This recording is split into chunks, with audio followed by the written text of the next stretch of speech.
Great to see so many people today, and with this Senate Hall almost being full, and an equal number of people joining us online this morning.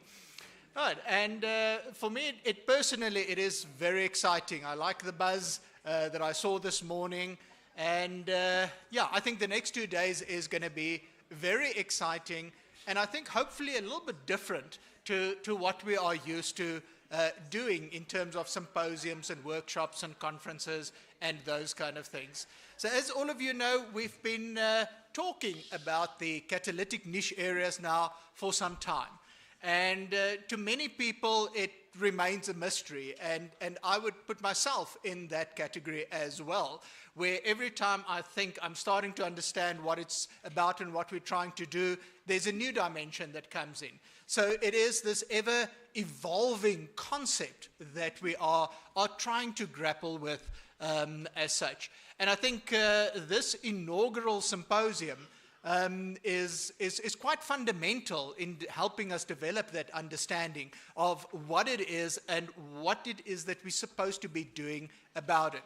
So in the next 2 days, ultimately what we want to achieve is just to have an understanding of the problems that we are going to try and solve in the next couple of years. And for that, we've brought in a whole bunch of speakers. And the idea is not for it to be a conference where somebody's going to stand here and talk for 45 minutes and tell you what they've done or what the solutions are. But rather bring in people from different spaces, and you'll see each panel consists of panel members from government, from industry, from academia, from other universities, from Unisa, and hopefully through that engagement and that discussion, we can find the areas that we want to explore in the next couple of years. So let me start by welcoming everybody here this morning. We really do appreciate you taking time out of your busy schedules and being here, joining us for what I think is going to be a very exciting 2 days. We've got a very interesting program, and as these things go, the program changes every couple of minutes, right? So I'm also trying to still keep up with the changes that has taken place, so it might not be 100% accurate what I am going to say. But nevertheless, this morning session, we've got Professor Tenji Mehiwa, Professor Maripayane Masenya, we've got Professor Tennyson Mguchini, and Professor Tankisu Molloy that is going to share a few thoughts with us. So I think without further ado, I would like to ask Professor Tenji Mehiwa, the Vice Principal for Research, Postgraduate Studies, Innovation and Commercialization, to just officially welcome each and every one of you here today. Professor Mehiwa, over to you. Thank you.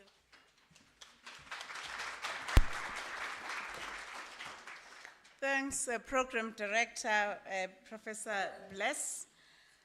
I'm actually somehow representing the VC, and if you know the Vice Chancellor, the calling out of people, so I'll do that kind of acknowledging. I see you all in our language. Zulu, we say Sanibona, we recognize, see you, your identities as well.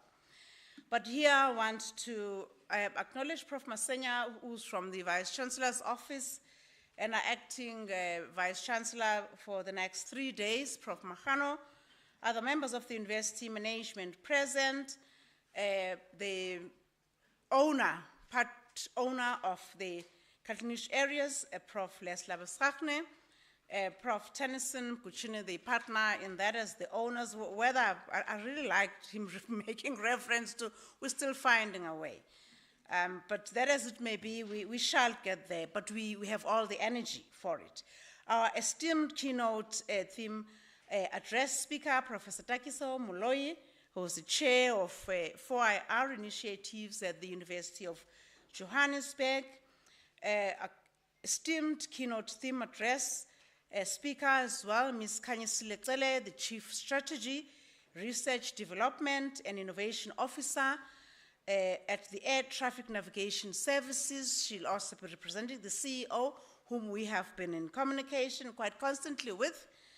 Professor Alwani Maiwashe Tagwi, researcher in the College of Agriculture and Environmental Sciences, people who are on the program, program participants here today and those participating online, representatives from the national, provincial, local government, present, director generals, research institutions, other institutions from within the country and external, and those that are attending online, panel of discussants, research chairs from Unisa and various other institutions of higher learning, who research chairs, chairs of sessions that we have here today, distinguished professors, presenters from the marine studies, health studies, and medicine, Unisense researchers, academics, professional, technical staff, Unisense students, distinguished members of the audience in this hall, and online invited guests, ladies and gentlemen.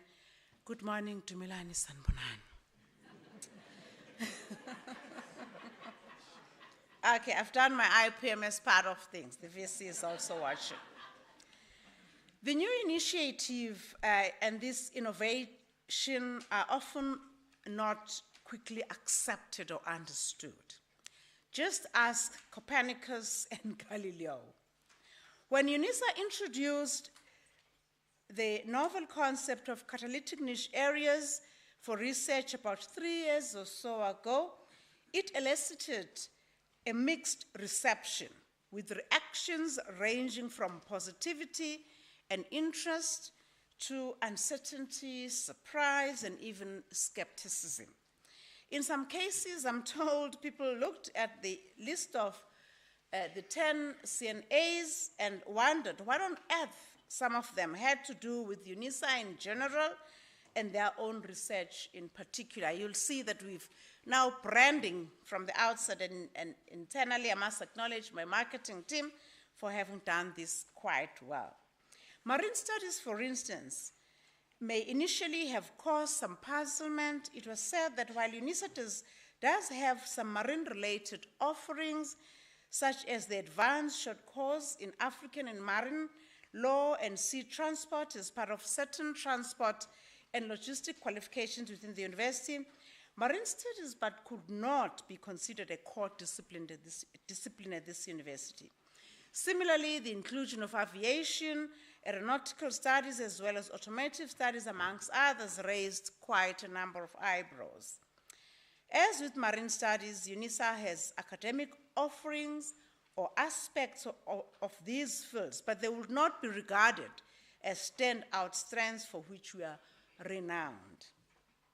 Our niche areas on the list, as you see them behind us and outside, are deemed more likely that we have within the university, very much linked to the DSGs, energy, which Unisa has significant, eminent expertise, as well as for IR and digitalization, which we've now this is the catapulated.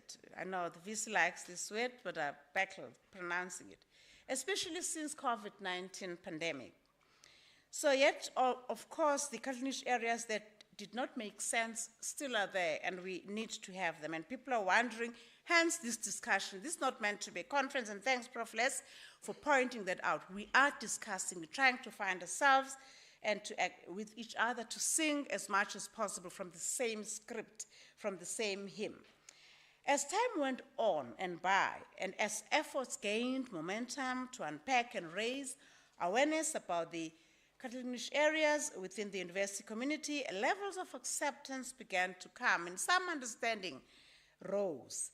It has become more and more common for Unisense to refer to them as CNAs, as I shall drop the long name now. Most importantly, we use this abbreviation knowing that it stands for something positive, for awareness, for recognition, for understanding, for something that we want to put us together. There's a growing understanding that the rationale behind this Unisa selection of CNAs, as well as heightened awareness of multiplicity of research opportunities that are existing and possibilities, are already engaged in research, engaged in scholarship, engaged in innovation. Hopefully, these are first steps, we want to believe, within the entire 10 areas of CNAs to see inventors coming up. As you know, ladies and gentlemen, colleagues, that Unisa is an African university in the service of humanity.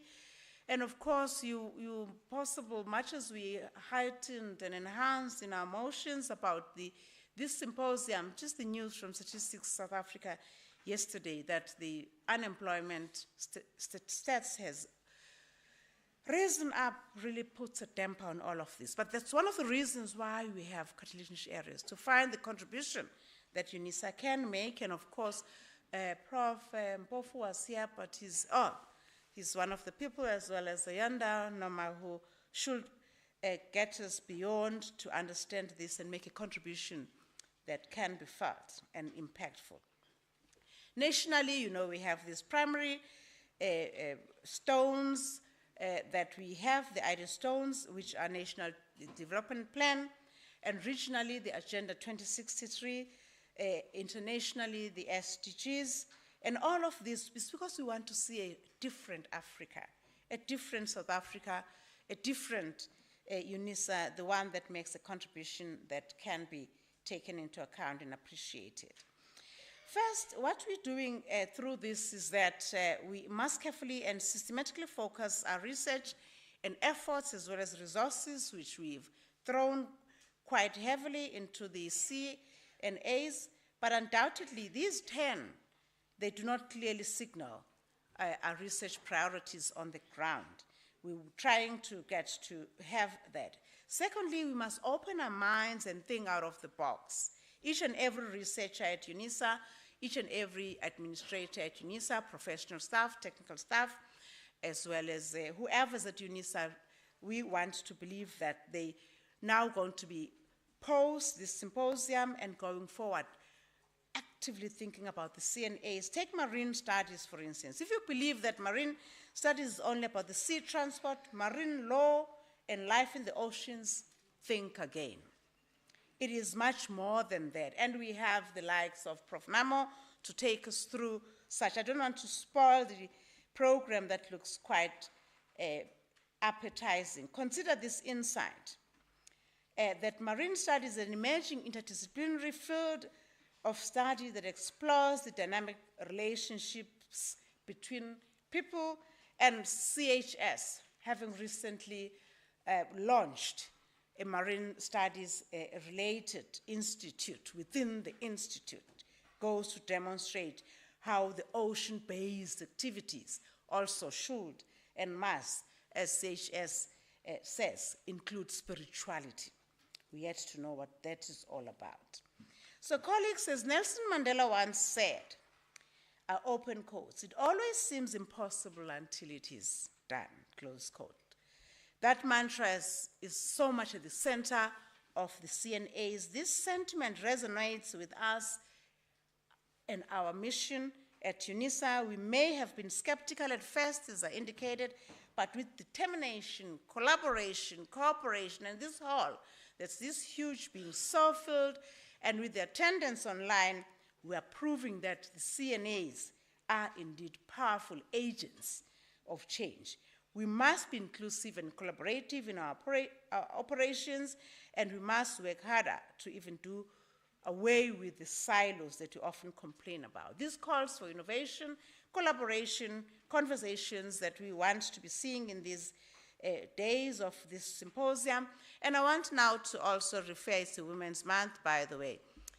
The wife of Mandela, Graça Machel, once stated, wisely so, the impact of our research lies not on the power of an individual, but in the collective strength of all who contribute.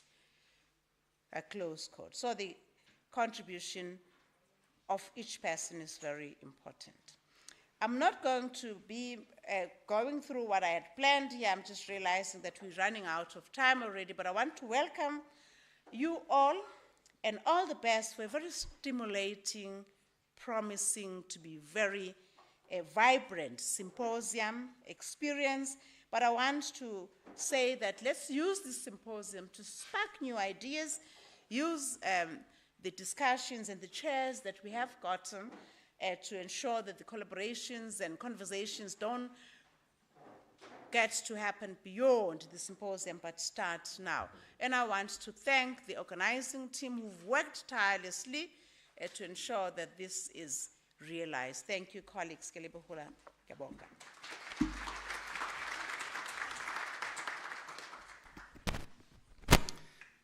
Thank you very much, Professor Meiwa, and providing us with, I think, the official starting point to a very interesting journey that lies ahead.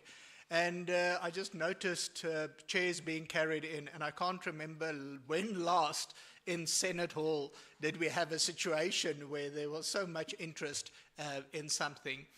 And what is really exciting is that you sitting here, you are the pioneers in this whole journey. If you think about it, we've got about 1,800 academic staff, and the people that's here are those that is starting the journey. The rest will catch up, but you are leading us in terms of this. And the whole idea behind the catalytic niche areas is to be inclusive. It's not for you to change your research direction or your teaching and learning focus or your community engagement, but rather to see how you can align it with the 10 catalytic niche areas. So thank you very much, Professor Meiwa. Right, next we are going to get the insights from the VC's office. So Professor Moripoyane Masenya is the Executive Director in the Office of the Principal and Vice Chancellor. She's also been very instrumental in conceptualizing this idea of the catalytic niche areas, looking at how it can be supported and funded within the university, and often is the liaison between ourselves and the VC. So, Professor Masenya, we look forward to your address. Thank you.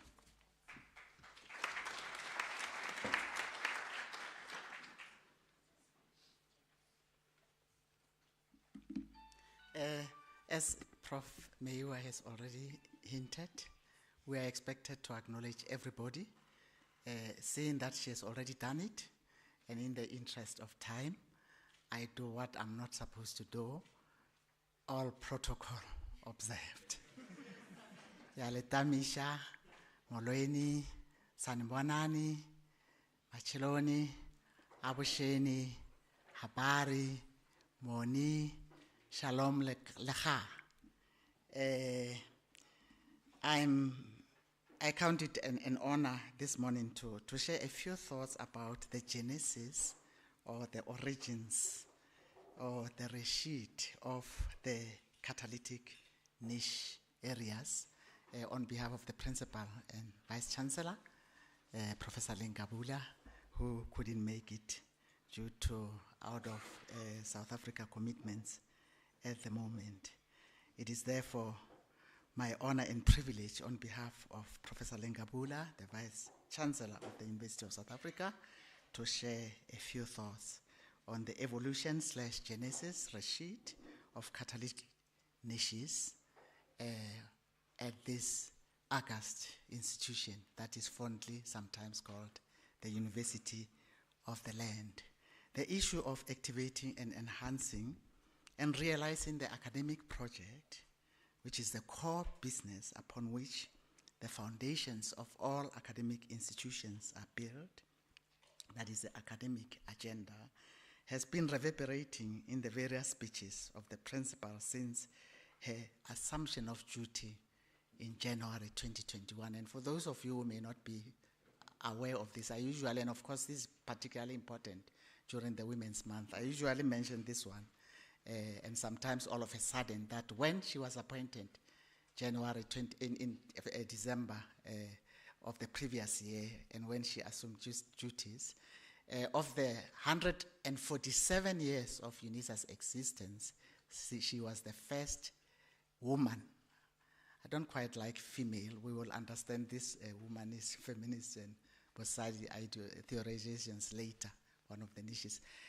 First woman Principal and Vice Chancellor of Unisa. Thank you very much. And I think, Chair, you know, some of us are preachers, so sometimes that's why we want to stick to this. But I'm reminded, as you are clapping, and some of you have been reading media, I'm reminded about what Prof. Maluleke, Dineko Maluleke, the Principal Vice Chancellor of TUT, said, commenting on Maluleke, the Auditor General on Lenkabula, and on Kamala around that time, Harris, to say, you know, the fact that we are celebrating these women as the first, if you like, should excite us, but at the same time should be a painful reminder that it doesn't mean there were no women who could do that then. But I think quickly to say what he then said. He said, as we celebrate, we must be reminded that sooner than later, they will know what it means to lead in a world that is patriarchal. And with what she experienced and continue to experience, and I want to believe as a woman principal, since then, the words of Prof. Maluleke came to pass. And I'm wondering, is it jaetwa ke tshadi pele ka Sotho sa Leboa ba re jaetwa ke tshadi pele di wela ka leope? If they are led by a female one, that is in the cow, they will fall into a donga. Why would all of a sudden those who suffered the impacts of an evil system that segregated people on behalf or on the basis of their race quickly forget that it is equally evil to persecute people on behalf of their gender? Okay, now I'm out of my speech, Chair, and I'm so sorry. That's the challenge of.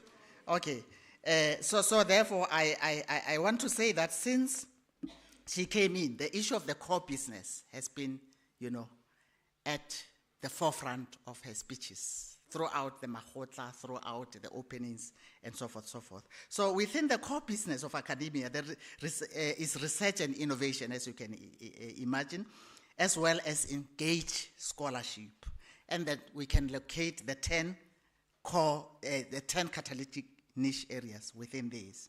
Now, since she joined Unisa in 2021, January, she has invested a lot of time engaging Unisa leadership to establish the Unisa as-is environment in her commitment to rethinking and reinventing, again, the academic project with a more student-centered focus. Her main objective was the pursuit of academic excellence at a university with a missional mandate as a dedicated, comprehensive, open-distance e-learning, Cordell Plus. You'll remember we came to use this and it seems we have forgotten that one, isn't it? Cordell Plus institution. And on centering this project, she argued, and I quote, "More importantly, we need to constantly remind ourselves that as an academic institution, the fact that the academic project must take center stage in all our endeavors as members of the Unisa community should be non-negotiable. Over the years, Unisa has proven itself as a hub of African knowledge systems and decolonization. Our experiences in these two areas are proving significant in terms of the contributions that our researchers are making in facilitating solutions of our country, continent, and the global arena as we grapple with emerging and continuing socio-economic challenges. Her commitment to her intention to pursue academic excellence became evident in her identification. I think if you listen carefully regarding the context of the niches, okay? Evident in her identification of the 10 niche areas, or what we then called priority areas, to serve as a framework within which the efforts of both the members of the Unisa epistemic communities, that is both the academic and support staff, could turn Unisa into a hub of academic excellence. These overarching niches, these now the priority niche areas, included the following: Odell, Blueprint, Model, and Implications for the Future, Student Success Rates and Analytics, Students support and inquiry solutions, postgraduate studies and supervisory capacities. This one, instituting catalytic niche areas, institutional change culture and social cohesion, enrollment management, resources sustainability, digitalization, ICT, and 4.0, fourth industrialization, and lastly, governance/management interfacing with reporting systems. As a conduit through which to foreground the critical aspects of her strategy as the Unisa PVC Principal and Vice Chancellor, she then, since this is now 2021 Lekgotla, highlighted the importance of deliberately engaging and implementing, and I think I'll end with that as I go towards the end of this short talk. These niches, priority areas in this context, and then the catalytic niches as we will engage in the next 2 days, in the collective and/or legitimate endeavors to achieve our desired goal of making Unisa a reputable, quality-driven academic site of excellence, both locally, continentally, and abroad. Noteworthy is also the fact that, this was mentioned also by Prof. Meiwa, that the identified priorities were basically informed by national, continental, and global imperatives in the blueprints such as NDP 2030, Africa Agenda 2063, and the Sustainable Development Goals.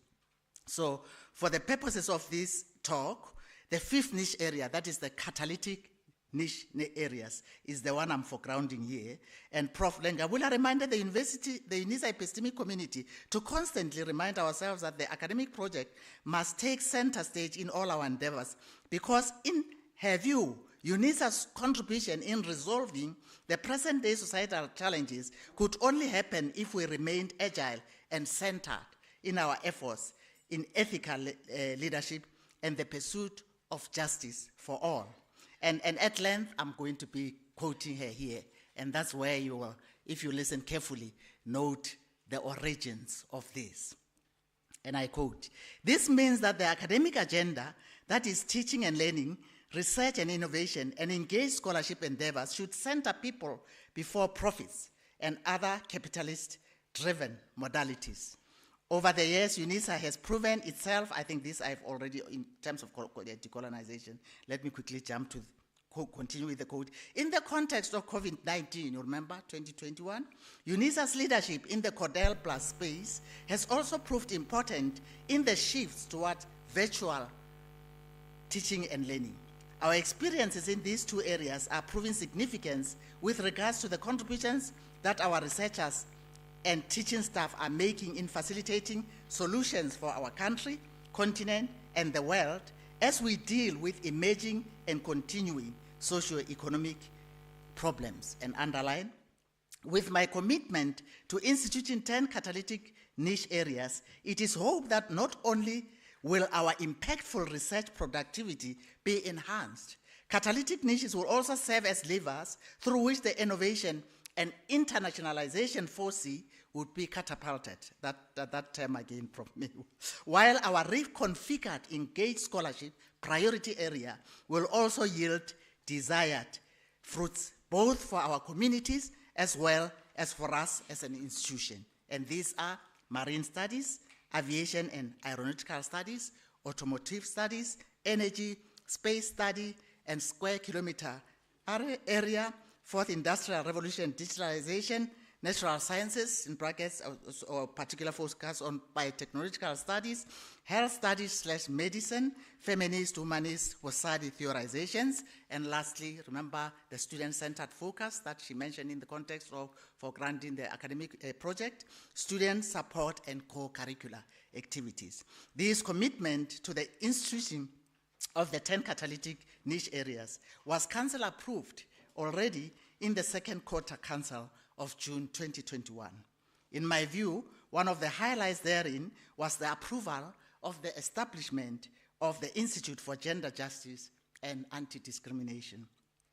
This was to be followed towards the end of the same year, this is 2021, by the approval, council approval of her proposal for the establishment of a cohort of scholars, distinguished scholars, research associate, postdoctoral fellows, who would come in and catapult the institutional efforts at the realization of these niches.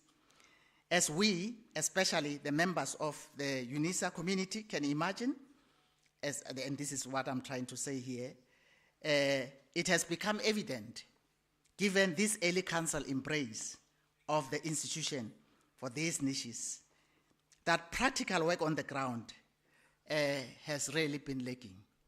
And I want to appreciate the efforts by the portfolio of Prof. Meiwa in resuscitating and helping us since last year. And these, I want to believe, are also part of our performance management, IPMS, performance management agreements. And what we will be doing in the next 1.5 days, efforts to really realize, come to make sure that these are effected, whether in our research, whether in our offerings, as we brainstorm in the next 1.5 days, isn't it? We end tomorrow. I think as I end, on behalf of the Principal and Vice Chancellor, Professor Lenkabula, I wish to wish you all well in your ideation, debates, contestations in the next 2 days.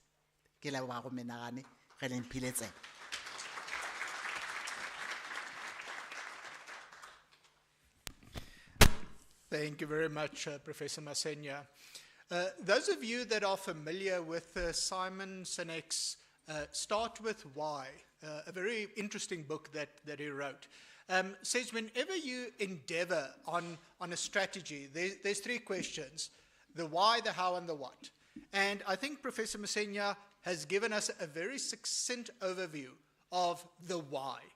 Right. And that is always a very good starting point for any endeavor like this. So, moving to question number 2, the how. And this is where Professor Mgucheni fits in. Now, his official title is the Executive Dean of the College of Graduate Studies, but his unofficial title is he is the custodian of the catalytic niche areas and the architect behind all of this. So he is going to share with us how are we going to do this. Professor Mgucheni, over to you.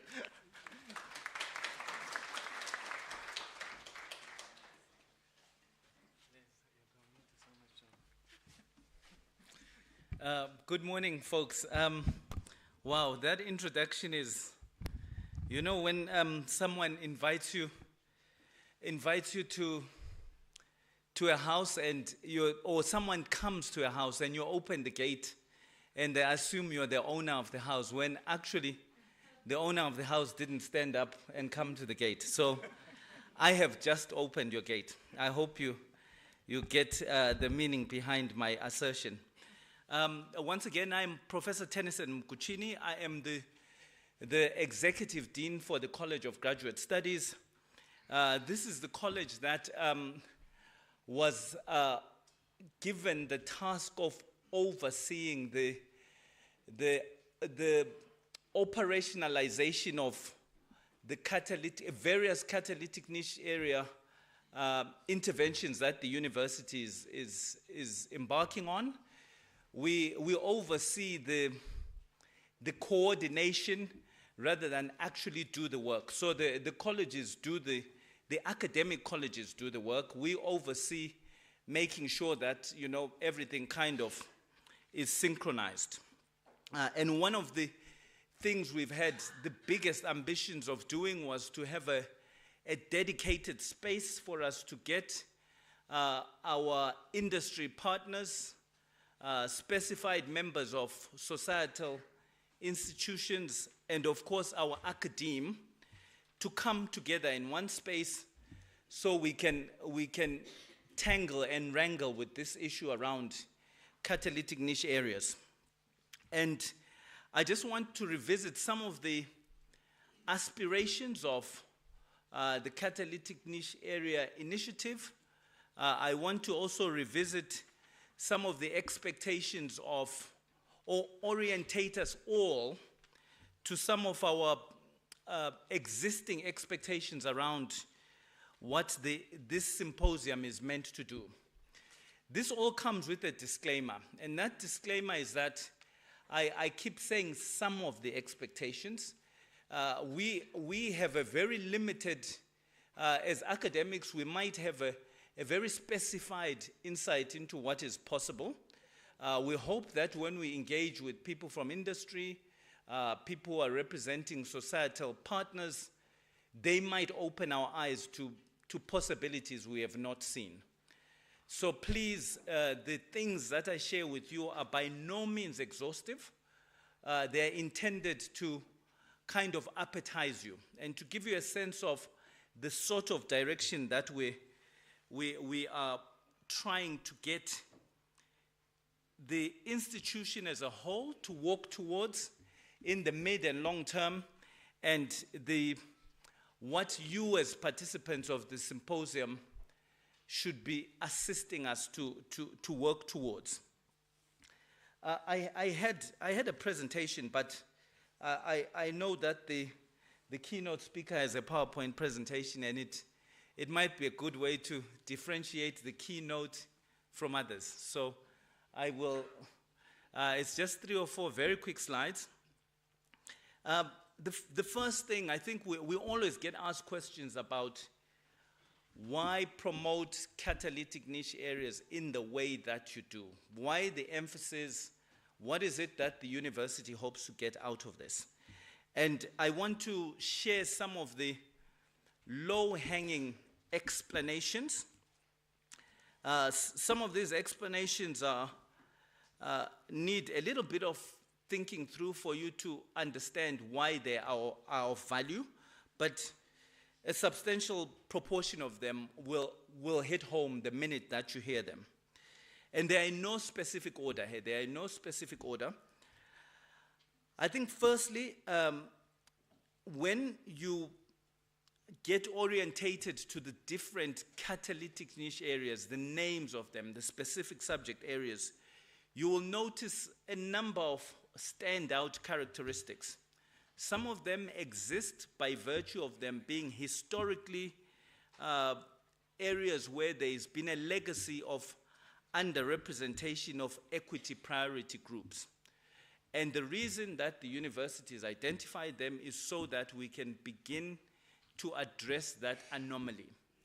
A society that has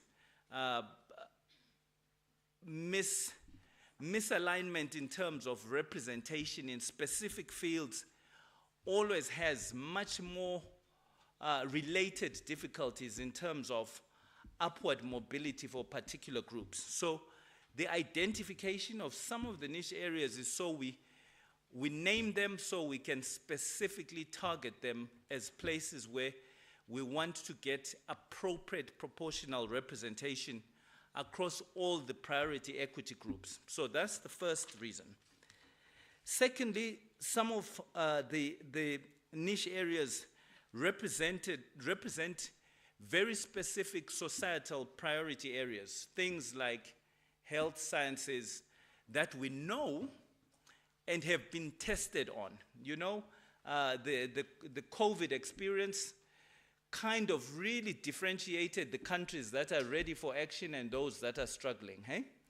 And some of the outcomes that we had to deal with gave a narrative that tells us we really need to get up there, given what we have in terms of infrastructure, in terms of the talent that we've got in the country.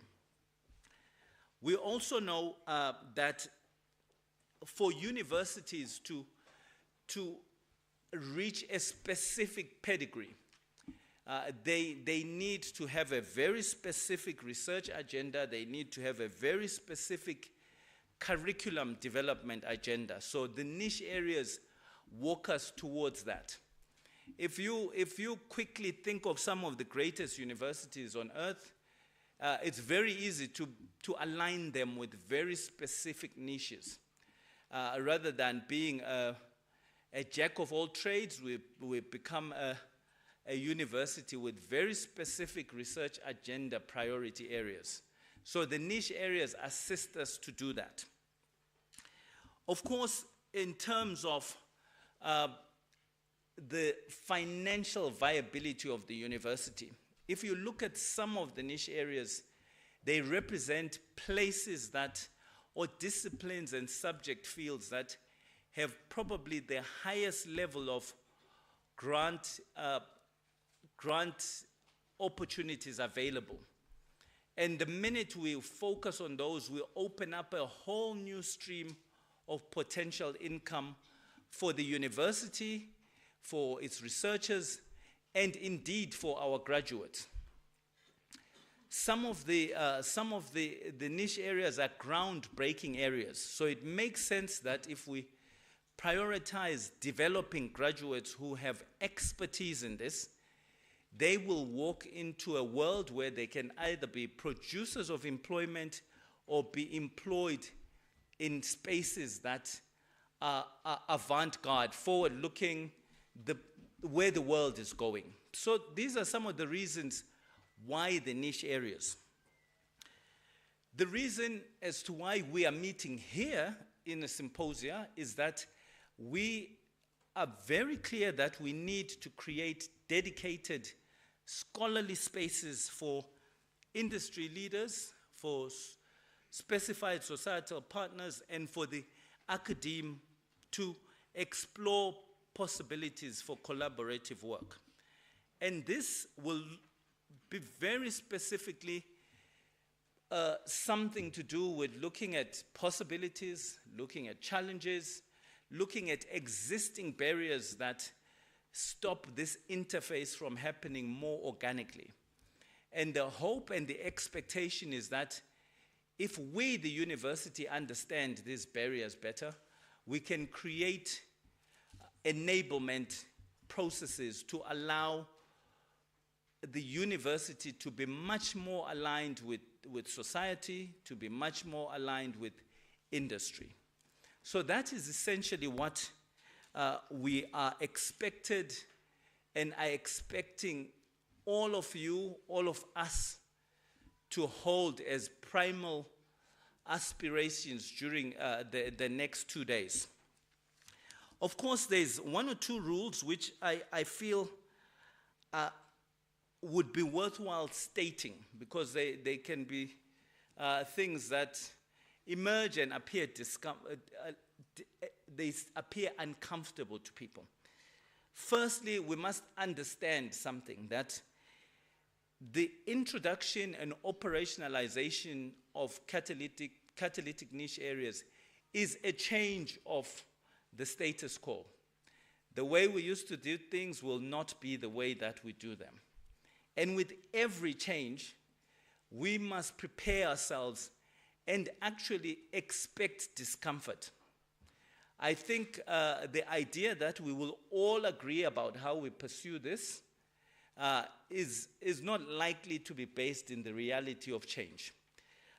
Intellectual discomfort with the status quo is how we should all feel. So we ask that people, all of us as participants, open our minds to the fact that our current way of thinking about things will be challenged, and that challenge is part of the game. Hey?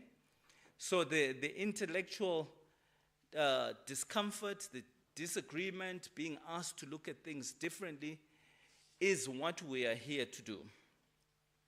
And interestingly, when you read up on issues to do with progression, with change, with managing change, there's one fundamental condition that always pre-exists. And that condition is that there has to be some creative dissonance. There has to be some disagreement in the interest of being more creative. So we ask that you all engage with that uppermost in your mind. As a final closing piece of detail, I just want to share two dimensions that the university has embarked on in terms of how we build our framework for infusing the catalytic niche areas into the university's DNA. And I share these so that we can kind of get a sense of how especially for those of our guests who are not part of the university, they can see how we are hoping to operationalize our catalytic niche areas. So our framework is founded on two very specific scholarly dimensions. One is we talk about instituting catalytic niche areas. And this is essentially relates to the development of formal curricula in each of the specific catalytic niche area subject fields. So this relates to us developing programs in marine studies, developing programs specifically in automotive studies, and each of our different catalytic niche areas.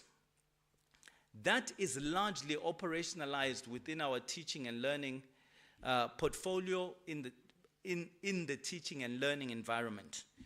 Then the second dimension has to do with the optimization of our catalytic niche area research activity. And that, by all intents, is the work that occurs within the research portfolio. The latter, the initial issue of instituting is very clear-cut. I mean, it's finding appropriate formal offerings that we can avail to our prospective students.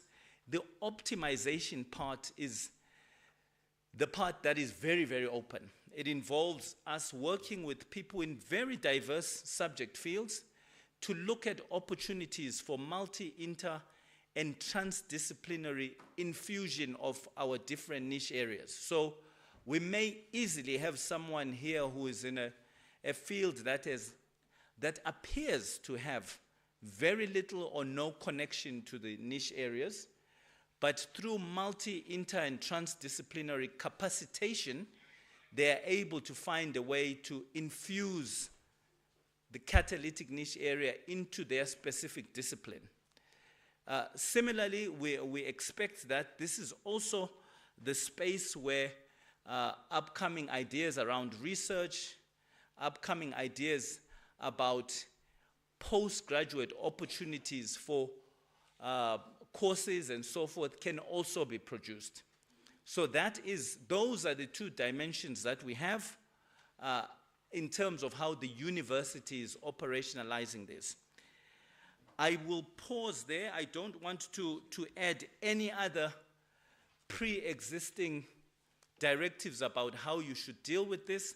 One parting word is that, folks, if you find yourself in a group with 10 participants and all of you agree, then 9 of you should not be there, right? Because we already have the view we need. So we're asking you to force us to expand our thinking so we can see all the possibilities. Thank you, and we wish you a great, great couple of days. Thank you.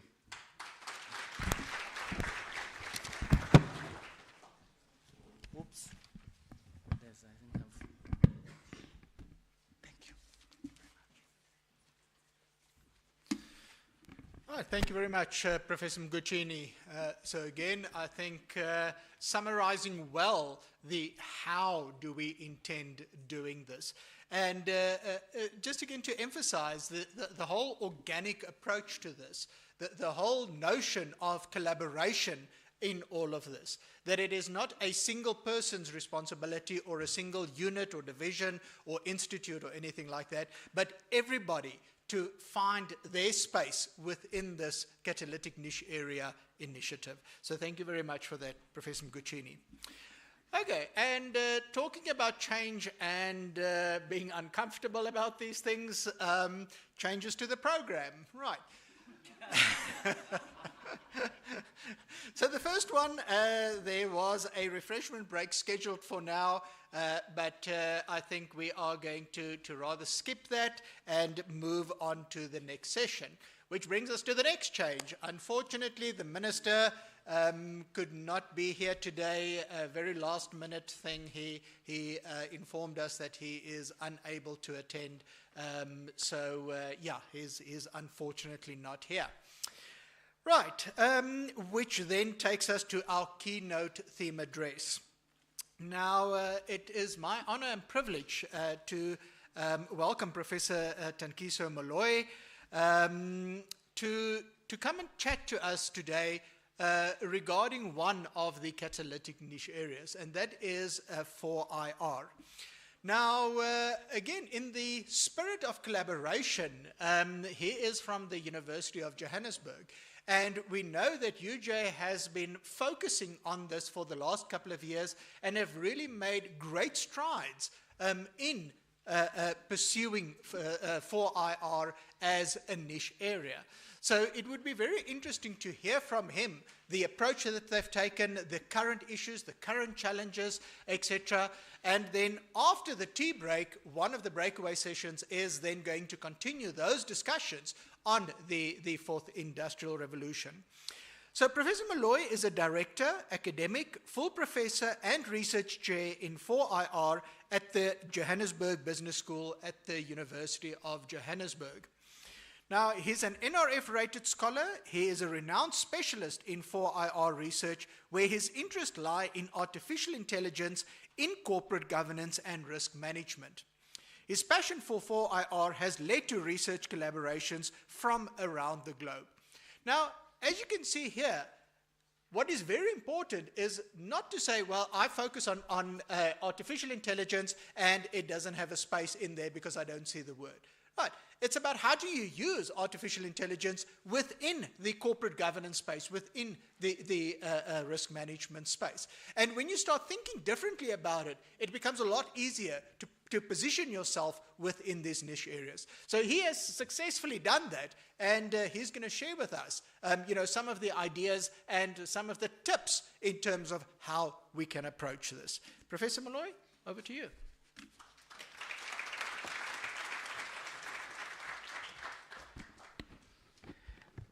Thank you so much, Prof.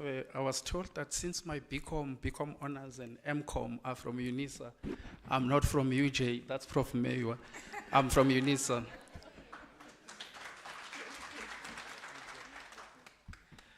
But also, thanks. They said I can touch the mic and do everything because I'm from Unisa. I worked here in 2015, and most people, when they look at me, Prof, they always say, "You are Tankiso Moloi, but you are from KwaZulu-Natal." These things do not mix. You're supposed to be Zulu to know I speak Zulu, and I'm from KwaZulu-Natal. So then I always say, go to my parents and ask them. They would explain.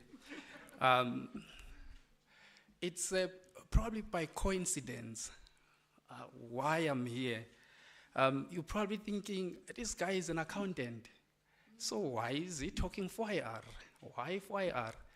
Lo and behold, in 2016, I went to UJ. And then I was in the bathroom. And there is this vice chancellor and me in the bathroom. He says, "Oh, Prof. Moloi, so I see your research is corporate. What is corporate governance? What is artificial? What is corporate? What is research?" So I explained this in the bathroom. He says, "Oh, from now on, so you'd be specializing in 4IR. I say, "Vice Chancellor, I want nothing to do with 4IR. I want nothing to do with AI. I know nothing. Isn't it computer science type of stuff?" He says, "No, from now on, you'd be known for 4IR. You'd be known for artificial intelligence." So I say, "No, I want nothing to do with these things, Vice Chancellor." And as change of plans, Prof, happens. So change of plans, so, now I know nothing about debits and credits and financial statements. So now 4IR and all these things. By any chance, as explained, I'm not a minister, so he dances way better than me. So,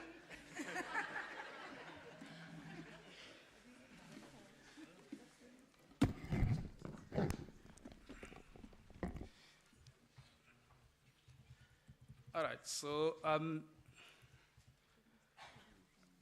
Again, colleagues, so then I just wanted to take you high-level introduction of what I want to talk about. Maybe later on, Prof, I'll just talk about UJ, how UJ, thinks about 4IR and does 4IR, and et cetera, et cetera. So before I start, Prof. Mayor, thank you so much for observing all protocols. So then all excellence is observed. What informs this presentation? So you'd see And then some time ago, a question was asked in Parliament to the Deputy President. Deputy President, can you explain what 4IR is? Then, unfortunately, he couldn't explain. So I thought, let me put that second bullet, preceding revolutions. What were the revolutions that were there before the fourth one came through? Then I'll give you some high-level overviews on these revolutions. Then I'll talk a bit more about the dominant technology in 4IR, which we think it's artificial intelligence. Then, people confuse these 3IR and 4IR. Then just nuance it a little bit so that we're able to, know the difference between 3IR and 4IR. And then what we see, the rise of data companies, particularly in the South African space, and then the rise of some of data companies that are 4IR driven, so in the banking space. Then the job market of the future, stuff that you would probably want to investigate. And then what we think should be the focus of the higher education institutions. Litcon tells us that the best way to predict the future is to create it. So I'm glad Unisa is creating it by focusing on these 10 catalytic project or niche areas as you think of it. So I tell stories, and I tell stories all the time. When I was growing up in KwaZulu-Natal, I used to watch a lot of movies. Of course, they would bring these movies in my rural school, so we'd be sitting there watching, etc. So one of my favorite actors was Bruce Lee. So then Kung Fu. So Bruce Lee tells us that we must empty our minds. We must be formless. We must be shapeless like water. So if you put water into a cup, it becomes the cup. If you put it into a bottle, it becomes the bottle. If you put it into a teapot, it becomes a teapot. Then now water can flow or it can crash. So then he advises us that we must be water. So then in this era, we must be water. In the 4IR era, we must be shapeless. We must be formless. So I'm an accountant, as I said, by qualification. I'm now formless. I'm shapeless. So the prof was talking about multi and interdisciplinary research. So then I teach in engineering, I teach in accounting. So, I teach. So what informs our presentation? So we've done a bit of work. So we've done work in digital transformation, which is one of the PhDs and the MBAs that we teach now in our business school. So we've done work in accounting and business processes. We've done work in enterprise risk management. So we look at it. So we think of it, in the fourth industrial revolution. So we've thought about, how do you teach economics in the era that is characterized by artificial intelligence? So how does the agency theory looks like? So we've thought about businesses. Businesses in the fourth industrial revolution, businesses in artificial intelligence. So then we've thought about a couple of things. So then what's upcoming? So this slide just shows what's upcoming. So Prof. Ngwepe and I and Prof. Mudisane, so working on the book, The Fifth Industrial Revolution.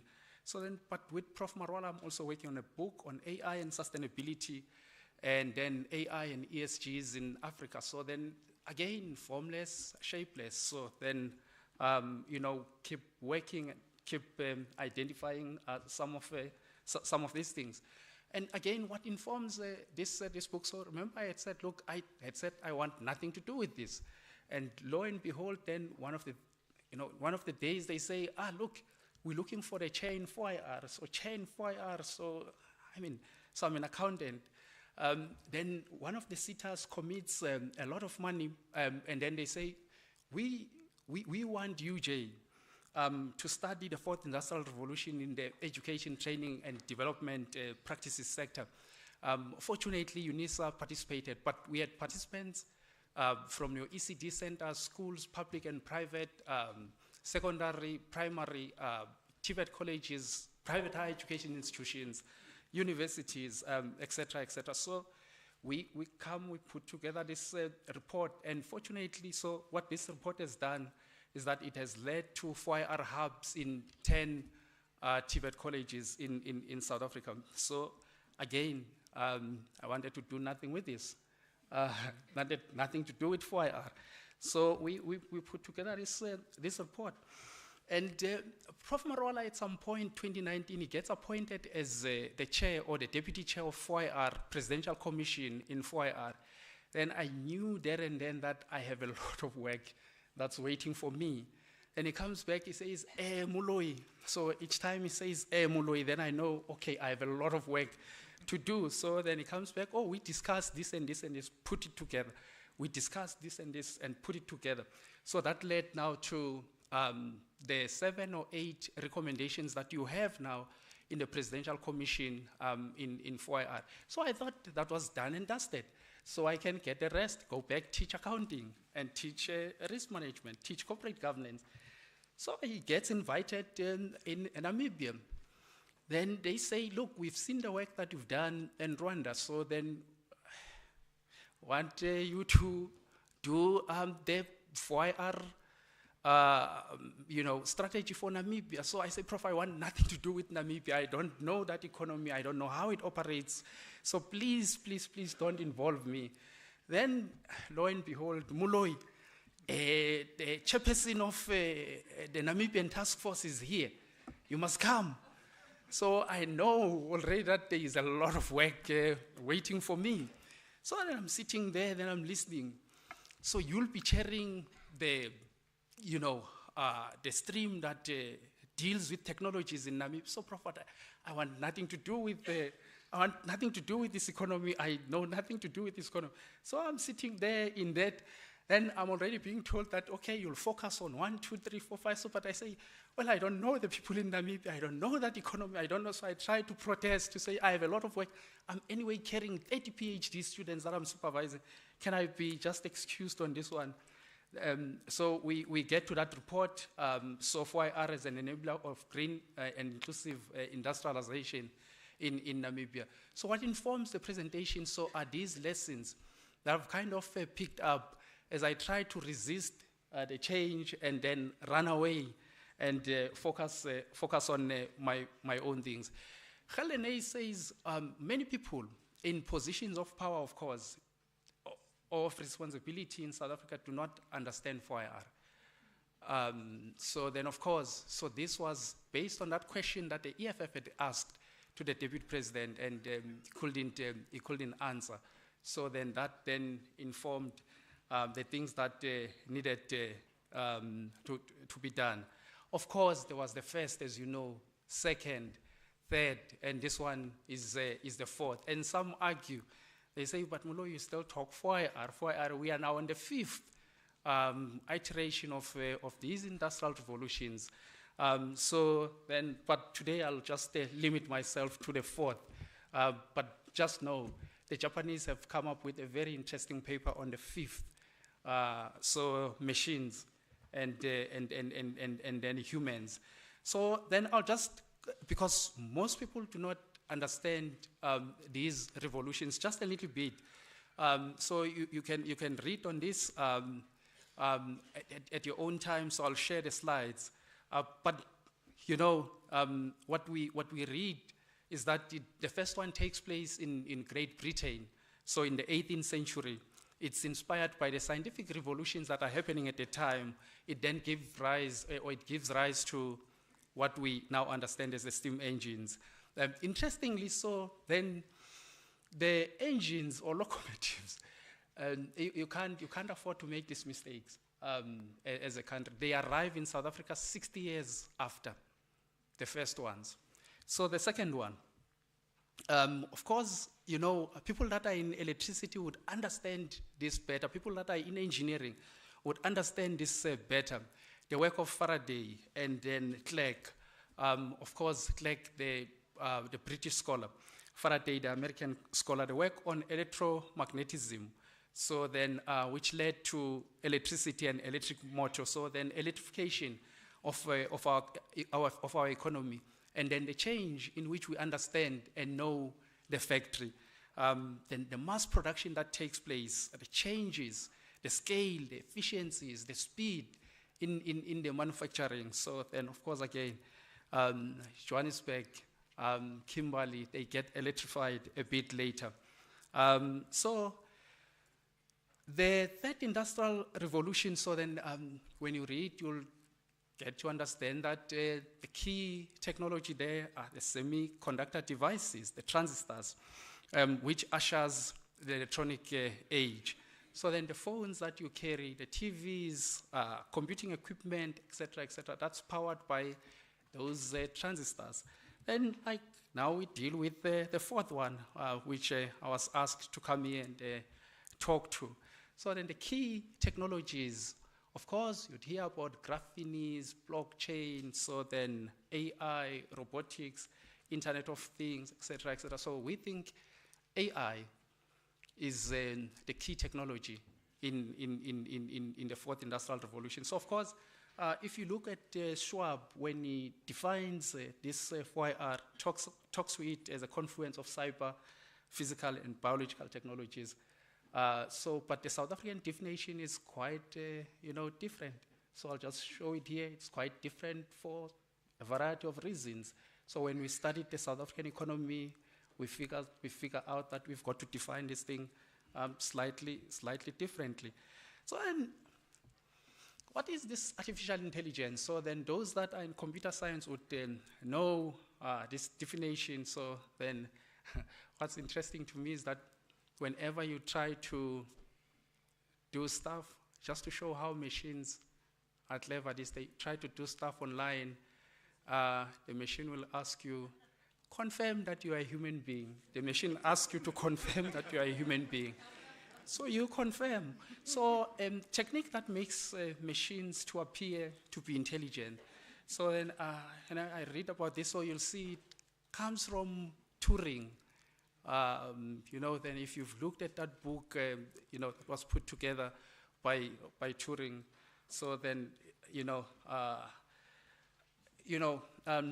the AI, it changes. In the past, you just used to go and tell the machine, you command them, do this, do this, do this. So then, in most cases, machines now do not rely on human beings, and AI changes some of these things. So then, machines can learn, and then they can make their own decisions.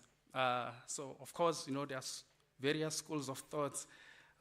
Elon is one school of thought, Elon Musk, that interests me all the time when I listen to him.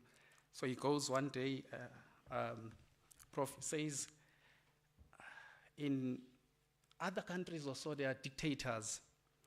So then we know that dictators will die one day. So then it's easy, then you can control that. But if we create these machines and they become dictators or so, then we'd have to figure out how we should kill them. So then there are various schools of thought, whether machines can make their own decisions, et cetera, et cetera. So then there are extreme schools of thoughts, and then there are those different ones. So there are, of course, various types of artificial intelligence that you've heard about. So then the most common one will be the ML, the machine learning. So then, relies heavily on data, so then you know the supervised, unsupervised, semi-supervised, et cetera, et cetera.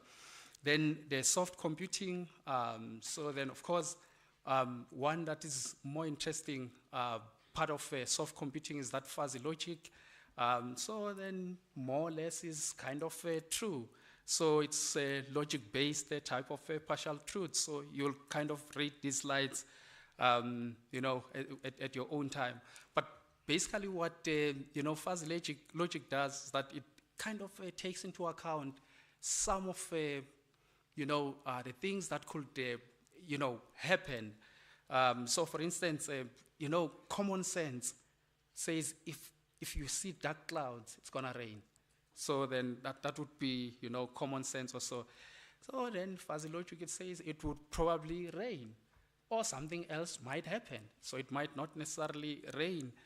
So then, common sense, like if you taught the machine, so then birds flies, then okay, then all birds could fly. But common sense says, look, or fuzzy logic says, it builds, that mechanism. So, okay, not all birds can fly. Chickens are birds, but they can't fly. Ostriches, they can fly a bit, so it builds that into account. So the one that I like the most is the computational intelligence, so then which focuses on researching how social entities communicate and cooperate, so to solve problems. So if you think of bees, so then they always interest me. So then, you see then, so they never cause accidents, knock each other. So then you see the ants, how intelligent they are when they, build that ant hill, they move around, then coordination, so, precise coordination. So an example of how an observation of, nature works, and then the lessons from that are kind of used. So then you have these revolutions, so you can look at this at your own time, so picked up from the Presidential Commission report, so that shows you the kind of the timelines on 4IR. So then this is where I want to get. So then differentiating the 3IR and the 4IR, then for instance, if you go to the factory itself, so then in the 3IR, you get this automation of production or so. Of course, in the 4IR, machines would continue to be automated, or they continue to be automated, but they can also repair themselves. So then Berenicia calls this the extreme automation. So then if you go to the equipment, of course, we started to see these computers. But now, like what you begin to see is the computers that we can kind of interact with, sometimes using the natural language. So if you look at ChatGPT-4, okay, then we can communicate with these things. So then, as Turing had probably thought, so then it can, human being, if they are not focused, they may think that they are communicating with another human being, but they are communicating with the machine. So just, have a look at that difference. So then I know that it was talking about 4IR and digitization. So in the 3IR, we're digitizing the infrastructure. So in the 4IR, we are reconstructing the infrastructure to be more intelligent. And then, of course, that I had promised to show that 4IR definition in the South African context. Of course, that cyber, physical, and biological systems are there. So then, but now, given our history in South Africa, so then we say we want to do this to define and reshape the social, economic, and political spheres. So then we kind of added that part in the definition of our 4IR. Of course, we started a bit late when it comes to this 4IR. Kenya was way ahead. So then, and other countries, this slide is not as adaptive, but yeah, so then we put our commission somewhere in 2019. So countries like, of course, China is a big country, Singapore, Canada, Kenya, et cetera, and France had already put forward their strategies. So we started a bit late. But what I like about 4IR technology is that you could start late, but leapfrog some of the developmental areas. And again, so then this slide explains the different strategies, and then, what are the human capital needs, the sector that will be industrialized, et cetera, et cetera. So then kind of explains that as we learn from these countries, as South Africa, so then, and we put our own strategy. And just in short, as you think about it, and you get this report. So these are, the recommendations that came from this, Presidential Commission on 4IR. Importantly for the universities is the first, and probably then the second recommendation. So invest in human capital. Invest in human capital. So then, of interest is South Africa is is a middle income country, so not a low income country. But when you look at the Human Capital Development Index, also South Africa, measures with the countries that are in, or in that less income, quadrant. So then invest in human capital. Of course, the establishment of the National AI Institute. then of course you then have other recommendations in the report. So the first two for me are important for universities. Then I'll revisit those two recommendations and what I think universities should kind of do. And I think with 4IR, what we've seen the rise of what is called the data companies. Of course, these companies, they harness and take our data and then kind of take this data and sell it. They would sell it to financial institutions and banks, then suddenly you get a call. So then they want to sell you this thing. So then LinkedIn is just, a data company. Meta, Facebook, so it's a data company. YouTube, it's a data company. We upload our videos, etc., etc. I'll come back to YouTube, so one of my favorite companies, and then just explain. So as I would be trying to explain how universities could pivot and use the examples of the likes of YouTube as they reposition themselves. So in South Africa, what we kind of also see is the rise of, the banks where you don't have to go to the bank, Prof. So then for a long time, I was not in the bank until I lost the phone last week. So then I just was surprised. The bank looks like this inside. So I've always banked in my cell phone. So if you look at Bank Zero, Discovery Bank, and Time Bank, and look at the number of clients that these banks have. So you go to a kiosk, so then no branch, etc., etc. So what does this mean for employment? You've got to think about this. Another interesting thing is that I was sitting at home, then I wake up in the morning, I say, twee, so okay, SARS says I owe them, but I haven't filed. So why do I owe them? So I haven't filed anything. They do auto assessments now. So then we've got to think about these things. So then you go to the US in particular. So then if you look at the report from the FinTech magazines, so then the amount of digital payments that are kind of taking place, Venmo, Samsung Pay, PayPal. So then if you have an iPhone, so you'd see the Apple Pay. So you can just put your credit card details. Then you go so with your cell phone. So that's why I hadn't been to the bank, Prof, in a long time. So then I'm told I must now bring the ID, but I don't even have that ID. I don't know where that ID is. So then I know Home Affairs is working on the single identity, mechanism. So then where I would just go and say, so facial recognition, then it recognizes, this is Muloi. But importantly, so Africans also must participate in these things, because each time I go to these things, so then they don't see me, because the features that I have are not similar to the features that Asians have and Europeans have. So then it's important that we participate in these so that it can also see Muloi, and then these things are important. Now 5G, so then very, very important technology that we see in our time, so expected to usher a new era of improved network performance and speed. So then hopefully, so we see research on this. So I just took from Cisco, I took two sectors and then the automotive sector. What's of interest to me so was mostly the automotive sector, where vehicles would be able to share information with each other. So, and then other entities on the road, such as traffic and light, et cetera, et cetera. So, of course, with these vehicles that are automated, et cetera, so you would begin to see 5G playing an important role. So then just have a look at that, Prof. This report stressed me a bit from the Wall Street Journal. So then they're talking about 3 waves that we're likely going to see, 2030, 2035, and the middle. So then, 2030 to 2050. So the first wave, of course, then maybe 3% of jobs.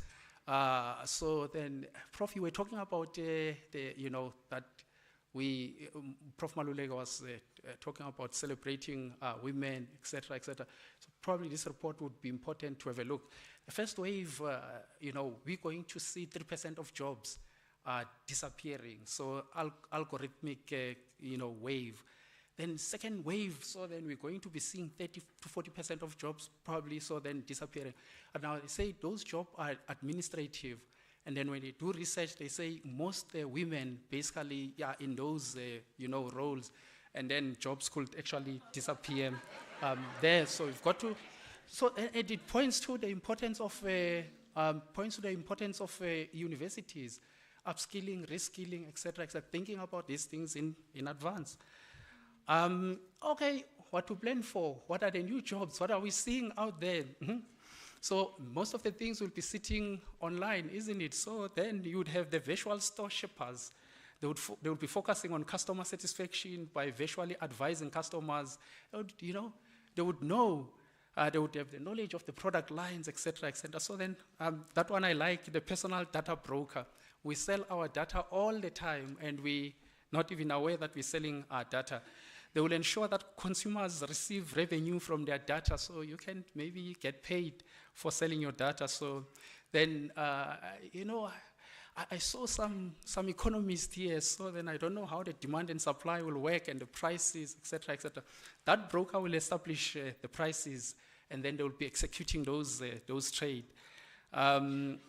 Then another one that I like, the personal memory curator. So they will consult with patients and stakeholders to generate specifications for virtual reality experiences. So just have a look at those virtual reality technologies, alternative reality technologies. So again, then this one I like, the augmented reality journey builder. Augmented reality journey builder. They will collaborate with talented engineers and technical artists to develop vital elements for clients, and maybe highway controllers. So they will monitor automated roads and airspace management to ensure that no errors occur. So maybe if my heart fails, then I'll have a synthetic heart. Body part makers. So they will create living body parts for athletes, soldiers that are injured, etc., etc. Maybe, I don't know if to what extent you've seen the latest Yuval Harari's book. So it talks about the immortals. So then we're no longer going to die. So how true that is, so, I don't know. So if something fails, they would replace it. Then another space would be nanomedicine. They would transform the healthcare, elderly, wellness, consumer consultant or consultants. They will cater to the physical and mental needs of the elderly. The memory augmentation surgeons. They will boost patients' memory when it hits capacity, so you can be rejigged, Professor. It's reach capacity, so then. Space pilots, I think, interesting. So, and tour guides and architects. So they will allow pilots and tour guides and architects to live in the lunar outpost. So I don't know if you've seen like your Blue Origins. So then, space tourism is becoming a massive industry. You'd have those space pilots. As you think about it, so I don't know if there are people that come from accounting here. So then auditing as we know it probably change. So you'll have the algorithm bias auditors. So those that will audit the biasness of their algorithms. So then fifth industrial revolution, human-machine teaming manager. So then the team up between humans and machines has to be optimal. So then that's their job. And then of course, maybe if you've seen the digital currencies or so, then you'll get advice now on the digital currencies. The skills that we expect or that we see in the reports that we read that will be required are technological. So then they are social and emotional.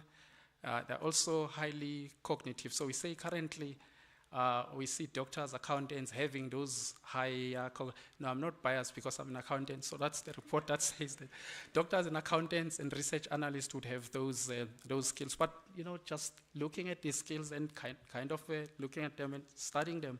So then, Prof, I think what was of interest to me when I looked at this report is that when they are hiring us, then, or when the hiring happens, if they would still be hiring, so then you will be tested using the virtual reality first on whether you can do the job or not.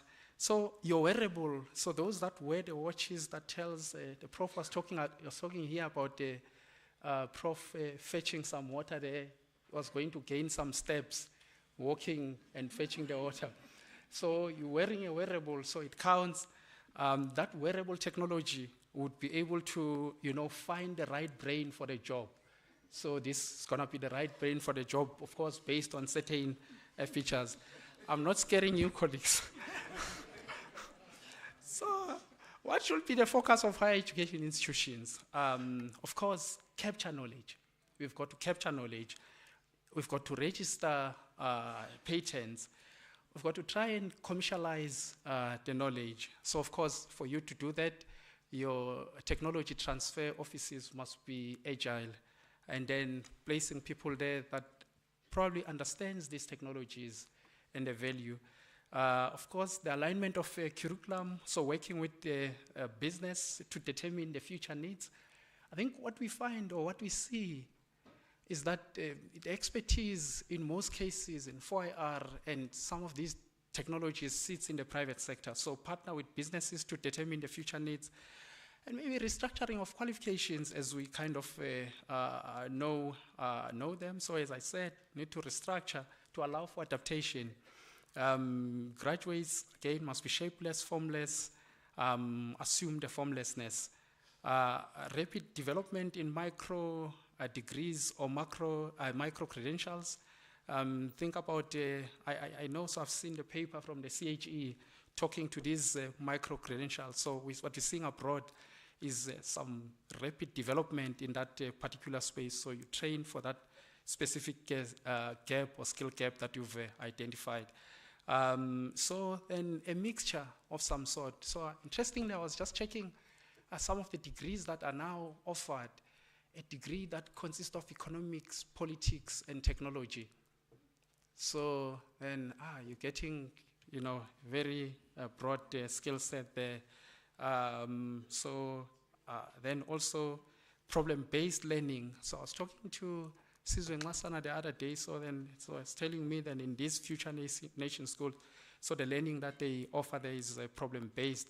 And then the promotion of continuous learning for professionals for the purposes of upskilling and reskilling. And of course, to do this, digital transformation requires that you assume risk, you embrace risk. So you've got to do it to stay ahead of competition. Then, just I put that slide. I'm glad you're doing this. You have to forge a new identity. That you've got to rebrand. So then I had spoken about YouTube. So if you go to that last bullet, I don't know how many of you know that YouTube started as a dating site. It started as a dating site. So today, YouTube streams videos. It's amongst the most visited website globally, with billions of videos being consumed daily. So Starbucks, I don't know how many of you, Starbucks just used to sell coffee, the beans and the coffee equipments. Then, now you can buy the prepared coffee. So then assume formlessness, assume shapelessness. So then embrace risk, recreate new identity. So that's what 4IR requires. I'm program director, I'm just about to finish. I think this is my last slide or second last slide. So people worry when they think AI, they worry, ethics, how ethical this thing is, cybersecurity, attacks, privacy, this thing is not transparent, it will be manipulated. These are all they are legitimate concerns. There will be concentration of power to those billionaires that develop these things. There will be economic inequalities. This thing, I was saying that it doesn't read my face. There will be bias and discrimination. People worry, so these are legitimate concerns. But I think so then that's why you see the subscript 1 and the superscript 2. So I think the concern should be the lost opportunity if you don't participate. So just spend time, read the Kodak case study. So then I think if you don't deploy or these technologies, you could misjudge the market trends and the stakeholder needs. What do your students want? So what do your stakeholders want? What are the needs? So you could fail to harness your intellectual property, which is your source of competitive advantage. So then, these threats are real, but I think the biggest threat would be the loss of opportunity. So then, of course, in risk you have the threats, then you have opportunities. So I do think that if you don't use some of these technologies, particularly your machine learning, it has the power to crunch massive data sets. You then lose those deep insights. Then the loss of deep insights means the strategic insights would also be missed. Which is crucial in shaping the strategic direction. So we talk a lot about future-proofing. So then if you don't move fast, then the future could be lost. And as we said, one of the opportunities is that AI could be used as a source of competitive advantage. So then, as I close, Program Director, as I said when I started, 4IR requires fluidity, it requires shapelessness. The future is fluid as we see it. Let's say to avoid human irrelevancy, to avoid becoming irrelevant. So it's just important to become formless. It's important to become shapeless. Thank you so much.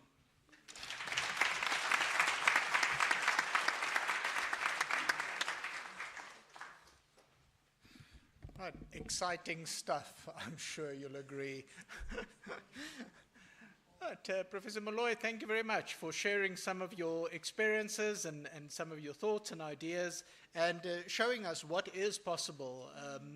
Where, if we look back at where this started, just the concept of 4IR and sort of what you have done in terms of the research and really bringing it to the university and how the university has played a significant role nationally, but also then continentally. So thank you very much for sharing that with us.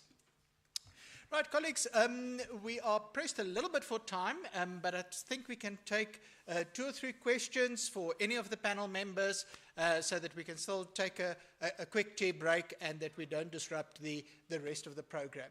So if I can take 3 questions, I see a hand there, I see a hand there, and I see a hand there. So can we take those 3 questions? The colleagues will be available during tea time, so please interact with us. It's just to ensure that we don't disrupt the rest of the day. So please go ahead, ma'am. Yes, please. Okay.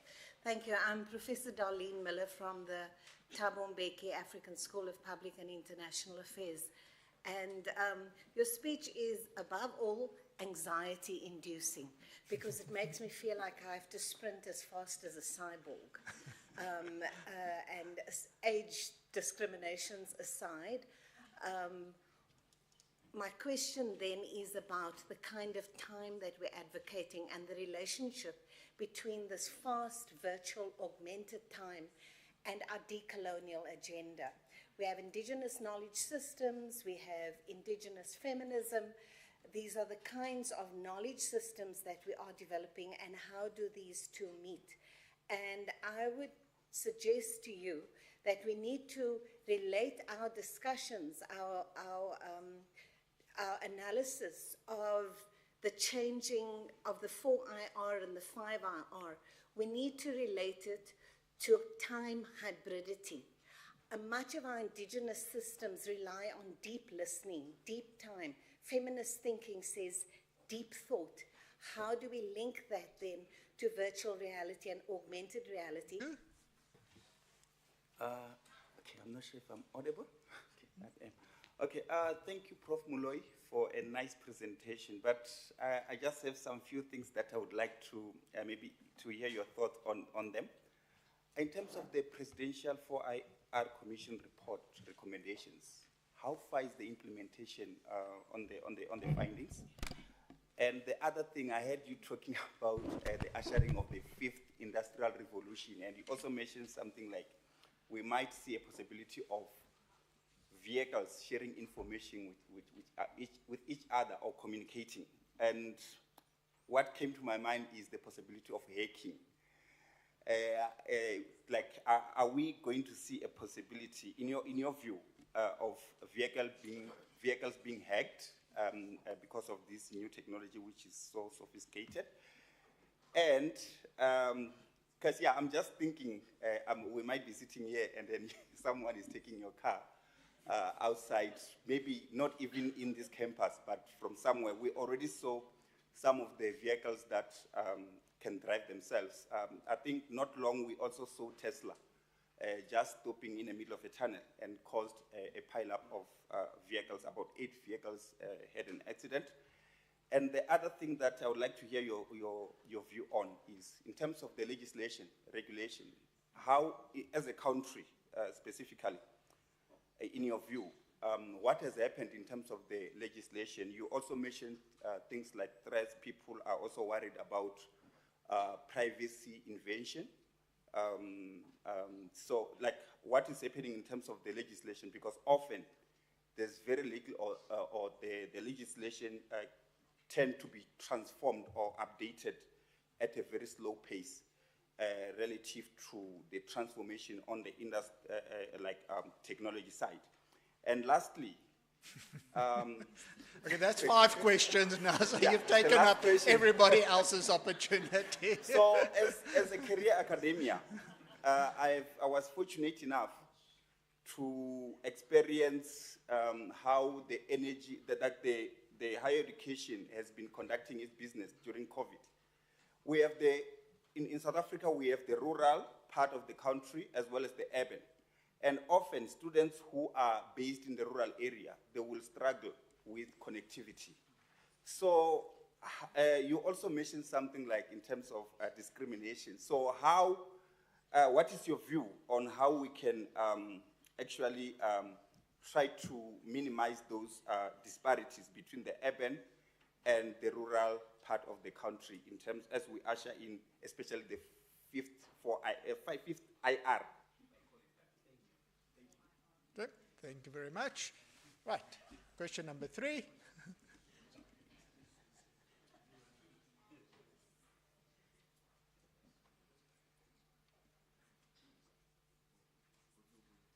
Oh, thank you very much to the presenters.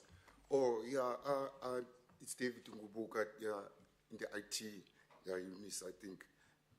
So, like me, I would like to ask also to put consciousness, how we also gonna put, yeah, climate consciousness in regards with the development of this AI and 4IR, yeah, and the cosmetics of it all, of the, as we are a net fixing generation or a niche fixing generation, how we gonna also sustain the gross ecosystem management or measuring system that are gonna be put into place. Yeah, as I believe the niche system, is it sequentially or perpendicular? Yeah. So please. Yeah. What is it? Yeah, thank you very much. Thank you very much. And I think this is exactly the spirit of the symposium, is for us to ask these research questions so that we know what it is we need to go and research. And I think they are very good questions. And Professor Molloy, you might not have the answer to all of these yet, but please go ahead and, yeah. All right. So the last question on the climate consciousness, I'll just come back and engage with this. But I think what we're seeing is that if you go to those, the data hubs or so, they tend to use lesser electricity if that's where you're going. So they tend to use lesser electricity, so which I think is good for our climate. So, but I'll just have to come back to you and then just maybe have some further engagements. What I picked up is, to what extent do these things that we are developing climate conscious? So then just talking about the data centers, they tend to use less electricity, so then which takes into account that you don't want, massive emissions out there. I would have to come and visit the Thabo Mbeki School of, Leadership, just so that one can look into these indigenous systems. Look into the research on the decolonized agenda, and look into the technologies that are driving the 4IR, and then say, all right, how do we build what we learn in these indigenous systems, so into our AI, so that it can be represented? How do we make sure that these things are not driven by the other agendas? So then the participation. So we've always argued that African nations or poor nations have been left behind in these industrial revolutions, and that there is discrimination on what is happening in the global south. So how do we take the research that is done in an institute such as yours and try to build it into the AI and the 4IR technologies? So with regards to the implementation of the PC 4IR, so unfortunately again we've fallen behind. Rwanda did its 4IR just, I think, a year after us, so they've gone and implemented a whole lot of things. So we've managed to achieve the second one. So then the AI Institute, the formulation of the AI Institute, but it's sitting at UJ, and the other leg is sitting at TUT. But we're seeing a lot of catalytic projects taking place at TUT, but not much at the moment at UJ. But I know that there is a launch that is planned in other universities for this, but that's just has to do with the AI institutes in the South African context. Legislation to take into account the changes, AI. So one of the recommendations, for instance, was that we need to look into legislation and then change it so that it can, take into account the 4IR. But again, unfortunately, I haven't seen any legislation that has been changed to take this into account. The hacking of vehicle, of course, a huge risk, and as you put a lot of things into the virtual space, you are bound to have the forces that would want to take advantage of that and then hack. But of course, cyber defenses become important. So you would have those incidences, I assume, and cyber defenses would have to be developed. So on the question of urban and rural connectivity, so one of the findings that we had in the report that I shared with you, so the ETDPSA report on 4IR in schools, then we found that sometimes you find these big companies going there, they put a lab, it has computers, etc., etc. Then there are no generators, as an example, as a backup. So now you're sitting with this infrastructure. So then, if at the time there was a load shedding issue. So if when there was load shedding, then people cannot use the infrastructure. But just also generally, so then the signal in rural areas are very, very weak. With investment and then with 5G that I showed there, so then the infrastructure gets closer to people. So hopefully that would deal with the connectivity. But a massive amount of money has to be invested in those areas. That's it, Chair. Thank you. Thank you very much. Right, colleagues, so I got a 2IR note to say we need to take a few more questions. And in the spirit of fluidity and shapelessness and so on, I do apologize then about the poor timekeeping as such. So as the program director, I have failed miserably in my job, but unfortunately this is an instruction that we have received. Right, so I see a couple of hands on this side of the room that we can take. So we'll take 3 more questions and then let Professor Malloy respond. So in the front, then right behind, and then right behind there. Thank you very much. Advocate Nsalba from the Faculty of Law. Thank you, Prof, for the session. I have just a question for education from the Prof said he's the owner, the veteran of the CNAs. You've highlighted 2 strategic trusts. One is instituting, the other one is optimization. But then, Prof, I would want to then find out, where do you situate the value addition to the community that you are serving, as being the answer to the South African GNU, to the IAU 2063, and later to the SDGs? Where do you situate that? To my 4IR colleague, I just want to pose this. If one looks at the developments within AI, I'll confine to Gen AI, because that's where we are. You will find that if, for example, you look at the UK system, and I want to get your view regarding legislation, but I want to work with you. If you look at the UK system, though they started by doing an interesting thing, starting with an act before the framework, the treaty, what they've then done now is to ensure that the GDPR is central to, they've got 5 pillars. One of them is the centrality of the GDPR regarding processing of data. Now, if one looks at that, and then you look at our draft towards an AI answer at the southern tip of Africa, you see some similarities.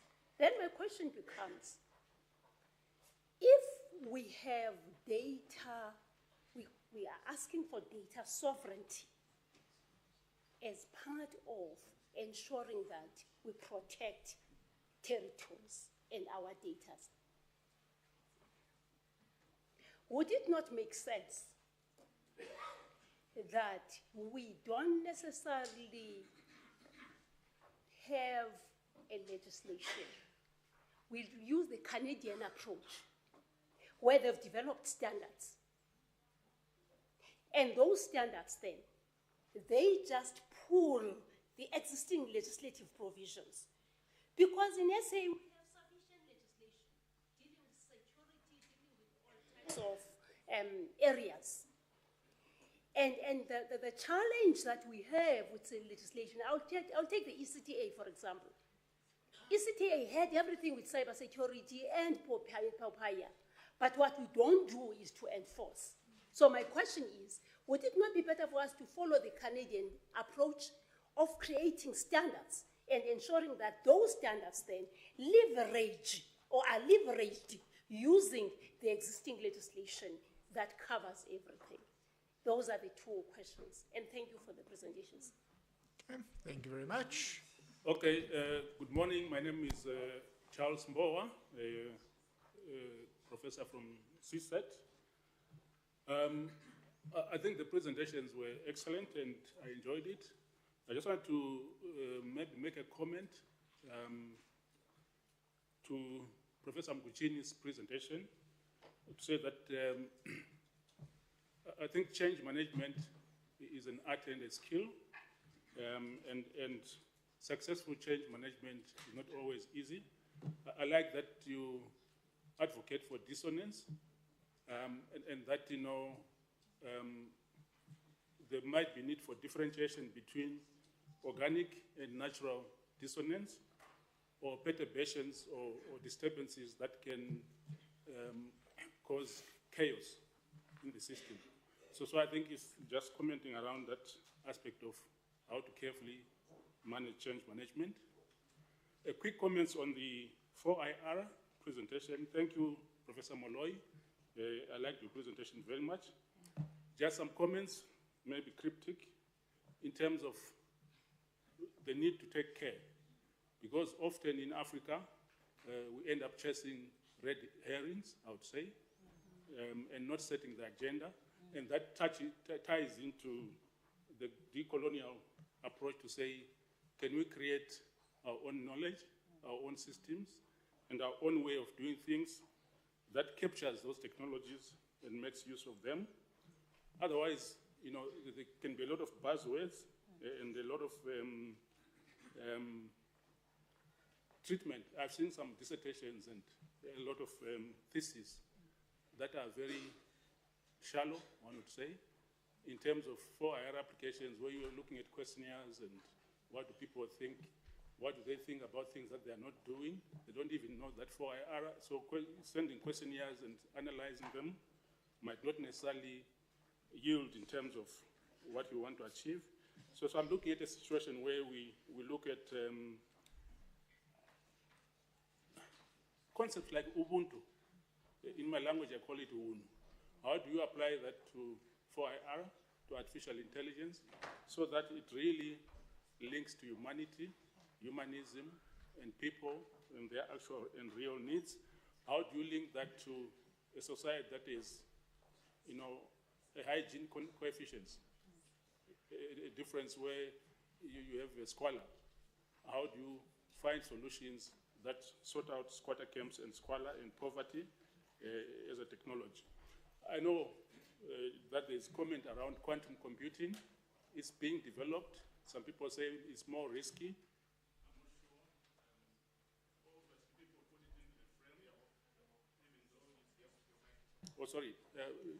Quantum computing, people put it into the fore, even though maybe it's not really fully developed, and how its risks can be managed if it were successful as a computing system.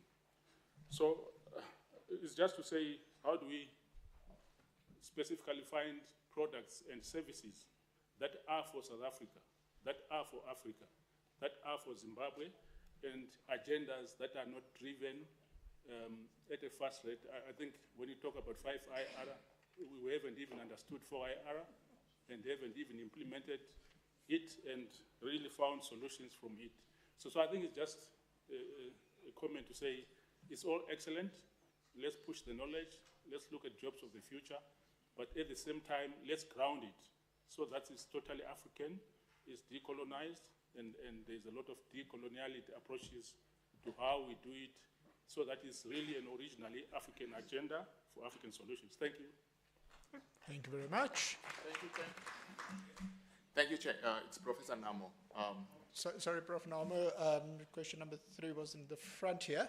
We'll come to you now. Thanks. Thank you, Chair. Prof, by the way, my name is Cameron Morisani. I'm from the College of Accounting Sciences. It's a pity that we lost you to UJ. I wish you were still with us within CAS. But on a serious note, Prof, I just wanted to ask you, as you know that we're doing research on this 4IR, and I think my keen area of interest is particularly around how do we transform the accounting profession, since we both come from that discipline, particularly in terms of how do we create new programs that are relevant.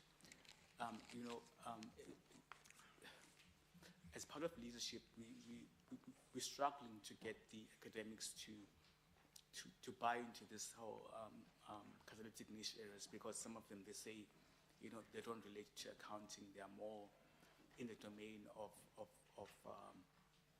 the art, of the science, etc. So the question for me would be, what sort of programs geared towards the accounting profession that can be perhaps be developed within the space of 4IR. I've also been trying to think to say maybe we can have a program, a master's program around 4IR, and how can we perhaps link it up with other colleges such as CSET, etc., to see how we can piggyback on that.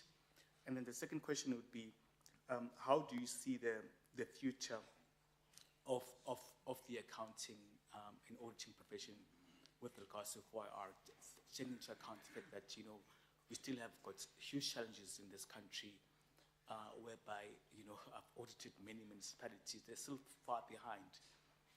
How do we get them up to the role of using technology, because they're still using, paper in terms of them inputting some of their accounting entries using invoices. Some of them are still manual.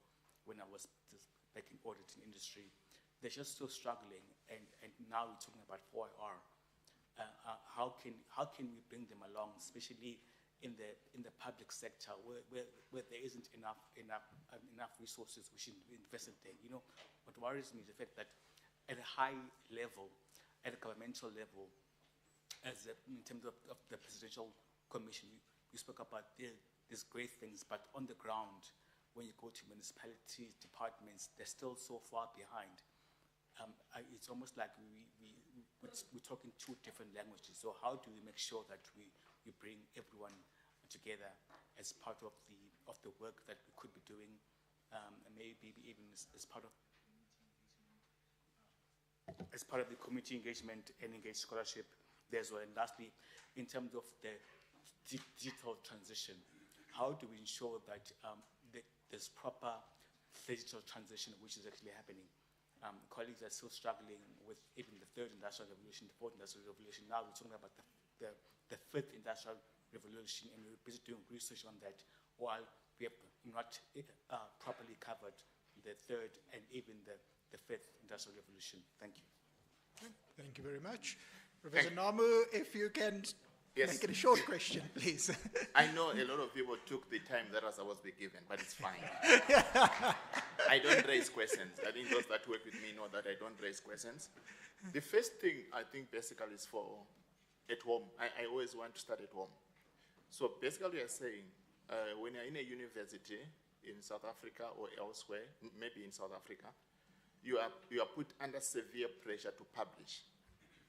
So there's a disjuncture there. I think it's good that Prof. Mayor is here. We need to move in a space where we are saying there's going to be research for development and research for publication.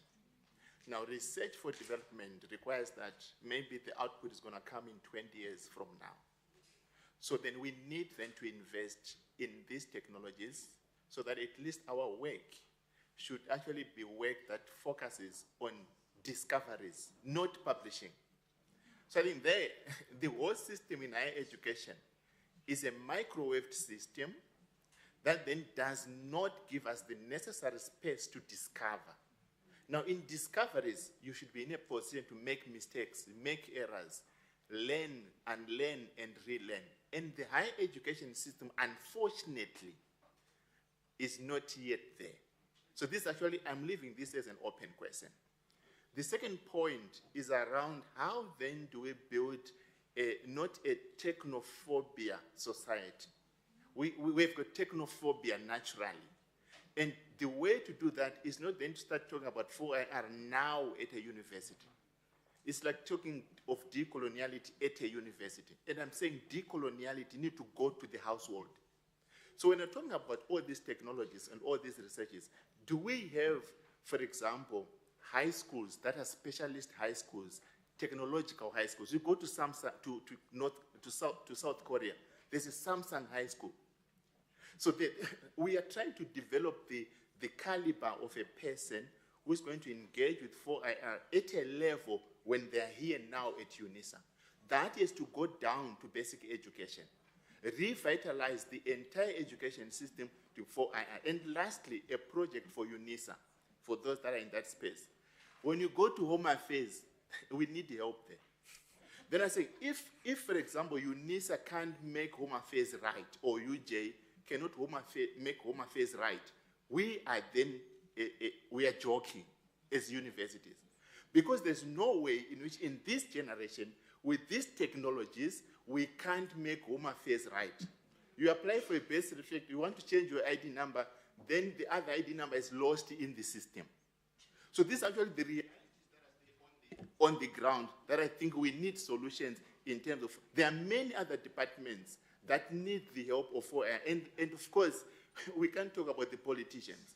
When are we going to move into that space so that they understand when they are doing budgets, say, we need budget in the 4IR space. So there are also other issues that we need to bring on board as a university that are going to make us university-like human beings, and then research for development, not researching for publication. Thank you. Thank you very much. Okay, Professor Malloy, do you want to respond to some of those questions? I'm fortunate that I do not have to respond to the 20 years timeline research for development, but an important point. So, Prof. Mbowa, a very good point that we've got to ground some of these technologies, for African solutions. I kind of take that. And then there's a need for us to collaborate on this and start thinking how do we go about this? How do we do this? We need to have discussions on this. There was a question on law. So standards, legislations, Canadian standards. I think very important. A very important question or very important suggestion. So maybe it's one of the research areas that has to be undertaken here at Unisa to say, look, these are laws as they are in South Africa, so then we have enough laws when it comes to data protection, POPIA, etc., etc. So do we need additional laws? That's a question that we've got to ask. Should we go the Canadian standards? So then that's research that has to be done, and the determination, so these voices are important. So in some of these platforms, how do we locate 4IR in the communities that we're serving? So when I think of the communities that we're serving, so I always think of poverty, communities that, in the South African context, for example, we always talk of these three ills: poverty, unemployment, and inequality. So then how do we use, I think, the questions that we have to ask ourselves, research that we have to conduct at UJ now. So we have this thing that is called research for societal impact, not just research. So how does the research impact the society? How has it changed the society? So in this context, the efficiencies that we derive from HR, the effectiveness and the less errors, how do we then, use that to attack poverty, to attack unemployment, and inequality? So that's the research that would have to take place. Prof. Murisane, creating programs in the space of accounting. So at UJ, what we've done is that we started with short learning programs.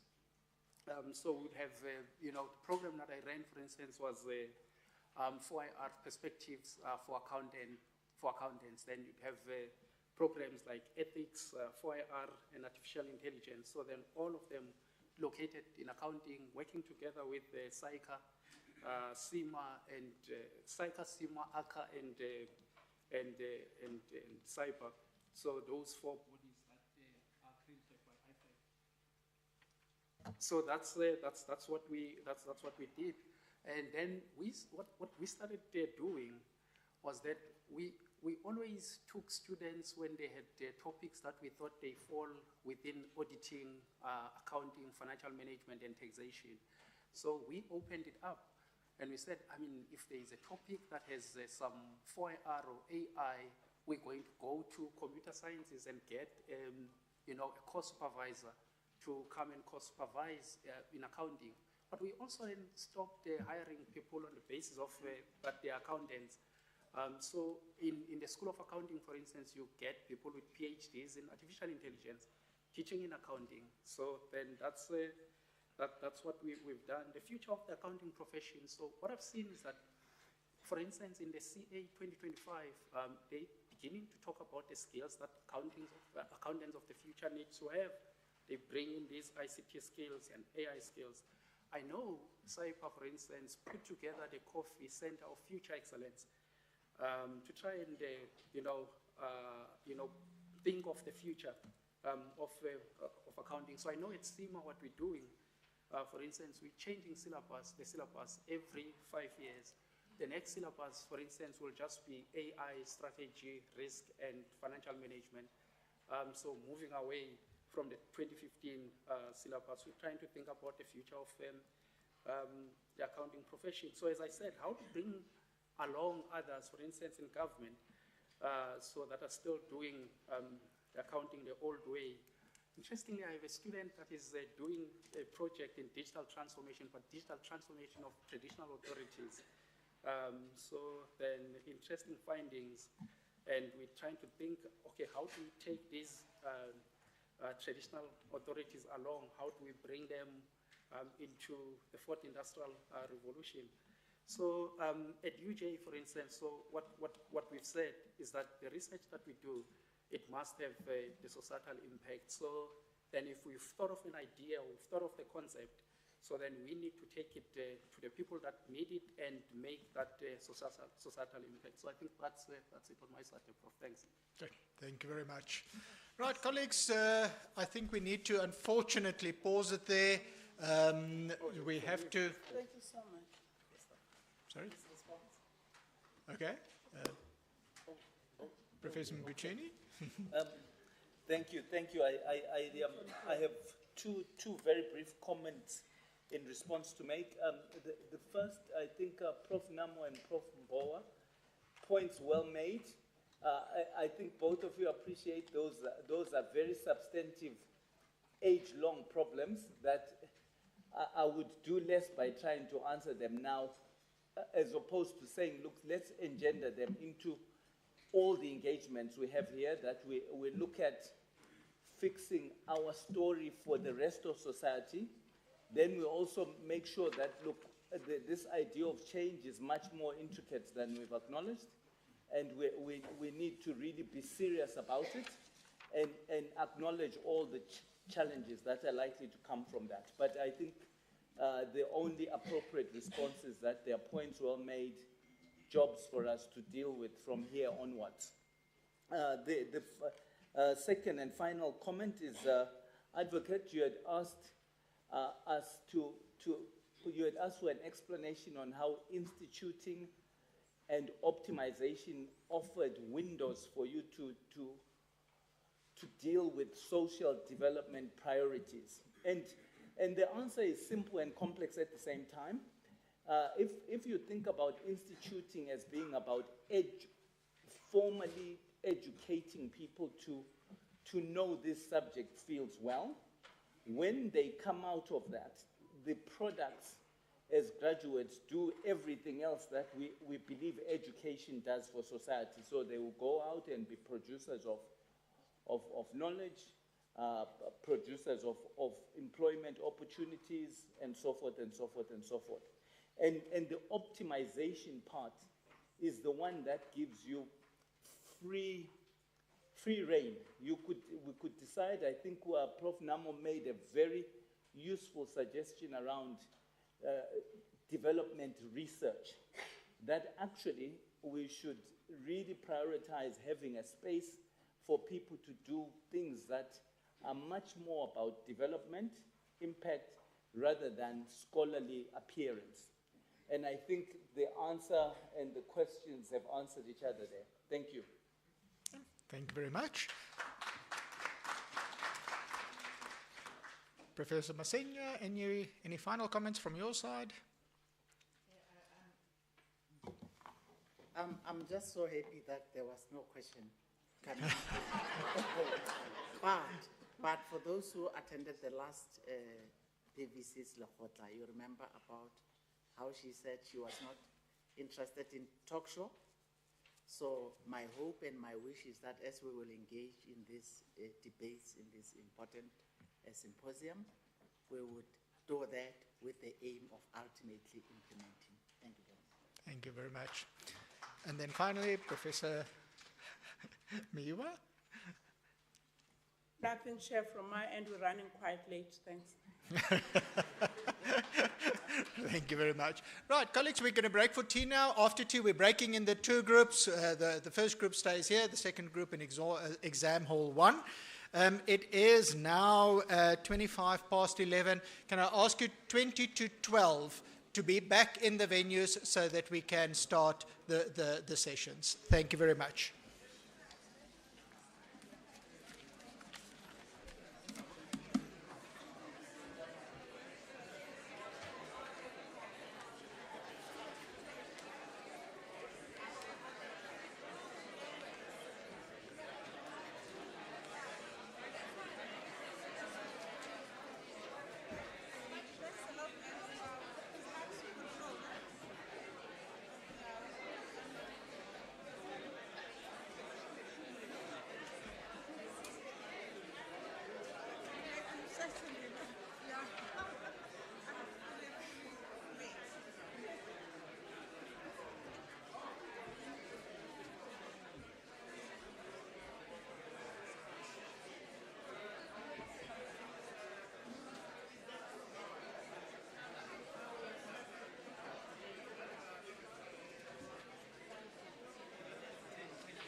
that our economies are built around energy.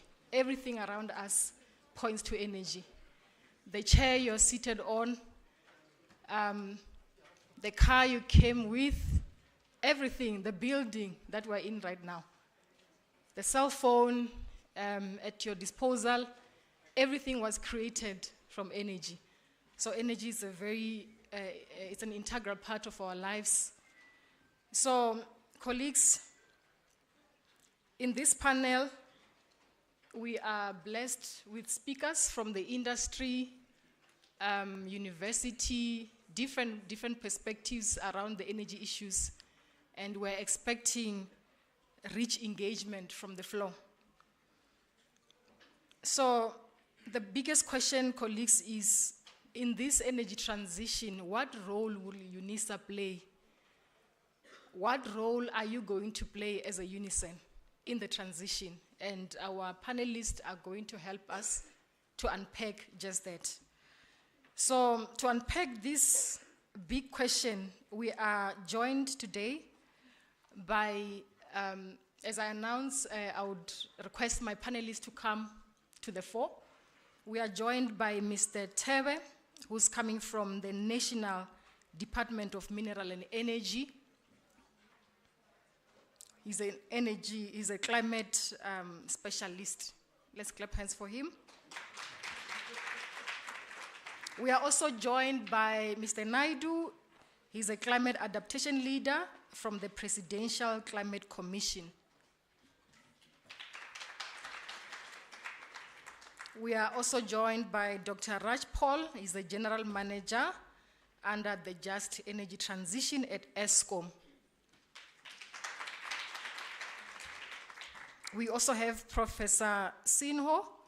She's our economist at the Department of Economics at Unisa. We also have Professor Mbowa. He's an energy specialist.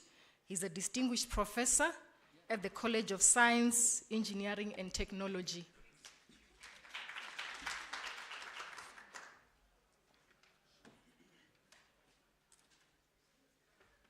For kindly request that our panelists introduce themselves briefly. We'll start from Professor Mbowa, so that the audience can appreciate what they have been doing and what they continue to do. Thank you very much. My name is Charles Mbowa. I'm a mechanical engineer and I've studied manufacturing and a PhD in Japan in energy life cycle assessment in terms of databases for energy throughout life cycle assessment. And I've, over the years, worked on energy efficiency, energy management, and bioenergy, focusing mainly on biogas. I've also looked at power systems and incorporation of renewable energy in the energy mix. Thank you very much. Thank you, Prof. Good morning, ladies and gentlemen. It's really my honor to be here to discuss about the just energy transitions. I am Prof. Sin Yu Ho, coming from the Department of Economics, College of Economics and Management Sciences. My area of research lies in development economics, how different aspects of economies affect the stage of economic development, especially in Asian countries and also African countries. I'm also interested in financial economics, how the capital being raised and affected by the stock markets and also the banking sectors. So I believe these will also be very interesting when we combine the issue and topic on energy. Thank you. Good morning, everyone. I'm Desigan Naidu, and I think I should declare both my hats. I am indeed from the Presidential Climate Commission. And although the title says Head of Adaptation, it's a small team, so we tend to do all of it together. I'm also a research associate at the Institute for Security Studies, where we're building a climate and security program, which is pretty exciting. and I think will have relevance to this, an African university that actually operates in a Pan-African space. My own background is much more in water than it is in other aspects, and I was CEO of the Water Research Commission for a decade before taking up these posts, and looking forward to this discussion. Thank you very much. I'm Tebe Mamakoko. I am fortunate to serve as the climate change specialist in the now separated Department of Mineral Resources and Energy. We are still finding our way in terms of the mechanics of the two departments.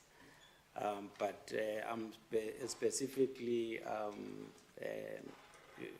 part of the climate change negotiation team of South Africa, and I also represent the department in the G20 negotiations, as well as BRICS and other multilateral forums.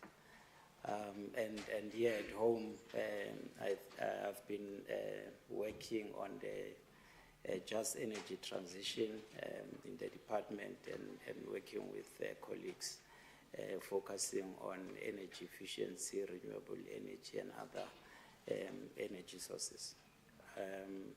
I see I'm probably the only one who's not having a DR or a prof next to my name, and I'm encouraged that I'm here. And as I leave, probably next year I'll be enrolling for PhD. You're welcome. Thank you very much.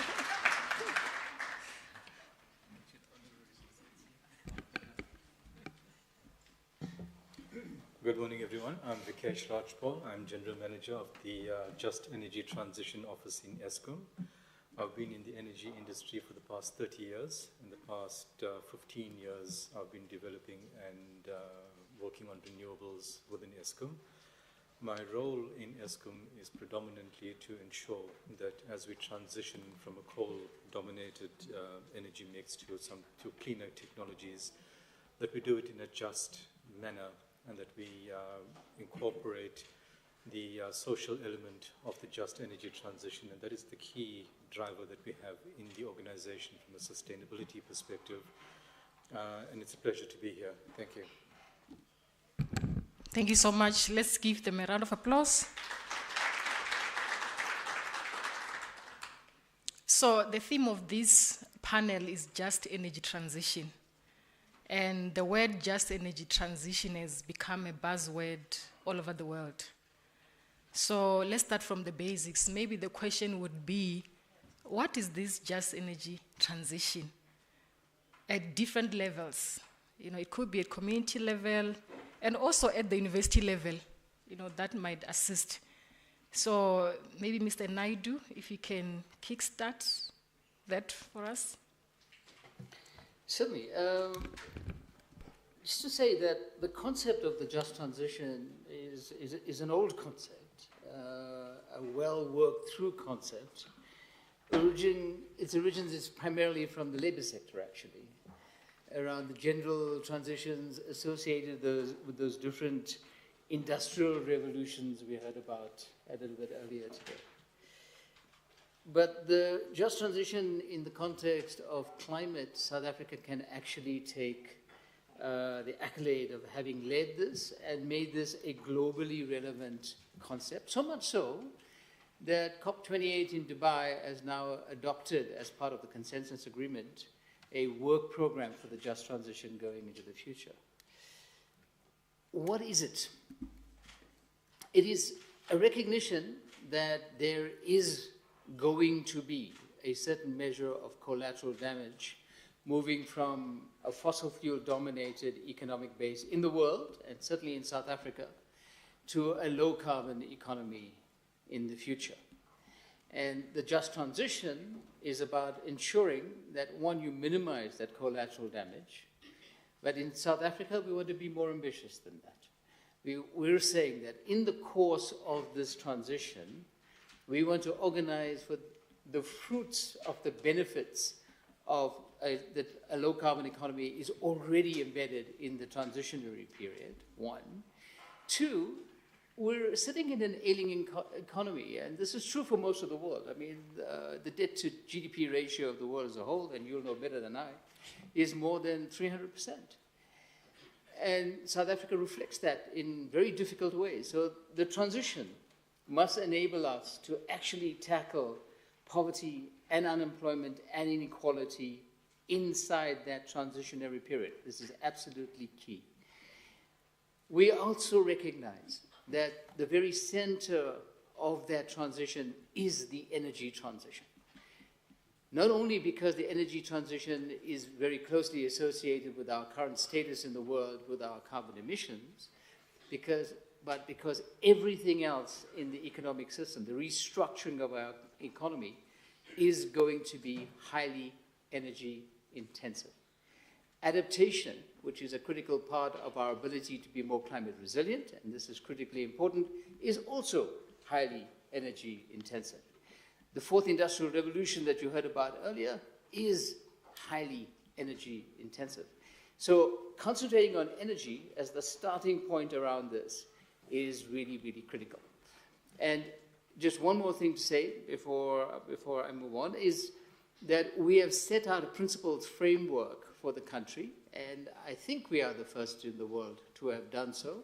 We have, as part of national policy of the country, a just transition framework. And the just transition framework is pretty explicit about the principles that need to guide the work that we do inside this transition. I'll stop. Thank you. So considering that all the restructuring that we need is going to be energy intensive, what are the implications for this just energy transition? And I'm pretty much sure that the energy transition differs from operational levels, sectorial levels, and also community levels. So, Mr. Tebe, maybe can you unpack for us, from your perspective, how this just energy transition is supposed to evolve? Thank you very much. And maybe I just need to tap on what Disiken was saying in terms of how South Africa has conceptualized the energy transition from the broader framework of just transition. I must say that as the concept was evolving, from the department point of view, we worked on a framework which has since been overtaken by events as the Presidential Climate Commission was developing the country framework. But in terms of what we observed through the engagements with communities, because firstly the principle, as he was saying, is that the transition, especially in the energy sector, is people-centered. So the people's view must be taken into account as we are planning how we will be transitioning from the high-emitting technologies to the low-emitting technologies. And I would argue, because we are in a research institution, they are full of academics here and researchers, that perhaps South Africa, as much as Disiken is saying that we have shown leadership, but we also, I think, have built our processes from where we should be ending. And by this I mean that we lost an opportunity in terms of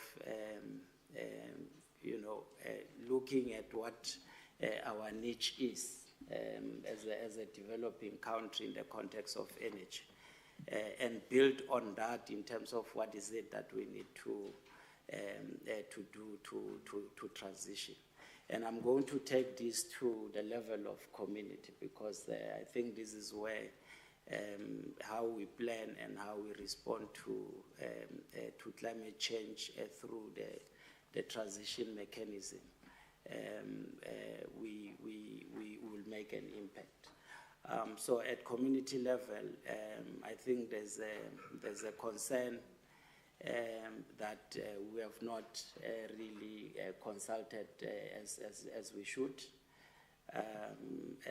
because the views and fears and concerns of the communities on the ground are not necessarily reflected in terms of how the transition should look like.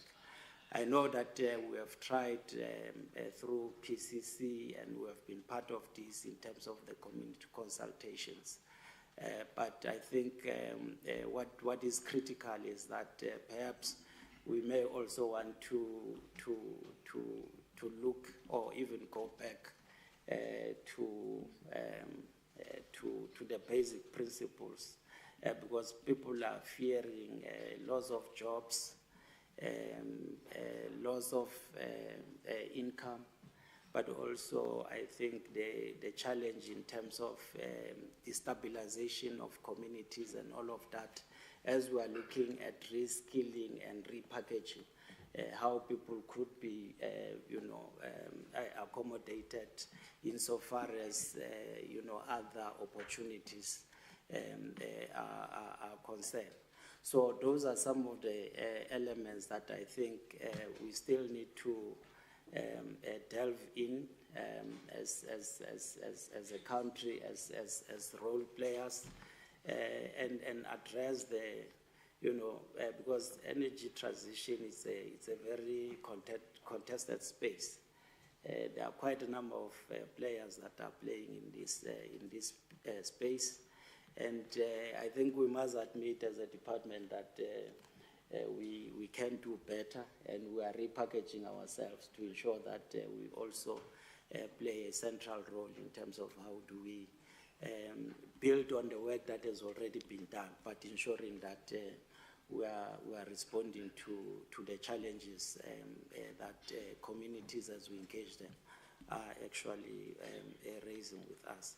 So I'm going to pause here, but I think the critical question, Chair and panelists, has always been that as we are planning this, we should be asking ourselves or responding to a question of whether we are addressing emissions, or we are dealing with, or we are fighting energy sources such as coal and other fossil fuels. So that I think for me, it's a very important question that still needs to be answered. I know that there are different views, and this debate has been running, but that is a fundamental thing that we need to address, whether we are addressing emissions or we're addressing technologies.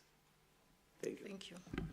So, Dr. Rajpal, ESCOM has been the enemy of everyone for a very long time. And unfortunately, today we're putting you on the spot.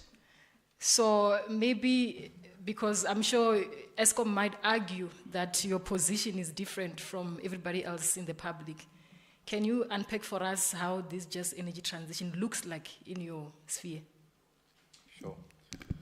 I just want to respond briefly to the question that was raised now regarding what are we doing it for? Are we doing it for coal or for the planet or for the emissions?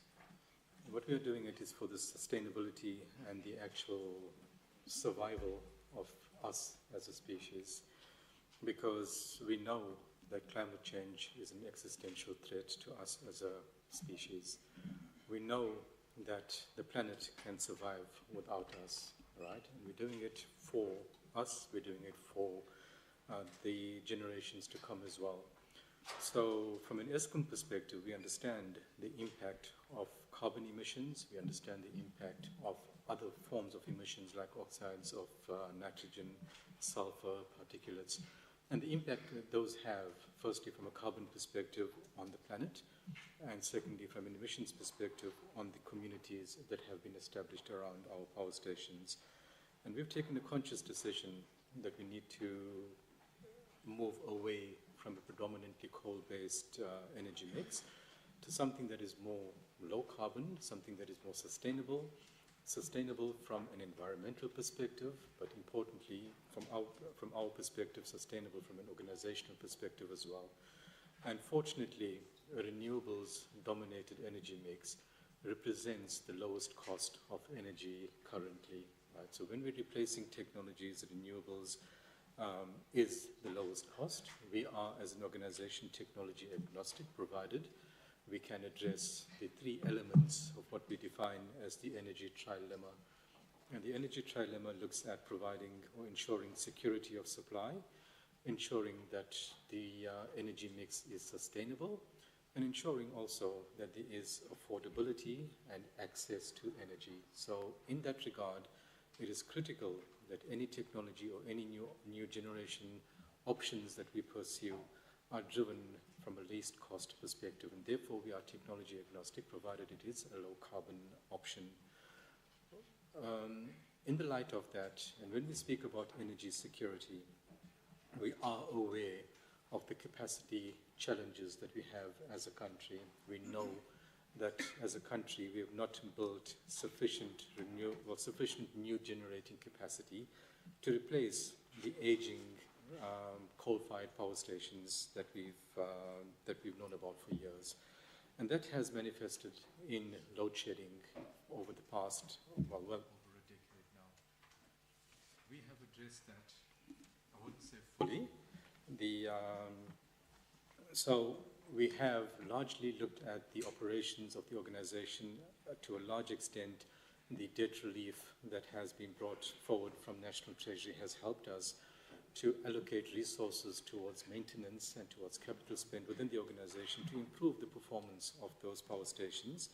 And that is why we have currently almost approximately 140 days of without load shedding. But that is not sustainable. The country still needs new generating capacity, and if we don't build new generating capacity as soon as possible, we will find ourselves in a situation where we are back to load shedding. So, sorry, please tell me when I should stop, right? Because No, it's okay. Continue. It's okay. Should I stop now? No, it's fine. Okay. It's fine, I'll continue. So in addressing the energy security, we also have a number of power stations that have been earmarked for shutdown. In fact, starting now, as part of the Integrated Resources Plan, we had some power stations that would have been shut down already. And in a staggered approach, between now and 2030, additional production units would have come online. However, given the energy crisis, we've taken a decision that we will delay the shutdown of these power plants. We will continue the operations of those plants, not with the intention of extending the life of those power stations, but rather to continue the use of those units until the country gets more generating capacity online. And that is largely, well, it's partly, should I say, a reason why we are in a situation now where we have, to a certain extent, a capacity surplus. So while we are doing that, we've also taken a decision as an organization that we will decouple our plant operations from our JET strategy, from our repurposing and repowering initiatives as such.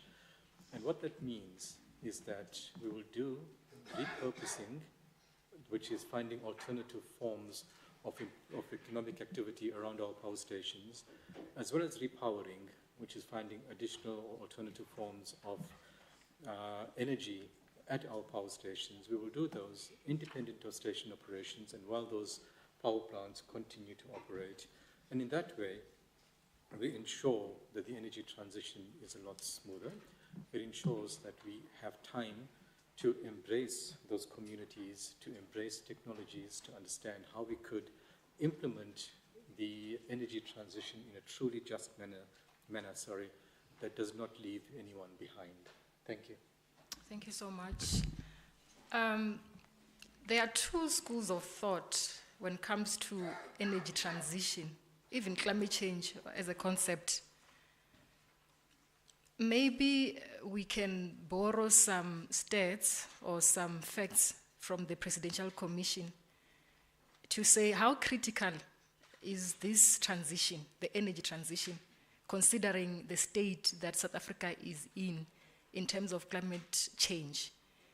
Because there are those who believe that there's no need for us to do this energy transition.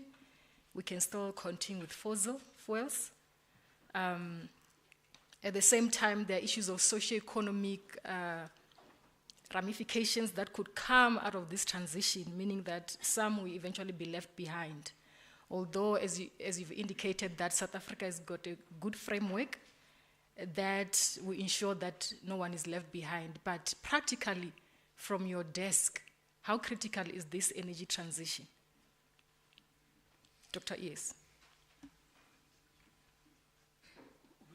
No, you can, Mr. Naidu, yeah. We can start from you. Go in that side. All right. Let me start at this point and say that our current state of play as a high carbon economy is extremely unjust. It does not give us the ability to have sufficient energy security to deal with the trilemma issues that Vikesh put on the table. So we aren't able currently to meet SDG 7. We do not have enough energy in our system based on our fossil fuel powered fleet to be able to power a reindustrialization program inside the country. These are current realities. So we kind of talk about the just transition as if we're going from a comfortable space to a less comfortable one. It's not the case at all. That the energy transition, the renewal of the energy system in South Africa using a low carbon base is the only means really available to this country to actually have the development parameters that we want. We also have a global positioning that looks quite bleak. So if you look at one of the clubs that South Africa is in, and it will have the presidency next year, which is the G20. In the G20, on dependency on fossil fuels, we're number 19 out of 20. It's a very poor place to be. So there's a bunch of factors that are pushing us in the direction of engaging this. And then to go further, I mean, the existential crisis we're talking about isn't in the future. We're living it out. Part of the reality of where we are is that we have these deadly air zones in the country. And I don't want to scare you. You're right in one of those right now, generated primarily by our fossil fuel addiction. And all of this can be turned around with the right kind of movement. On your comment, Alu, that there are two schools of thought, I would argue that there are some sporadic voices that are talking about the possibility of continuing the fossil fuel chain, but the majority of voices by far, including the official position of government, is that low carbon is our future. The only thing that's a debate is pace and scale. And I think we must concentrate it into that space. The second point that I want to make is that we create very, very flowery pictures about how good life is for people in that coal value chain. We talk about in Mpumalanga in particular. I mean, the reality in Mpumalanga is that it's very high levels of unemployment, very high levels of actually de-development that needs to have a step up in the right direction. And the formula that is available is the energy transition formula. But the things that we do have to be very practical about, and you must signal to us when, because we have very big gaps in knowledge that has to be fulfilled. And I think that given that you have chosen this as a catalytic niche area as a university, and you're a gigantic university, with many, many partnerships globally, you can make a really big move inside that direction. But before we get to that, the last point I want to make is that in the way we're talking about the transition, there is a strong element of pragmatism. It's the realization that you're going to be able to reskill and move folk in the current fossil fuel value chain to new possibilities in a low transition economy. But there will be a component of people that in the short term will not be able to do that. And for that, we built into the framework the notion of the social security net. Because if you want to leave no one behind, then that's the kind of investment that you want to make. So this is kind of where we are. And then there are other threat factors in the global environment that are really critical, right? So one of those threat factors is the issue of global trade. That if you continue on a fossil fuel dominated, a high emission status economy, you'll be rapidly shut out of the global trading system. We already see these barriers in place. They're already working in parts of the world, and they are rapidly being ramped up. And all of the major markets are putting some or other measure in this regard, and all the major manufacturers and exporters have an accelerated strategy on how to meet that. And I think this is absolutely critical for people to engage. And on the African continent, one of the biggest discussions in the AFCFTA, which is the Continental Free Trade Agreement, is exactly how we set up a rules base in the African continent on how to engage this, not only with external partners, but also with internal partners. So we have to be alive to the fact that if we do not move rapidly, as a country, we may be left behind. Thank you. Professor Hall, your take? Yes, I also agree that we need to move strategically and with plans. According to the global study, actually there is a lot of benefits for energy transitions in terms of GDP increase, in terms of job creations from the renewable sector, and also there's a whole bunch of welfare increase. So they predicted actually the GDP on a global basis, it will have at least 3% increase globally and 20% increase of job. So we are seeing actually there's a lot of opportunities on renewable energy jobs being created while we are shedding jobs on coal mining. And for the welfares, as Dr. just mentioned, there will be also some direct, indirect or induced benefits from trades and also change in consumption patterns. So our question is, how can we plan so that all these benefits can be equally shared in our economy?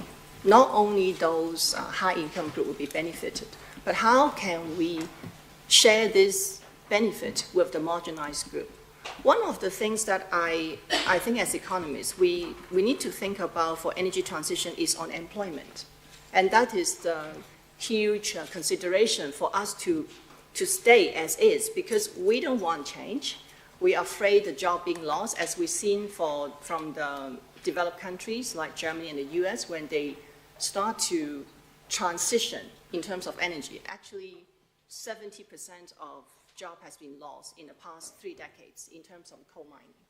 So we need to learn from them. Being at emerging countries, we know that there must be the trend that coal mining industry must fall. How can we plan accordingly so that all the jobs being required can be trained?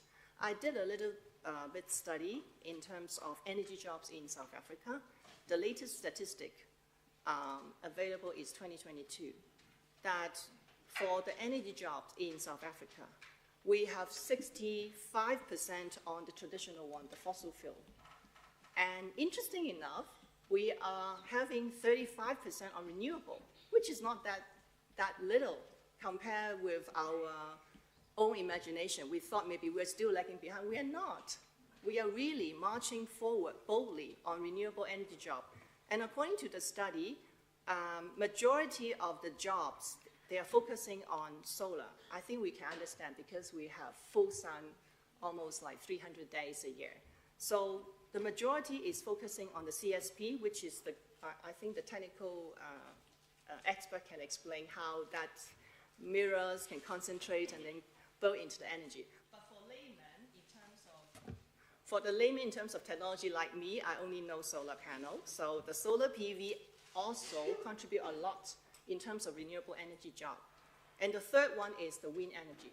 So if we can look at this statistics as economists or as researcher, we can inform the government or other relevant community, how we're going to move forward. Should we have some qualifications, short-term learning program, to train our workers to get a job in the renewable sector, such as the wind energy and also the solar panel, and also further do a study on the occupational profiles. Actually, those renewable energy, they are not 100% high-tech. I can say more than 50% of the job profile lie in the factory workers or construction workers, which means that we still have a lot of opportunity to decentralize the energy sector, and we can really create a really well distributed economy if we boldly enough and make plans on that. Thank you, Prof. Prof. Mbowa, your take?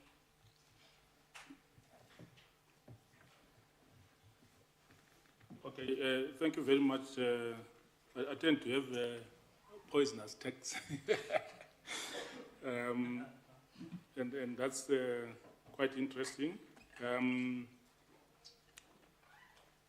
I think essentially we talk about policy and planning, but if policy and planning doesn't translate to reality, then we are not going anywhere. By that I'm saying that how good have we been at implementing policy and at implementing plans? Or do they just remain that?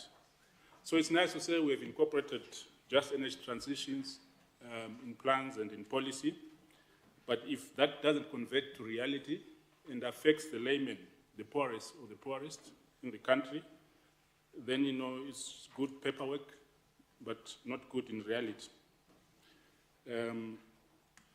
One aspect one would think of is really whether it's policy or planning. There might be need for deliberate tasking and providing projects and programs to universities to really take a blank check approach and do some kind of business process re-engineering where you say, let's start from nothing and see what our policy should be.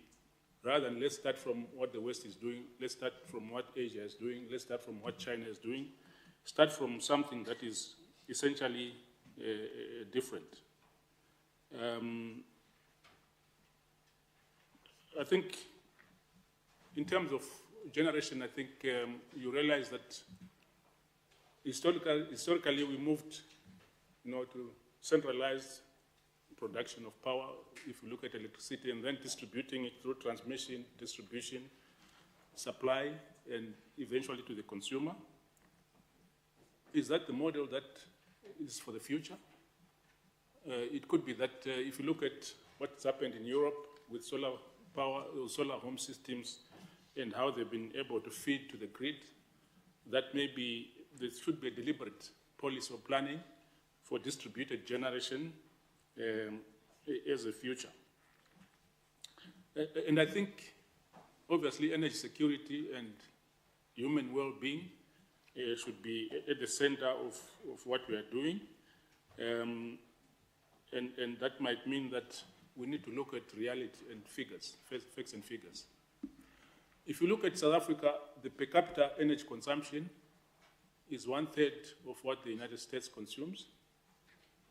And you're talking about, you know, 333 million or so people consuming at such a high level.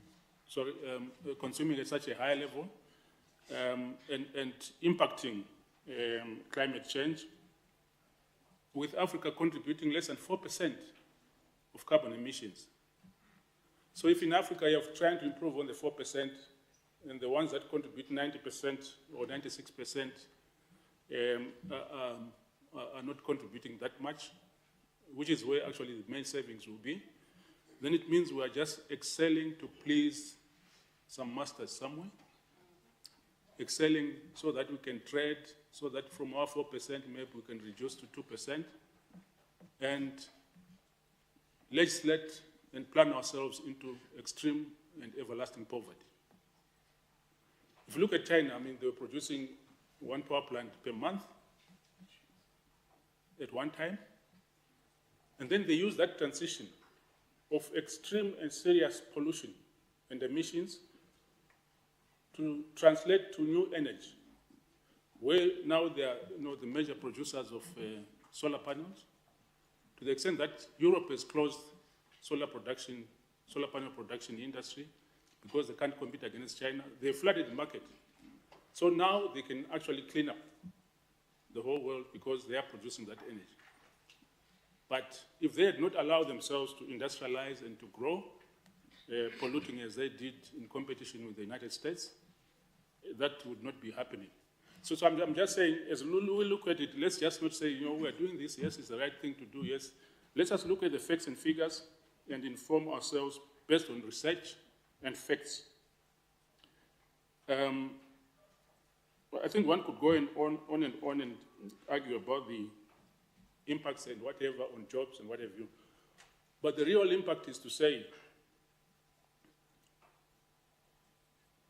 if you think that fossil fuel is not a big economy, yes, whatever percentage of employment it can give, what's the downstream impact? What's the impact of load shedding, blackouts? What's the impact of having inadequate power supply, inadequate energy? The kind of growth that could have happened, the kind of cleanup that could have happened, the kind of investment in renewable energy that could have happened, the lost opportunity. So if the economy shrinks or does not grow by 30%, because we are trying to be clean and then we have inadequate energy and then we are load shedding, the cost of load shedding alone will defeat even the overall objective and final plan that we have. So I think we always say that when you are swimming in the ocean, you create a big cage so that you deal with the sharks. That's the situation with trade areas, whether it's African free trade area or global world trade area, where the agenda is set somewhere. And you are told, conform or we don't buy from you. Conform or we kill your economy. We are dead anyway. You are using 4% of the energy. You are not emitting anything in terms of real massive emissions. And now you are forced to conform at your own expense, at the expense of not ensuring that there is equity, that there is contraction or reduction of the Gini coefficients within your community. And I don't know. I think it's just being forced into a situation where you don't go anywhere. So I say I would do that. I think I just do it to stimulate debate. It might be extreme in terms of the viewpoints, but I think what I'm pushing is to say we need to develop our own templates, and we need to together ally. It can be non-aligned movement of energy transition, where we are saying, look, China has done it this way, others have done it this way. They are there now, they can do whatever they want.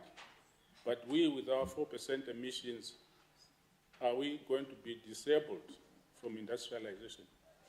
Are we going to be disabled from improving our quality of life? It's just another thought to say, let's look at it the other way as well and say, not being the good boys, like, oh yes, United Nations, look, we've done well. America, look, we've done well. Everybody, look, we've done well. But at the expense of us, our being, our humanism, and anything that is African being. Thank you. Thank you, Prof. You want to add? No, thank you. Yes, I just want to add and echo some of the sentiments that Prof have expressed.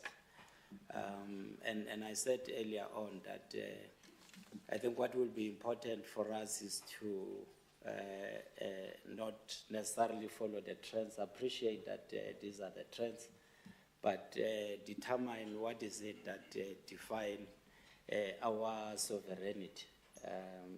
Because without necessarily appreciating that, you're going to lose that advantage. And I indicated that South Africa, in our view, we started from where we should end. We based our approach on what is available in terms of resources and what is the popular technology at that point. And I appreciate that my colleagues as ESCOM has taken an approach that it's technology agnostic, which I think it's very important. But I think we might have moved quite too fast, and the ambition is there, but it should be within the reality of our country. I know that you are advancing the numbers in terms of jobs and all of that, but from where we come from and the work that we have done in terms of these numbers, we see these are not sustainable jobs, at least in the South African context, and I would imagine that in the continent as well, because they are based on you rely on importing these and distributing. But the argument that we're raising is that at what point are we actually ensuring that these are beneficiated in the country? We produce these things. We use the minerals that we have. We're advancing in terms of technologies, hydrogen, we are talking biofuels and others, which I think is good. But I think what is important is for us to make sure that these technologies are informed by exactly what is it that we define as our own trajectory or pathways in terms of the transition. And we then develop those solutions based on not what we are being offered, but what we want as a country. Should be able to say, this is what it's the reality, and this is what it costs, and therefore this is how much we support we need. We're advancing these things in the climate change negotiations, and I think it's not so much an issue of just being semantic when we are talking about differentiated approaches and the support, but also the pace at which we can afford. So I think this becomes critical, and I think you asked the question, what Unisa should or can do in this. For me, I think there are research gaps that need to be attended to in terms of, one, these technologies that we are talking about. What are the advantages and how do we take them forward to ensure that we maintain and ensure our own sovereignty in terms of determining our economic development. That is one thing, and that will really involve probably. I heard that the current GNU talks about national dialogue, and I think we will need a national dialogue on energy, particularly when it comes to the transition.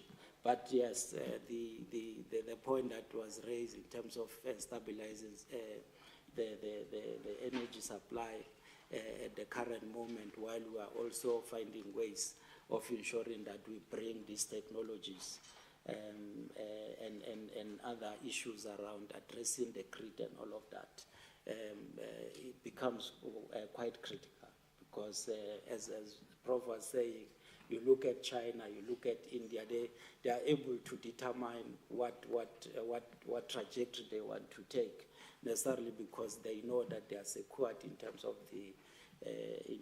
the supply, and they dictate. I'm not sure if we're in that position to do that. So yes, let me pause here. Thank you. Thank you. Maybe just before we get to the next comments, can we also reflect on how Unisa can play a role? Mr. Tebe mentioned that we should be focusing on research in terms of technology so that we can be independent. But what other areas should we be focusing on as a university? Because this becomes our bread and butter going forward. Yes, please go ahead. Thank you. I'll try to combine both, but I think that there are some important things to react to. I think China is a really good example. China has pegged its pace and scale. Currently a 2070 timeline for net zero. It's probably going to be a lot sooner than that. In fact, they're not far away already from peak emissions. And at the same time, has become the global powerhouse around renewable energy. I mean, by the end of this, which is the 14th basic plan, I don't remember the numbers exactly anymore, but it's something like 1,024 gigawatts of energy just from solar and wind, not even considering any of the other renewable resources. The net result, because it moved early, is that it controls much of the global value chain in these domains. And we have to have that kind of discussion. The second issue I want to raise is that the ISS, together with the Kenyan Foreign Services Academy, had a pretty important seminar last year at the African Climate Summit. It was the inaugural African Climate Summit. And it was examining Agenda 2063 and the need for Agenda 2063 2.0. And in the course of preparing for that, the thing that we could not find, Professor Mbam, there is no high carbon development plan for the African continent. So what are we debating? We keep saying that we're adopting somebody else's agenda and the emissions dictate. In favor of going away from what plan? There isn't a high fossil fuel plan for continental development anyway. So I think we must just be practical about what we're engaging.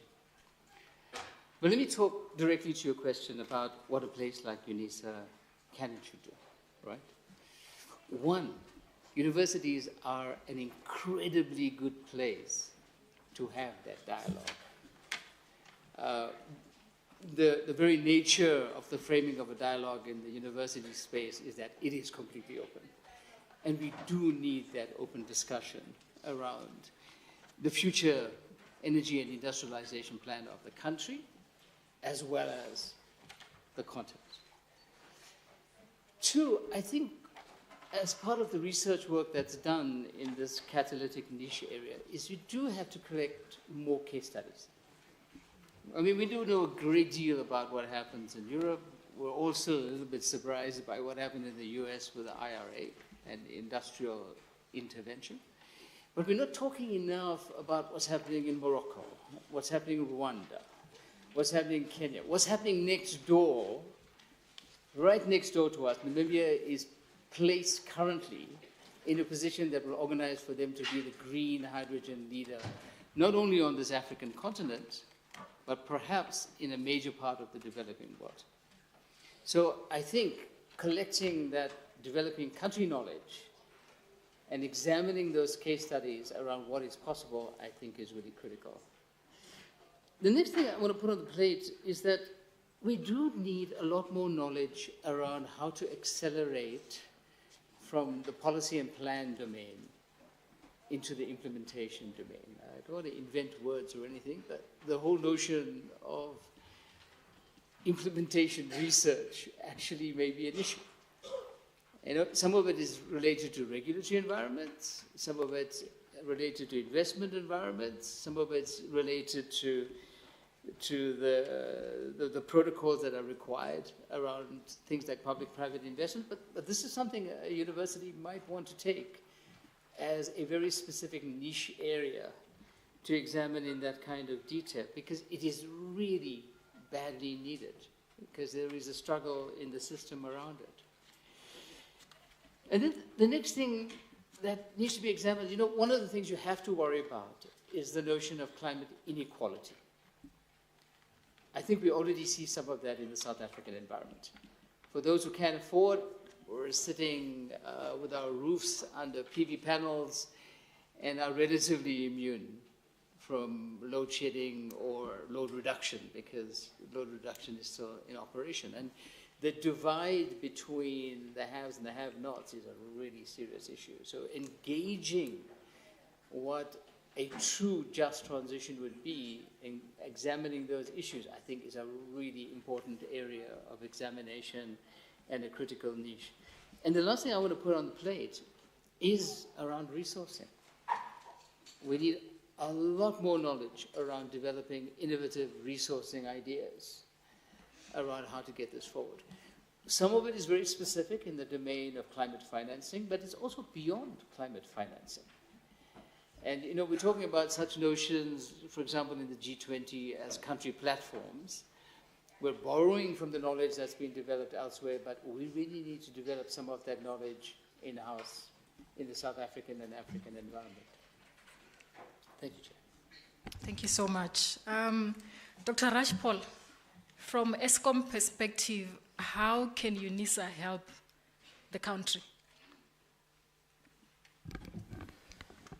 It goes back to the comments that Desikan had just made now regarding the need for additional research regarding policy or converting policy into practical implementation as such. I very often hear the argument that was just made a few minutes ago about Africa being or contributing 4% of the global emissions, and we are implementing our low carbon future based on drivers from the global north and the west in general, and that is not the case. I think what's important from a university perspective is providing support on how do we address the narrative around the coal industry as such. Going back to the point that Desikan had made earlier, it depends on the context. If we had a fleet of coal-fired power stations that had 20, 30, 40 years of remaining life, and we're talking about pursuing a low-carbon future, that's a completely different discussion. That is not where we are now. The average age of our coal-fired power stations is over 42 years, right? Those plants are designed for 50 years. Well, designed for 40 years and generally extended to 50 years. So we are reaching the end of the life of these power stations as per original design. When you look at the country's realities, we talk about poverty, we talk about unemployment, we talk about inequality. The comment that was made earlier regarding unemployment rates in Mpumalanga. Mpumalanga has the highest number of coal-fired power stations. The concentration thereof, should I say, also has the highest number of coal mines, yet we talk about unemployment rates in excess of 40%. That excludes youth unemployment. So we need to look at, from a university perspective, in addition to what I've mentioned regarding policy and implementation, how do we address the narrative, and how can we, perhaps from a social science perspective, address changing the narratives, addressing, and I'm not making any aspersion or casting any aspersion, but addressing those with vested interest in the current status quo, and how do we jointly address this? Because the work that we're doing, not just from ESCOM, but from a climate change perspective, it is on a base of you have high unemployment, you have a plant, a fleet that is reaching end of life. What are your options? You are blessed with natural resources from a solar perspective, from a wind perspective. It is the cheapest form of electricity. So what are the alternatives? If we talk about not pursuing a low carbon future, or if we talk about doing this at a pace and scale that we can afford, or if we talk about us doing it too fast, what is the alternative? Are we talking about building new coal-fired power stations as the alternative?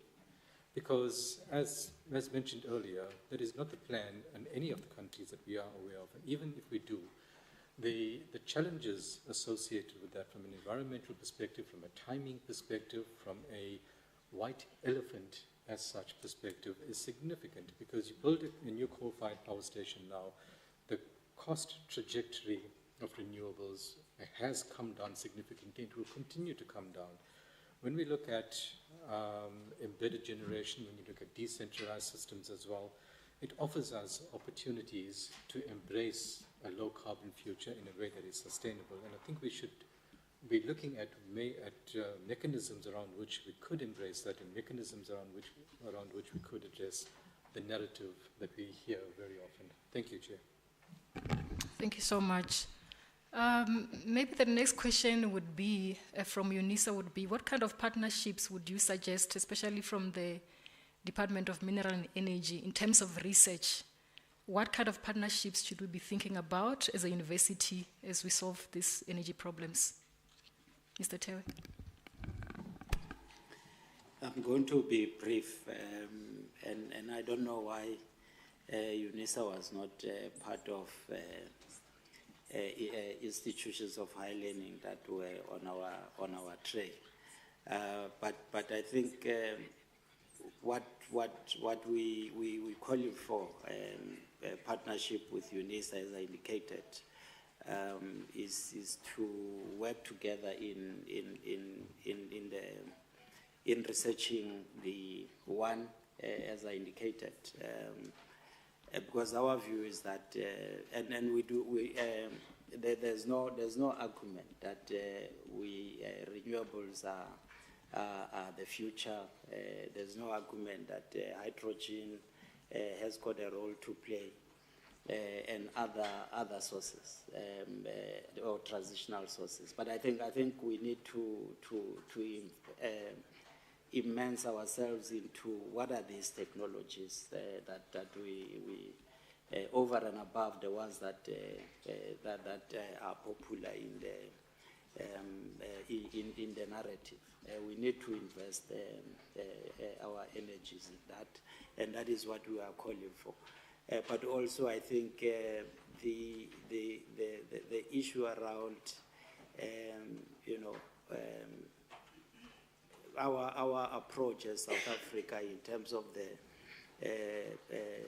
foreign policy on the geopolitics of energy, because to understand that will also be quite critical in terms of how do we ensure that we maintain our energy sovereignty. So those are among others research questions that I think we're looking for in terms of partnerships, particularly with Unisa. We work with other institutions, but I think that those are opportunities that we have not. We are thinking of, and we have not invested in. I'm not sure. Maybe colleagues from PCC, it's something that is being considered. I've not seen it. I've not heard of it. But of course, the information is dynamic, and therefore it might have been a missed information on my part. But that is the approach that we think we can start off. And obviously, there are quite a number of things that we are identified in the framework from the social perspective that I think we could engage further on.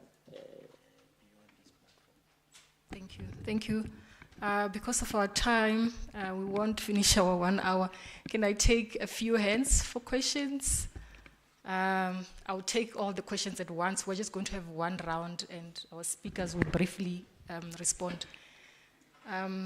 1, 2, 3, 4, 5, 6, 7. Can we please be brief because of time? Just a minute. So I'm Jasper Rees, Distinguished Professor of Agricultural Technologies. I think for the panel I will say one word: agrivoltaics. So this hasn't come out in the conversation this morning. And very briefly, in my former role as a VC in Botswana, our university built a 1 megawatt agrivoltaics facility which powered the university. It cut the university's, it was a small university, and it cut the university's electricity bill by some 25% straight away. But it creates about 5 to 10 jobs in horticulture per megawatt of solar installation. So I would plead with you, and I'll come and nail you afterwards, I'll plead with you that we incorporate agrivoltaics into our planning. France has in fact regulated that all solar plants in future can only cover 40% of the land so that they can be agrivoltaic plants. In other words, you farm underneath the plants. And the only trick is to put the plants more than 2 meters above the ground. So let's talk afterwards. It's something we will do on a new experimental farm out by Bronkhorstspruit that the university has just completed purchase of. And we will plan to drive that initiative there as a training facility and as a small business development facility, which can then scale outwards. So yes, Ministry and Eskom, we've got lots to talk about. Thank you. Thank you very much. I'm very happy that the industry is here. And I just wanted to make a comment on issues related to energy utilization efficiency. Do we have national data for that? In other words, I'm saying how much energy is produced at the national level, how much is reaches the consumer, and what data do we have in terms of energy utilization efficiency at the consumer level? In other words, I'm saying this is an area where Unisa can be involved and contribute towards the development of the country. Thank you. Thank you. Yeah. Yes. Oh, thank you very much. Sorry for the niche fixing generation. Oh, thank you very much. So, it's David. Yeah, this question stems from independence researchers. The issue of the gross energy monitoring system, we like to under the net zero, would it be advisable for the country to trade pro-cyclic offshore with BRICS, more or less, could be a transparent ecosystem, the pro-cyclic, which means the state would rather trade clean coal with the BRICS countries and with more or less high taxes in exchange of other reimbursements under the dollar.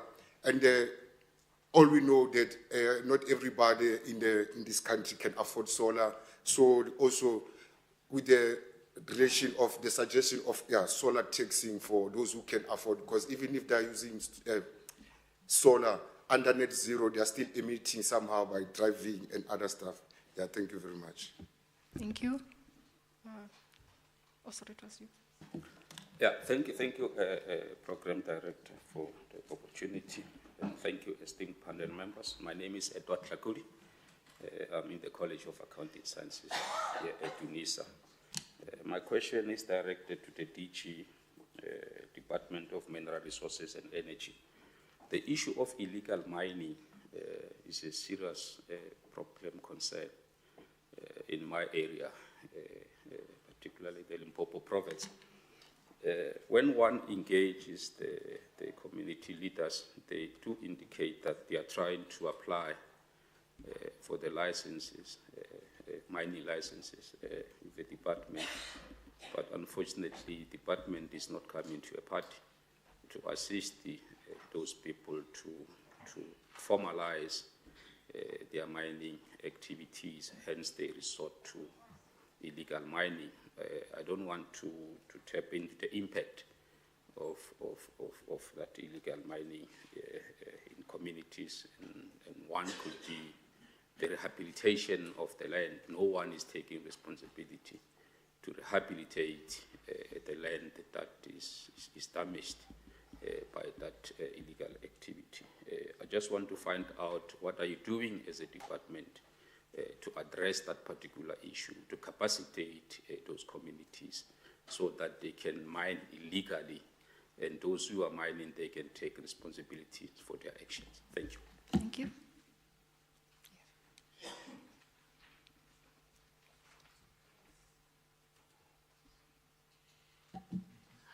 Okay, thank you so much. My name is Khulufelo Moeng. I am from the Department of Development Studies.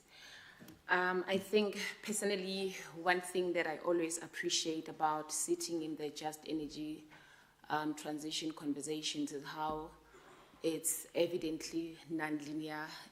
There's just a lot of vested political and capitalist interests.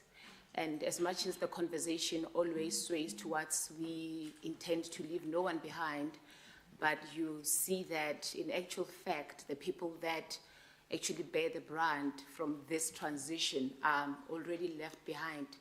And I'm saying this in cognizant of communities, especially in the Komati area, who are actually, most of them having lost their livelihoods, having lost employment due to the coal phase out that is happening in their area.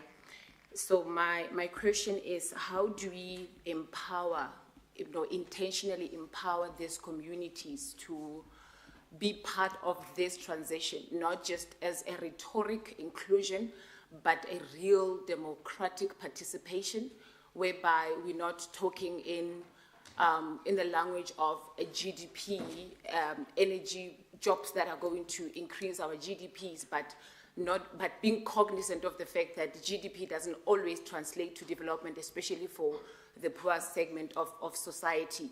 Can we maybe start talking about a just distribution instead of equitable distribution, considering the fact that most of these communities, especially in the Mpumalanga coal fields, we're talking about coal miners that have worked in those spaces for decades. Some of them don't even have matric. When you're talking about reskilling and upskilling, do they feature in those programs? What kind of reskilling would you give a coal mine that has been in that space for decades?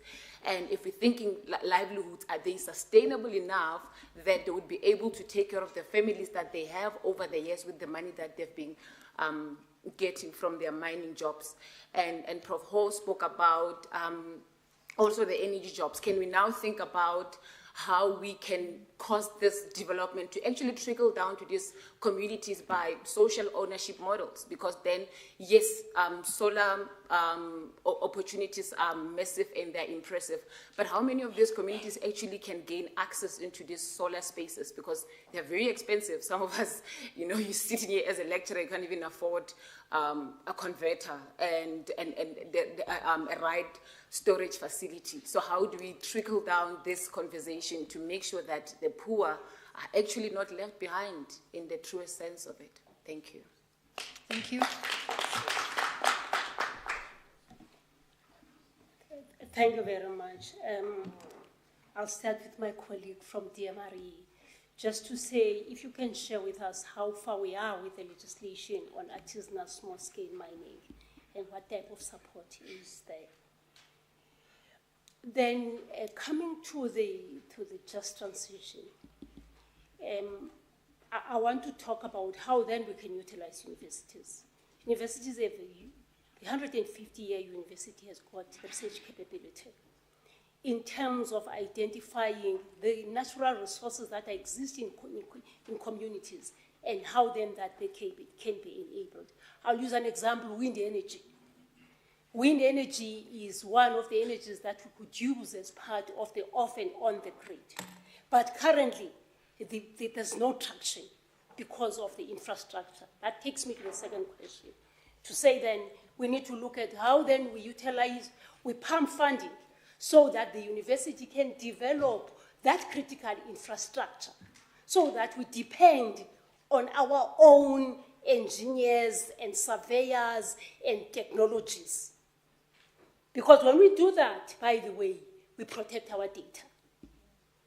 The third one is the instance where we have found, I'm not going to talk about how we are nullifying the African Continental Free Trade Agreement by still getting lithium batteries outside Africa.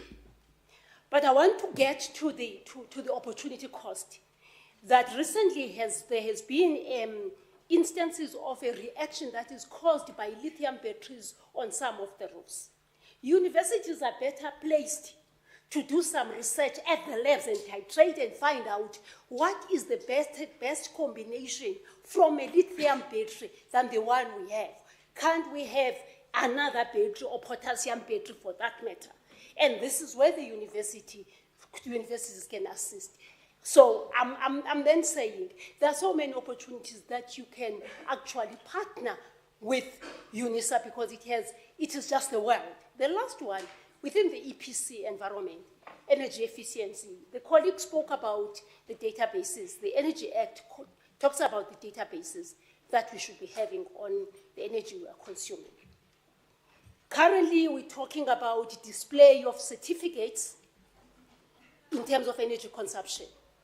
And the question then becomes, is it not possible for Unisa to partner with SANEDI in terms of ensuring that there's mass training of all these capabilities that are required for the actual due diligence of these energy provisionings, including how that data should be kept safe at production, at transition, at delivery, and also at the time when you dispose the infrastructure.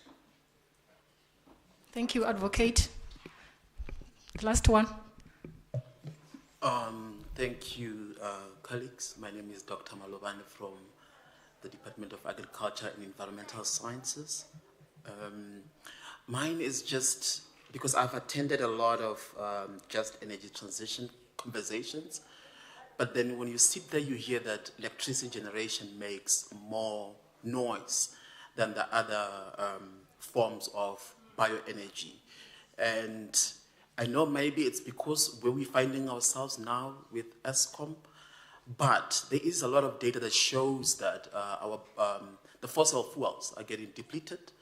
And are we waiting to have this conversation about the generation of biofuels when the time has arrived and we are no longer be in a position to reach the demands for us to start engaging some of the programs that are there. The biofuel industry strategy of South Africa that has been there since 2007, which literally outlines the marginal lands, which is going to increase the rural economy. But if you go around the provinces that are being outlined as possible places to implement that strategy, there's nothing that's happening. And those communities are not going to benefit most on the transition energy on electricity, but implementation of those strategies will literally do a thing. So, Mr. Mbele, just to coming straight to you, what is the department doing into making sure of that implementation of that strategy that has been there since 2007, but there is no literally something to point on the ground, especially on those marginalized communities. Thank you. Thank you. My apologies, Prof. You are recognized. I missed you.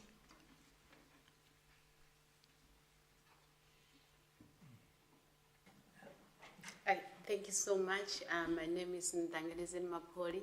So Dr. Madovani just actually also covered one of the questions that I was going to bring, and also going back to what Professor Rees was talking about also in terms of the agrovoltaics. So I'm thinking of maybe what the Department of Energy, DG, and must also engage with the Department of Agriculture.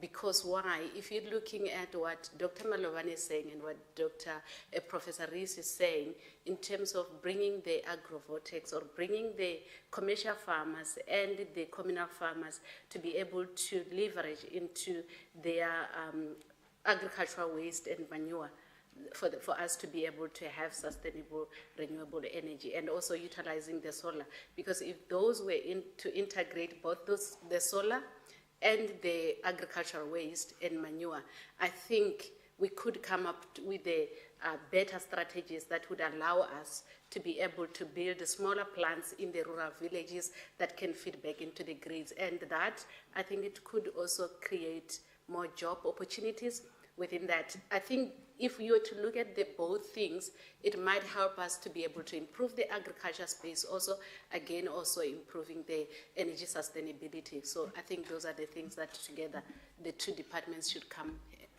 together, collaborate, and work into that. Thank you. Thank you. Thank you. That will be all because of time. This is tough for panelists. We only have 3 minutes to wrap up responding. I don't know how we would do that. Please. If I could start with the agrivoltaics comment. I personally was not aware that Unisa had interest in agrivoltaics because we have, as a shortcoming on my side, we have established an agrivoltaics test and demonstration facility at Komati Power Station to be used for testing different types of crops underneath PV panels. We are fully supportive of agrivoltaics. We believe that as we roll out solar PV specifically in Mpumalanga province, that we will be competing with prime agricultural land, and we found that agrivoltaics provides us that solution that allows us to meet and balance that water, food, energy nexus as such in addressing our energy requirements as well as addressing water and food requirements. In addition to that, we are currently establishing a climate-smart horticulture center at Grootplay Power Station. Now, we've learned lessons from our Komati experience regarding the timing of the engagements, the timing of our initiatives as well, and you are 100% correct. The Komati experience is not something that we want to repeat at other power stations, and what we've done is we've taken the lessons learned from that. We've started to implement, and it goes back to the concept I spoke about earlier, about decoupling station operations from repurposing and repowering. One of the options that I've mentioned is at Grootplay Power Station. We have already leased out a 20-hectare land to be used for agricultural purposes. We are in partnership with the Dutch embassy to bring in Dutch climate-smart agriculture and greenhouse technologies to assist us in driving agricultural activities as part of the economic diversification. And associated with that is coupling it with agrivoltaics at that facility as well to build PV plants at an elevation to have agricultural activities. In addition, coupling that with a biogas facility where we take the byproducts of our plants, feed it into a biogas plant as such to generate heat, to generate fertilizer, and to generate electricity for self-consumption at those sites. So those are plans that we have in place. So you may not need to establish a bronchosprate facility if you haven't done that already. You're welcome to use the Eskom facilities as part of the expanded training initiative that we've established, because the intention behind not just the agrivoltaics facility at Komati or the Horti Demo Center at Grootplay, but also the fact that we are establishing training centers at both of these power stations, from an artisanal training, agricultural training, and other initiatives to establish small, medium, micro enterprises around agricultural activities so that we could generate what we call agripreneurs. I don't want to exhaust the time, but just one final point. Going back to the point that was made regarding the Komati experience, we acknowledge that Eskom has started late, and key to that is social dialogue. When we started engaging the community around Grootplay Power Station just less than a year ago, there was complete resistance to the energy transition, complete resistance to us engaging or even having a discussion about the power station potentially being shut down.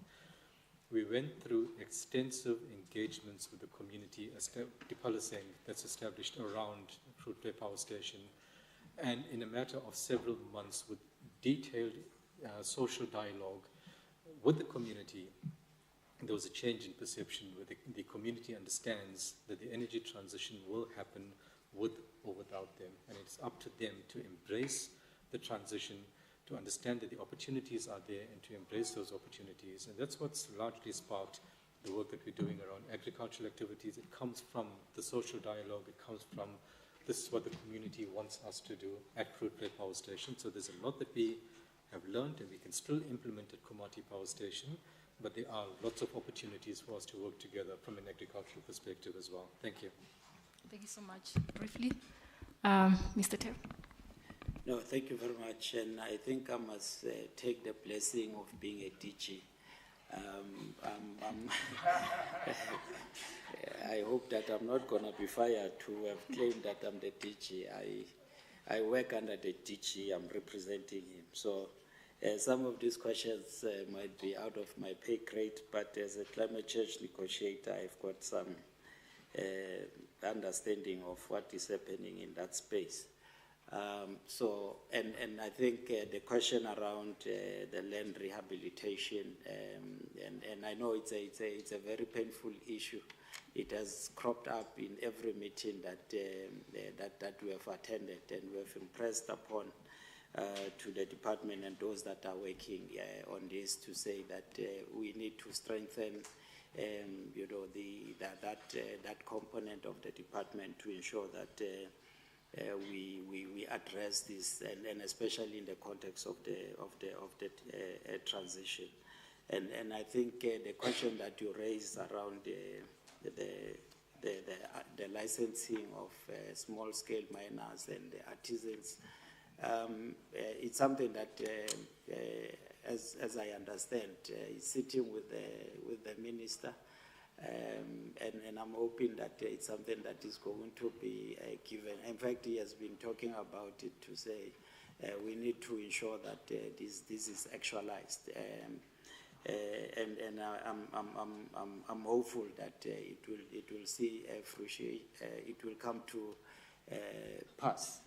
So I'm not trivializing these issues, and I'll also be taking them back to the colleagues that are responsible, to the DG, and hopefully you'll take it back to the colleagues that are responsible for this. I agree wholeheartedly with the comments that you have made, Kulufelo, in terms of how this issue evolved, and what are the lessons that we should learn and take them forward in ensuring that this transition becomes truly just and inclusive to all those that are affected.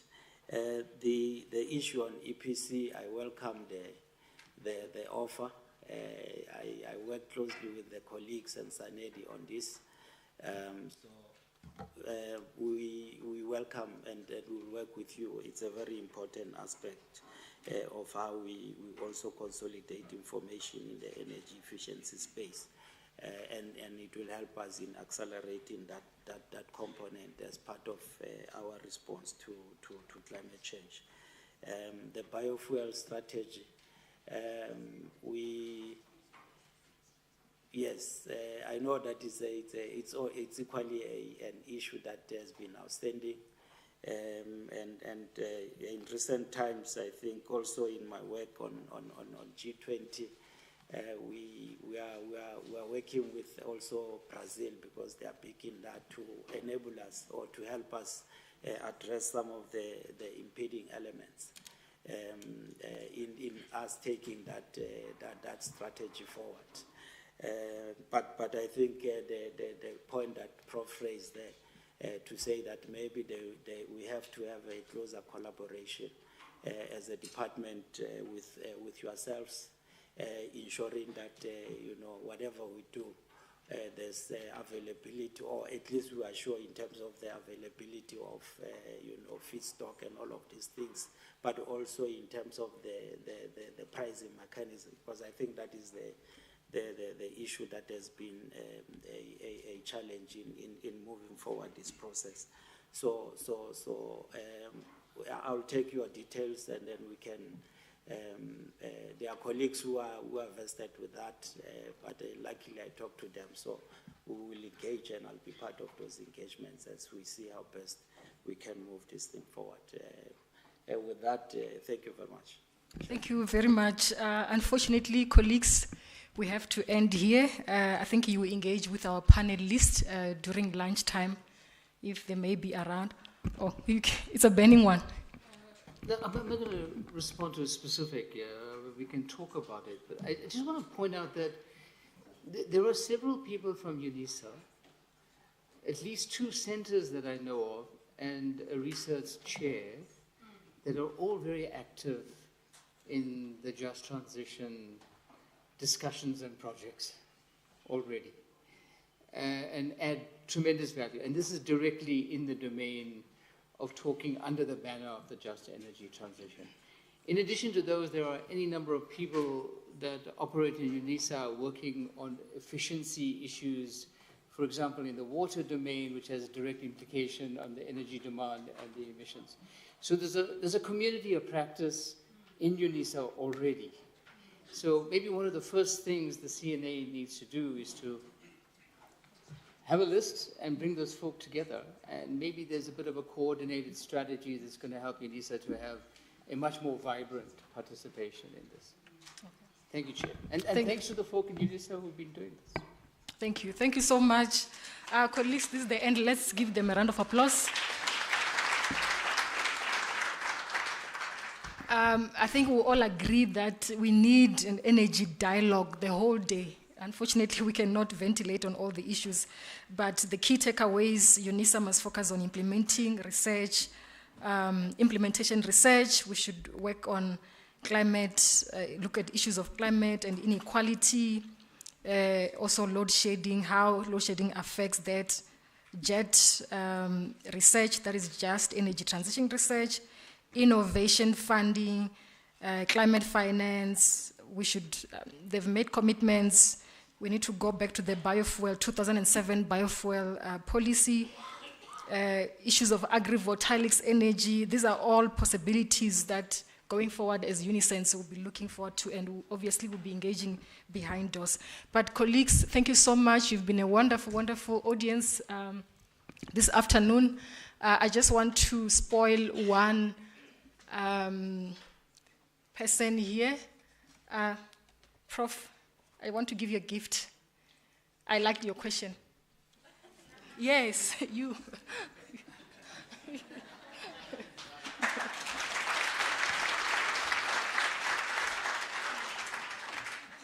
That must be the most undeserving gift ever.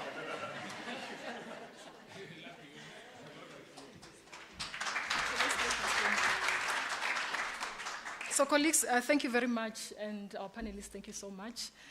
This will be the end of our session. Have a nice day.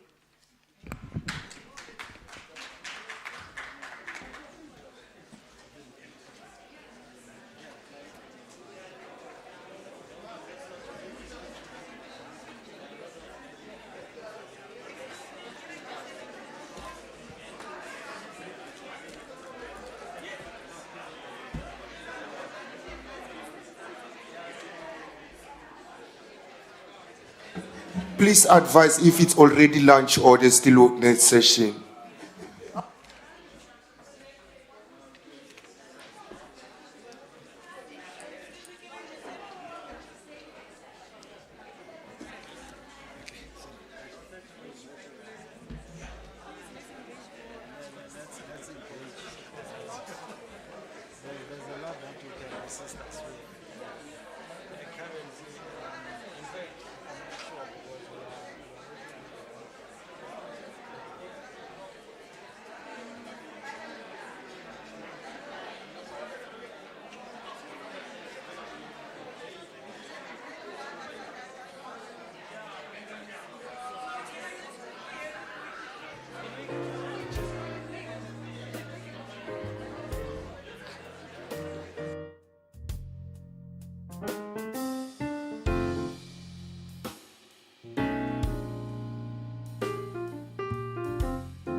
Some questions to consider. The idea is that the panelists would provoke some thoughts amongst the participants in terms of possible new research interests or how to consider their current research interests, how they could possibly link with developments in the motor industry. So may I start first with Dr. Lamprecht? I see you on the screen. Could I just ask you to quickly talk in terms of your background, in terms of discipline and how you got involved in the industry? Then I've put some questions to you. And if you could come to the issue of possible research interests, research directions, that research gaps that our audience might want to consider. Yeah, thank you very much. Thank you, Dr. Thomas, for the invitation. My position is currently with NAMSA, the Automotive Business Council. NAMSA represents all the vehicle manufacturers and importers in the country. My current portfolio includes basically to lead the industry's research, to lead all the trade issues pertaining to the automotive industry, and then also to lead the transition to electric vehicles. I've been dealing with the automotive industry nationally and internationally now for 35 years. I believe the automotive industry is a fascinating field for research and postgraduate studies in view of its synergies with most other sectors of the economy.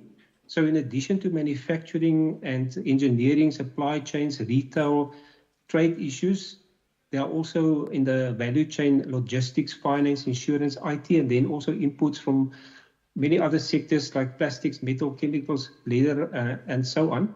So there are basically linkages with all other disciplines for postgraduate studies. I've been fortunate to also be involved in the academic side as an external promoter for master and doctoral students in the Unisa Business Management Department for many years. And it's always good to experience, a good experience to see how theory meets practice. Theory for me is a perfect world, but in practice things can change very quickly. And the acronym VUCA is nowadays used to describe the environment that we operate in, which stands for volatility, uncertainty, complexity, and ambiguity, which basically means it makes life difficult to plan for Now, thank you for allowing me for a 2 or 3 minutes just to highlight upfront a few areas of interest on the research side. The automotive sector is a global sector in South Africa versus the other sectors, which are South African sectors. And this basically means that global developments have a direct and measurable impact on our industry. And a case in point here, 2 cases actually. One is this global semiconductor shortage previous years and still, and also the legislation in the EU to ban the sale of new ICE vehicle, internal combustion engine vehicle sales. That means we not to lose our exports. We really, it's inevitable for us to transition to electric vehicles. From industry side, we encourage research to be aligned with our South African Automotive Master Plan 2035. We know the objectives. A few, want to achieve vehicle production up from 600,000 to 1.4 million vehicles per annum by 2035, to increase the local content in vehicles from average 40% to 60%, to double employment. I must just mention that these targets were set, or objectives were set in 2018 before the impact of COVID, which has set our industry back by about 3-4 years. But to achieve the objectives, there are 6 key pillars, and I think these actually lend themselves, very well for further studies. The first one is local market optimization, and here we're looking at how to stimulate market demand and looking at the challenges of our domestic market. Then there's regional market development, mainly focusing on the African Continental Free Trade Area, the AutoPac, where South Africa assists other countries to establish regional vehicle manufacturing hubs in Africa. We know free trade areas are working. 88.7% of our exports, automotive exports last year went to SADC. And we just want to expand that to the rest of Africa. Then there's also localization. Here we talk about green supply chains. An ICE vehicle consists of 20,000 components versus an EV with 2,000 components. So you can imagine the changing dynamics. Infrastructure development, which impact on international competitiveness of the industry. Then there's industry transformation. Our industry has established a 6 billion rand automotive industry transformation fund to support transformation in the supply chain. And then also the development of industry-related technologies and skills. This talks to the electric vehicle transition. From NAMSA side, we've done a comprehensive skills gap analysis to identify future skills and future jobs. And then from NAMSA side, this year we focus on 3 priority areas. First, logistics and infrastructure, how we can collaborate with Transnet to deal with all the structural and inefficiencies. Security of energy, not just load shedding, but also the quality of electricity. We have received a white paper from the DTI side. So this one is on the transition to EVs, and we're working along with government now on the guidelines to inform the policy. And then the 4th one is transformation beyond compliance. And then just from my side personally, I've been the author of an annual publication as a source of a lot of information to the industry, specifically focused on the industry's trade data, the 148 countries that we exported to last year, the impact of the trade arrangements on our industry's export and import performance, and the industry contribution to the economy. I've actually just also completed a BRICS Plus research report, and the aim there is to assess the impact of South Africa joining BRICS in 2010, and also the impact of the expanded BRICS Plus, the potential opportunities there for our industry. Last year, I've completed an AGOA research report. The automotive industry is a major beneficiary of AGOA, and the US is our 2nd largest export destination. So it's important for AGOA to continue post-September 2025, and also for South Africa to remain eligible. But Program Director, let me conclude there. All these reports are available in the public domain, but thank you for the invitation. Thank you, Dr. Lamprecht. I hope we could just stay on a bit and let's get some insights from the other panelists, and then I want to open it up to the rest of the floor. The next panelist I want to introduce to you is Ms. Maga Dadela. May you please introduce yourself and let the audience know of your background and how you have something pertinent to say about the motor industry, and just to open it up in terms of what research possibilities there are. Bearing in mind, here at Unisa, we have academics. Program Director, if you're talking, you are on mute. Should I mute that one? Mute that. Okay. We have academics in transport economics, urban planning, geography, economics, business economics, chemistry, physics, and there are lots of areas of research related to the motor vehicle industry, consumer science, business economics, and I think from the inputs that you hear from the panelists, you can get a sense of where your discipline could possibly latch onto in terms of what they're talking about, in terms of the developments in the industry. So may I hand it over to you? Thank you so much, Dr. Thomas. Good afternoon, everyone. My name is Ndia Magadagera, and I am the CEO and co-founder of Electric. Electric is an electric vehicle leasing business which is based in South Africa. We provide a full maintenance lease solution to players in the logistics industry. Now, as we're talking about this, I think we literally come from the ground and experiencing this on a day-to-day basis and actually running electric vehicles in the country. We've been in existence for the last 3 years, providing vehicles, charging infrastructure, maintenance, as well as driver-facing apps and connected back-ends for our clients to be able to do their deliveries. We run a fleet that is sitting at just over 100 right now of electric vehicles, and we've traveled about 4 million kilometers in our vehicles to date. I think, and maybe my background, as you have asked, I'm an accountant. That is my background. I spent many years as a deal maker and then also in the mergers and acquisitions sector in South Africa. And 4 years ago, we started this business. So what we are seeing on the ground are the sector is looking to, the logistics sector specifically, is looking to transition to electric mobility. But we kind of have a chicken and egg situation where if you look at the cost of these vehicles, they're still very, very expensive. If you look at the punitive import taxes that somebody who would be looking to transition would need to pay, it's upwards of 25%.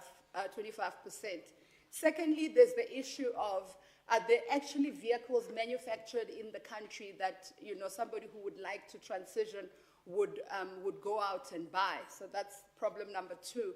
And then problem number 3 is then there's the worry about what about access to energy? How do I charge this vehicle?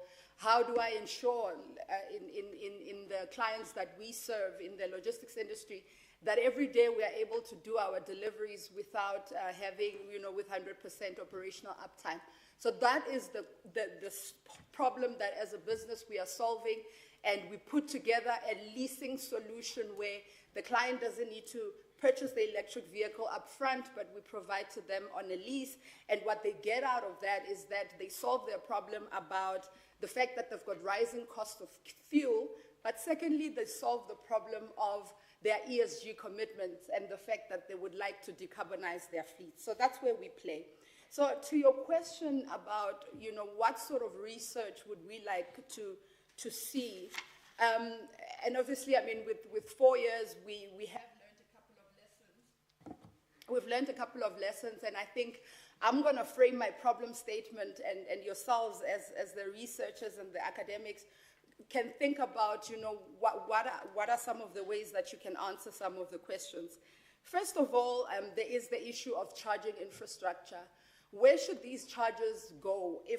And I mean, I'm talking about a small sector, which is the logistics industry, but eventually we know that there will be mass adoption of these vehicles. So question number 1 is, where should the charging infrastructure go? What about the urban planning of where these charges go. Right now in South Africa, we are sitting at about 300 chargers, but this number will need to increase when there's mass adoption of electric mobility.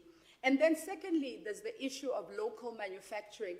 How do you spur demand for local manufacturing? How do you push this industry to such a way that if you go to a banker and you say, I am manufacturer X and I'd like to put down a factory to manufacture electric vehicles, if they ask you where is your market, you can actually answer with certainty about where that market will come from in South Africa, meaning that there would be support to spur that demand. And then there's issues of battery technology.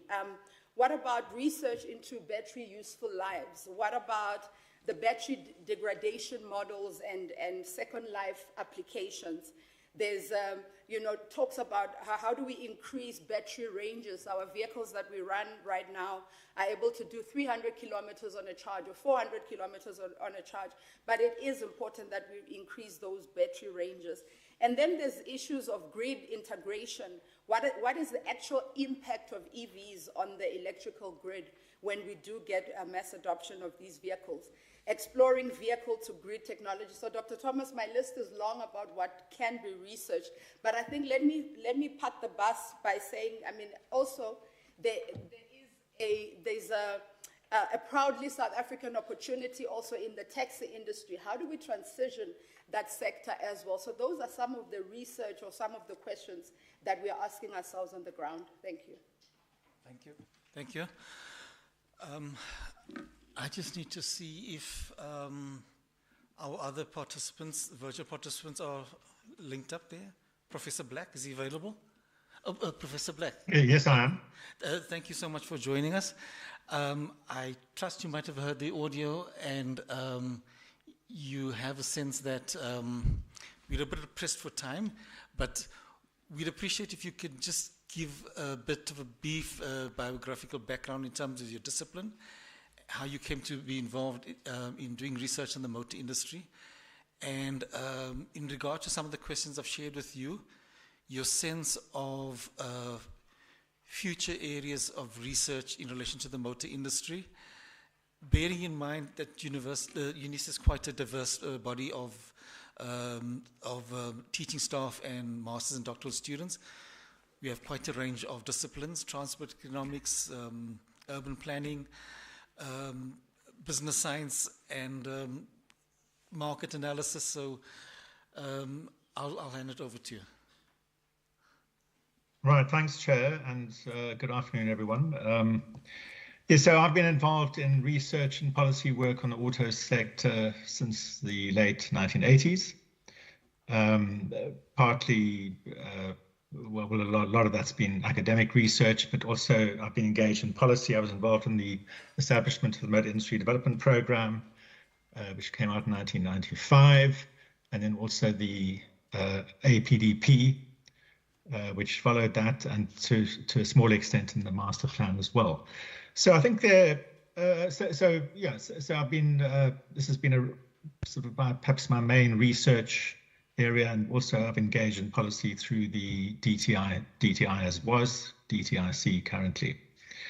I think it's a huge, it's a massive industrial sector.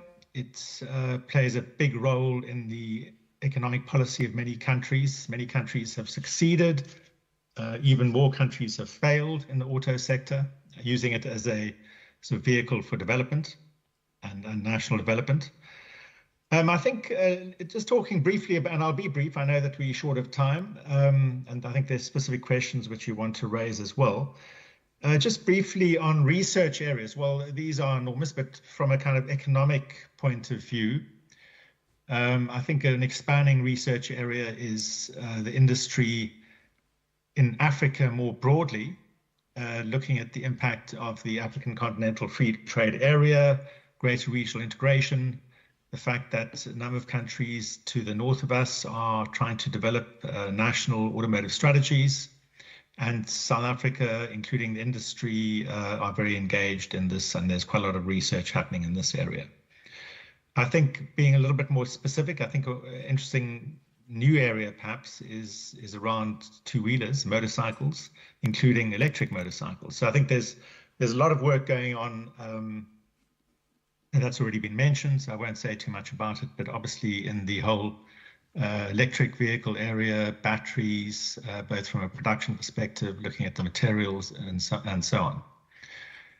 I think another interesting area would be the role that China is going to play as a sort of leading country, or increasingly leading country, as the biggest producer, but also an increasing exporter and increasing investor in other countries, including in Africa.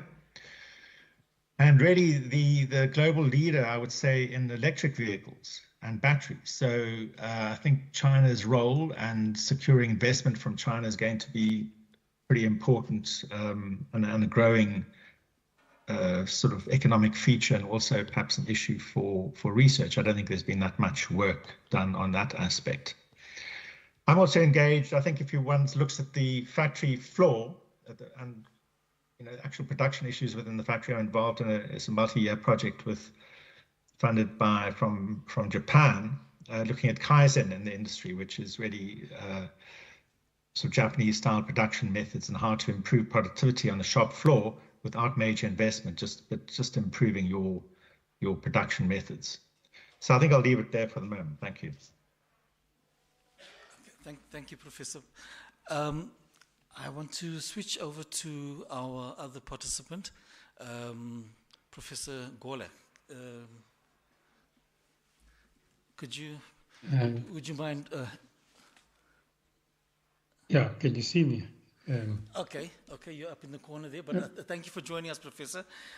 Professor, my apologies. There's been a bit of a knock-on effect into the motor industry section, but we do appreciate that you've joined and been patient as well. I have posed a few questions to you, and you have a sense of the audience that are interested in issues about the motor industry at Unisa.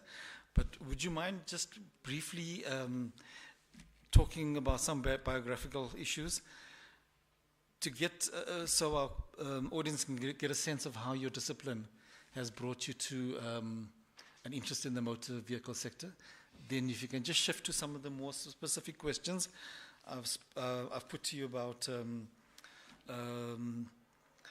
research related to the transition in the motor industry. Thank you, Chair. I've been involved in automotive industry for about 20 years, since I was the head of Department of Mechatronics at Nelson Mandela University, and we started a mechatronics degree, bachelor degree there, and it required industry collaboration. And I became the chair sponsored by General Motors first in around 2008, and then later it went to the Isuzu chair in mechatronics. So our students there at Nelson Mandela University were involved in many projects in industry directly. So that's how I was involved in industry, and we've done a number of research projects there, and we've done collaboration with universities in Germany and United States on various topics related to production, mainly production, manufacturing at plants in Keberha. So the Eastern Cape is basically a home for the automotive industry in South Africa. Even the latest development, we know that Stellantis is coming to Keberha to build a factory to produce some kind of hybrid vehicle, Peugeot, I believe, from next year. Of course, VW, Isuzu, Mercedes, and even the Ford engine plant. Okay, so we get topics for research directly from companies. So we in constant talk and with engineers from industry and ask what their problems are, and we see and we try to develop solutions on various levels. So it can be from still undergraduate to all the way to PhD level topics. So if we say challenges, I would and research areas, it's quite wide.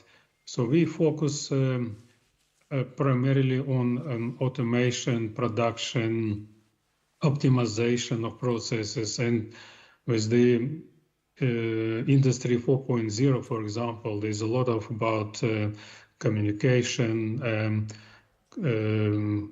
computer, cloud computing, for example, data processing, using artificial intelligence. All that is basically, that's what the companies are interested in, because that would help them to optimize their production processes, reduce waste.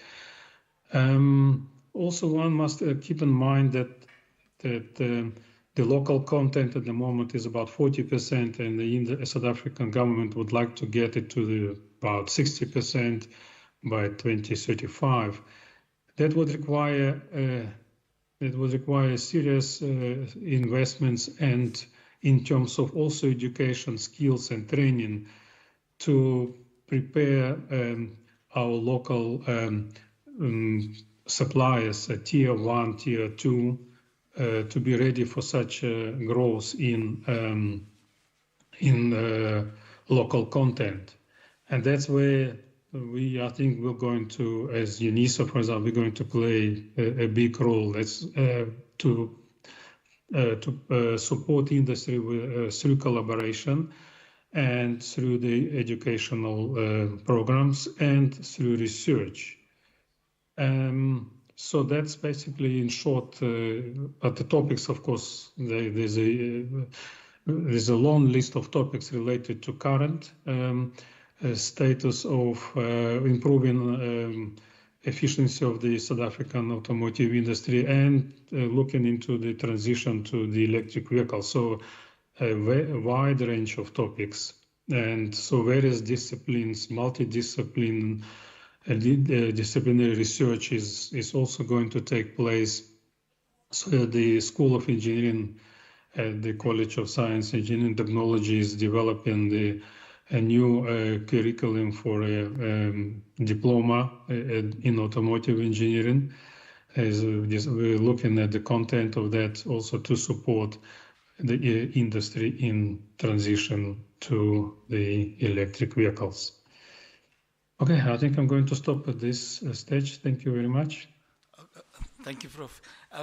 I just want to put some questions, open it up to the floor, and maybe if I could just start off with questions to Ms. Magadela. She's spoken about operating of a business that imports electric vehicles, and the exploring issues around the needs of such an enterprise, and the possibilities for research in terms of the growth of this sector of our economy. The idea is to, as Prof. Golak talks in terms of inter, and transdisciplinary research, is for you to get a sense that regardless of your discipline, there may be an issue in this industry where you could come in and do some future research. So if you have some questions for Ms. Magadela, kindly state also your discipline, and maybe she can also get a sense of how to more specifically respond to your question. Could I have that question? Yes, go ahead, please. Good afternoon. I'm Associate Professor Nwabweze from Enugu State University in Nigeria. My question is based on the contribution of legal research in the technology transfer when it comes to automotive industry. So, providing support to the development of national motor industry could imply using artificial intelligence, data mining techniques, or machine learning. This can give access to automotive knowledge. So my question is, what are the tools set in place when it comes what are the tools set in place in production method when it comes to avoiding illegal transfer of information? Do you have legal safeguards set in place to prevent misappropriation of knowledge in the course of technology transfer? We have seen in the morning that illegal access to knowledge can lead to unfair competition. So what are the legal safeguards you set in place in order to prevent unfair competition in automotive industry? Thank you. I'm going to consider this as a question that my other colleagues on the virtual lines would be more in tune with responding to. Okay, can I just check with Profs Golach, Dr. Lamprecht, and Prof. Black? This question about legal aspects about the transfer of information, would you have a response to that one?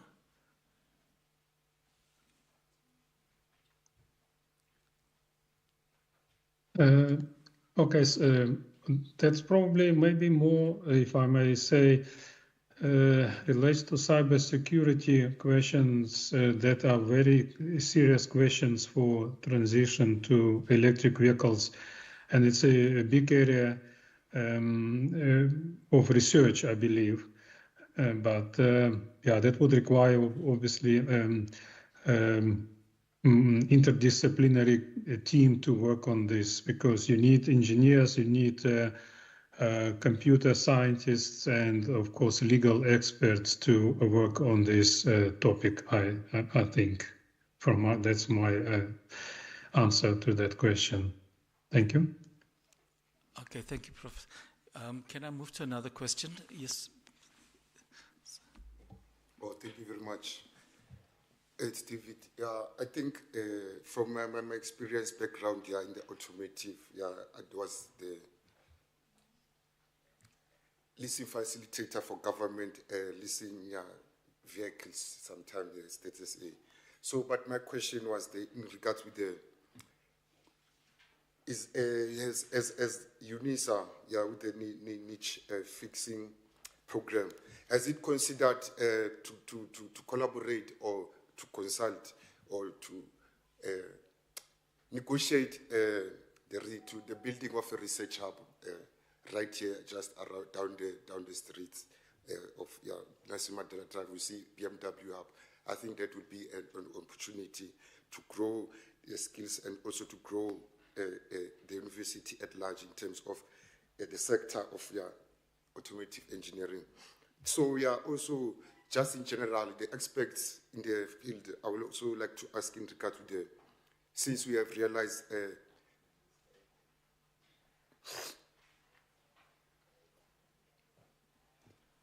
how automotive has been used as a road rage and a terrorism theater, especially when we see the current accidents that are taking place in the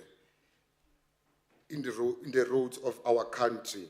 So has any experts considered to advise us, or maybe the new minister will be set down later, in regard to the current terrorism that's taking place in the road rages, the accidents we are currently seeing in the country? I think that is call for concern. Also the issue of drone policy, we would like also to advise has also been a consultant from the experts in regard to the drone policy to build trust for commercialization and collaboration with the experts also in that regard, to say, for the consideration of application of new technologies in the automotive could be also tested first by law enforcement. Thank you very much. Okay, thank you. In terms of research collaboration around building a research hub, Prof. Golach is the one person who is a Unisa staff, as a close association with Unisa staff, and perhaps he's a person who could make some impact onto that kind of direction. Okay. We also want to kind of open up the discussion in terms of your personal research interests and how they would respond to your sense of areas where you can go with doing research in relation to this sector. But I'll also open it up to them to respond to the issues that you've put. Could I get our virtual respondents to respond to that one?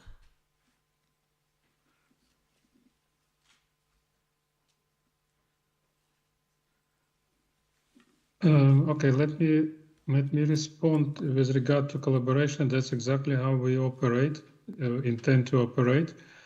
We want to establish formal collaboration with automotive companies. We currently have that with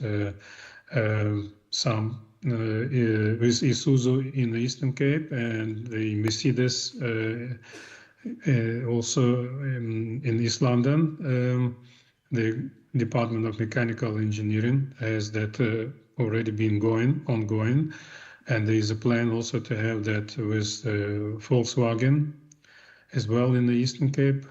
And the automotive industry is very keen to support academia as far as they can to help to grow new cohort of graduates who can easily enter the real industry and be ready to work from day one and support companies in the country. So they need, I would say, all around engineers at this stage. It's a new generation of engineers that would be required, technicians and engineers, actually artisans as well. For example, the white paper mentioned by before or produced by the Department of Trade, Industry and Commerce, for example, indicates that there is a need for electromechanical engineers or technicians in the country to facilitate the transition to electric vehicles. I would also maybe add to that, it actually must be also the I would say mechatronic engineers, there would be also the computer science part of it as well. So the programming skills would also be required. Some people believe it's part of electrical engineering, but I think it's more than that. So you need quite diverse skills, as you can see, so that you can handle mechanical, electrical, and software side of new vehicles. Even the current vehicles that are produced actually already require that. And all our new entrepreneurs with those skills can easily then start their own companies and produce parts and supply them to automotive companies. And that's how we can grow the industry. Yeah, okay, that's I think that's my answer. Thank you. Thank you, Prof. Okay, I want to open up just for one last question. We really have to close. Can you please go ahead? Thank you very much. I would like to give an advice and at the same time ask a question. Collaboration with automate companies imply technology transfer. We have a lot of transfer of data, trademarks, companies, knowledge, and so on. It is important for this project to be to collaborate with Unisa College of Law, for example, or Technology Transfer Unit to determine the scope of rights, the terms of the agreement, so that there will not be misappropriation of rights. That is, my question now is about legal research. How do you partner with the College of Law? Do you have like a legal research unit based on technology transfer in order to avoid illegal transfer of data or misappropriation of knowledge? To what extent do you involve the legal team of Unisa, for example, to prevent misappropriation of knowledge, unfair competition, and so on? Thank you so much. Thank you so much. May I venture to ask Dr. Lamprecht and Professor Black, do you have views on the issue of the legal framework that would relate to technology transfer?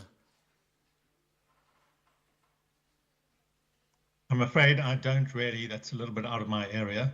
Of course, so I think one would have to look at specialist expertise in that area. But I would just simply say that it's a big issue, and it's becoming a bigger issue with the technological advances that we're seeing around artificial intelligence, data, and the use of data. And so it's a big expanding area, but it's certainly out of my area. Thanks. Thank you. Dr. Lab? Yeah, I also don't really have anything much to add as far as that is concerned. Typically, we must keep in mind that we are dealing with global multinational companies in South Africa. This is nothing new. This is standard practice. It's been happening for many years. Product development takes place by the head office and process development in South Africa. So, and then typically, I think the issue is probably more relates to the component side, where a multinational, if they don't want to set up plant in South Africa, then they would form a joint venture or some sort of an alliance agreement, technology transfer, whatever, with a South African company, and there, these type of areas come in. But I mean, I'm not aware of any issues in the past as far as these issues are concerned. One obviously need to consider that we're moving into the future with cyber. There are obviously risks as far as that is concerned in terms of the information, artificial intelligence, and so on. But I think, as mentioned, one must keep in mind that we are dealing with multinationals who obviously have measures and safeguards in place as far as all of these issues are concerned. But I mean, I'm sure there are obviously scope for further research. Thank you. Thank you, Doctor. I'm just going to ask our panelists for one last word, and then we'll close this session. So, Ms. Magadalera, sorry, my apologies for that. No problem. Okay. No, thank you so much for that. No, I think the most important thing for us as a business on the ground is really that collaboration with institutions of higher learning such as this. I mean, in our space, we are finding that to find jobs that are fitting for what we are trying to do has been difficult. The issue that the Prof raised about, the legal fraternity and how we incorporate that in contract management and ensuring that there is, everything goes according to plan. That collaboration is something that we would welcome as a business as well in growing this industry. Thank you. Dr. Lamprecht, some closing words from you about issues that our audience could consider in terms of researching in this industry? Yeah, I love the academic side. As I mentioned, I've been involved in that side as well. NAMSA is the sole source of all the key automotive data in South Africa, so I would really encourage everybody to just visit the NAMSA website, namsa.co.za website, to obtain all the relevant research reports and information available. I think you can see my background also. NAMSA is currently hosting a series of master classes along with a number of universities. And the aim is specifically to see how we can make the automotive industry more attractive for students and new entrants into the industry. So it's a fascinating industry. There's never a dull moment. I think it's really something to consider for further studies, simply because of the linkages with all the relevant disciplines that you've mentioned initially. But thank you very much for the invitation. Thank you. Professor Black, any last words in terms of inputs that our researchers could do in terms of this industry? As you say, some countries succeed and some countries fail. We're hoping we succeed. Yes, thank you. Well, I mean, as Dr. Lamprecht said, it's a fascinating area, and he himself has been instrumental in really making a lot of data available through NAMSA. Sorry about that. I think there are enormous opportunities, and modern technology makes it available to engage with people all over the world. I'm involved in projects in Asia, in Europe, in South America. So it's such a dynamic area with huge opportunities, cross-disciplinary. I mean, quite a few issues have been raised here, which I'm know very little about, the legal issues, and obviously I'm not an engineer, but in terms of economics, sociology, economic geography, there are huge issues here. And then the South Africa's role, but this is a global industry, so the way South Africa relates internationally is very critical. And of course, if we're going to succeed as an industry, we've got to be globally competitive, and we've got to make use of the global opportunities that exist. Thank you. Thank you, Professor. Professor Golak, I'll give you the last word. Quite likely you're going to find some new master's and doctoral students coming to knock on your door, asking you to supervise them or publish with them. So are you extending an invitation on any things that you want to work on in the immediate future, batteries or other technologies? Yes, thank you. Yes, we have a list of topics. You are welcome to look at that. So already topics for all levels, masters and PhDs, projects, including the batteries, as also very strategic direction for the future. And say battery management systems for those who want to look at the software side, and those who work with minerals and chemistry. There's a lot of projects also can be related to battery chemistry.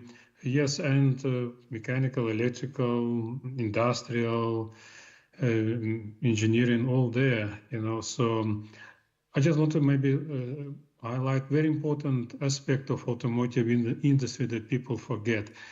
This industry contributes about 5% to GDP, and it gives employment to quite a large number of people directly and indirectly. But what's very important, it brings the latest technologies to the country, and that impacts on every level, from artisans all the way to engineers. So please keep that in mind. It's a very dynamic industry, and it uplifts the skills of all the people involved in this industry and around that industry.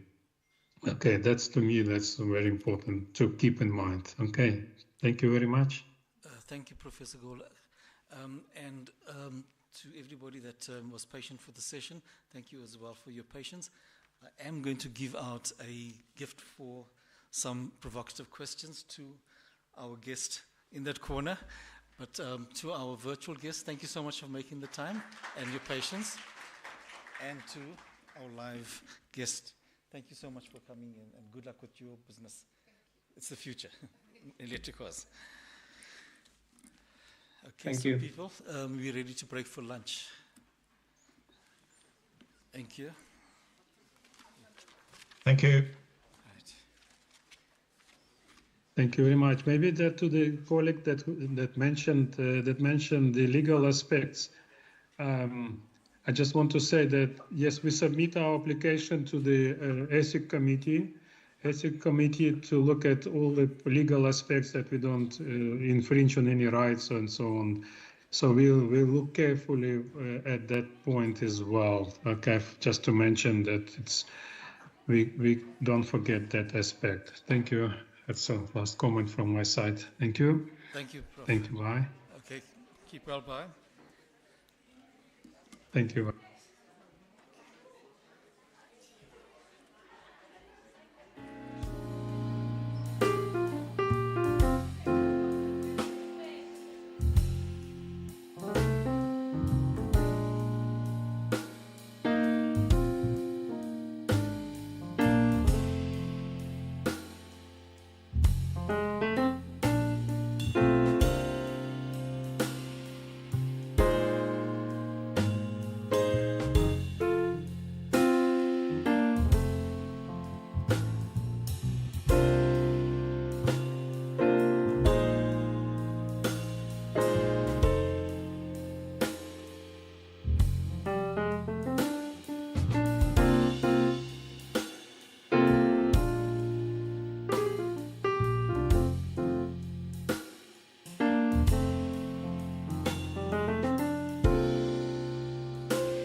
very good afternoon, colleagues. As the timekeeper, the time now is 14:45. We are already 10 minutes behind due to unforeseen circumstances, but welcome to this session, important session and panel on feminist, womanist Busadi theorizations under the theme Defining and Reclaiming Feminisms in Africa, a Quest for Wholeness. My name is Fundiswa Kobo from CHS, the College of Human Sciences, and I will be the chair and the timekeeper of this session. So the expectation, as I'll be welcoming my esteemed panelists, is firstly, each catalytic niche area panel, I think it aims to explore different ways of conceptualizing the catalytic niche area and to spark conversation about the potential for multidisciplinary engagement with the catalytic niche area.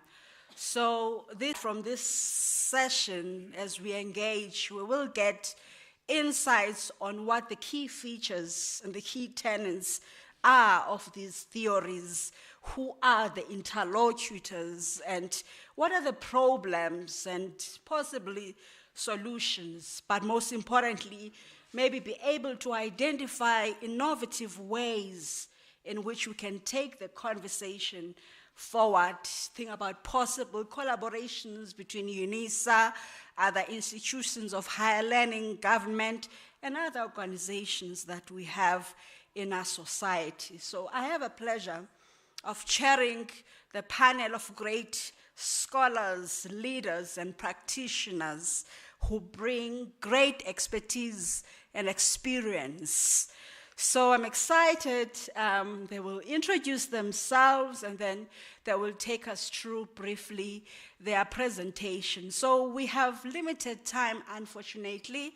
We can't spend the whole afternoon here. So each panelist is expected to introduce themselves and then make a brief presentation, not exceeding 5 minutes, please, about the catalytic niche area. And then when they have all done their presentations, then we will start engaging with some questions first between the panelists, and then we'll open it up also to the audience. So now we'll start with our esteemed Professor Masinya, who will just briefly introduce herself, and then she will then make a brief presentation, and then from that it will flow. The next one will come and so forth, and then I will only come in when all of them, they have done the first part. Thank you so much. Over to you, Prof.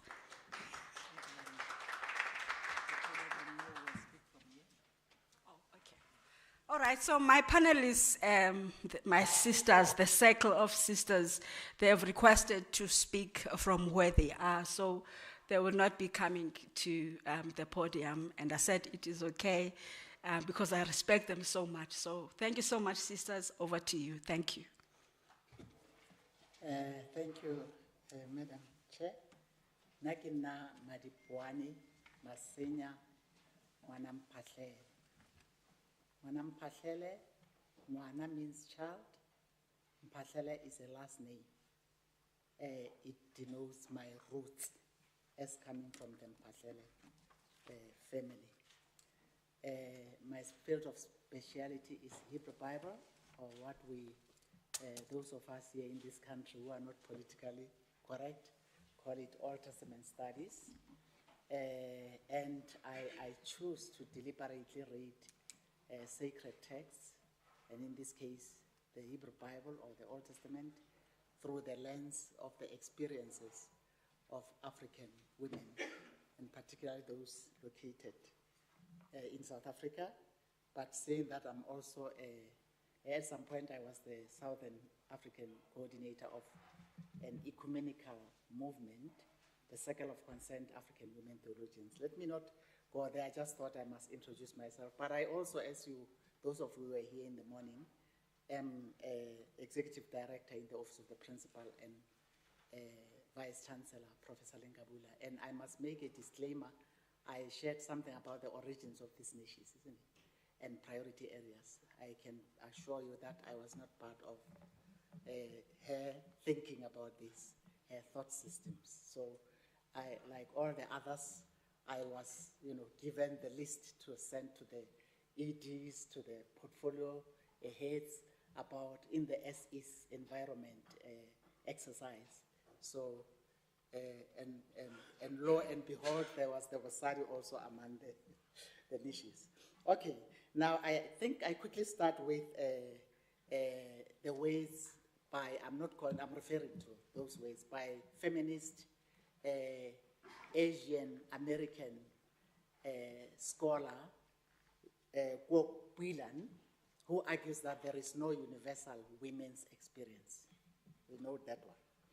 And then I also bring your attention to the fact that, once this Wasadi, I'm going to be coming to the Wasadi now, and its genesis or origins came up, there was debate, and even within, African women's circles, within African men's circles, in the church, outside of the church, within my white colleagues, and so forth, querying, and some were thinking, I'm taking people back to patriarchy. Those would be those who didn't read the framework in detail. And therefore, in the debates, there was a question that was asked, what's in a name?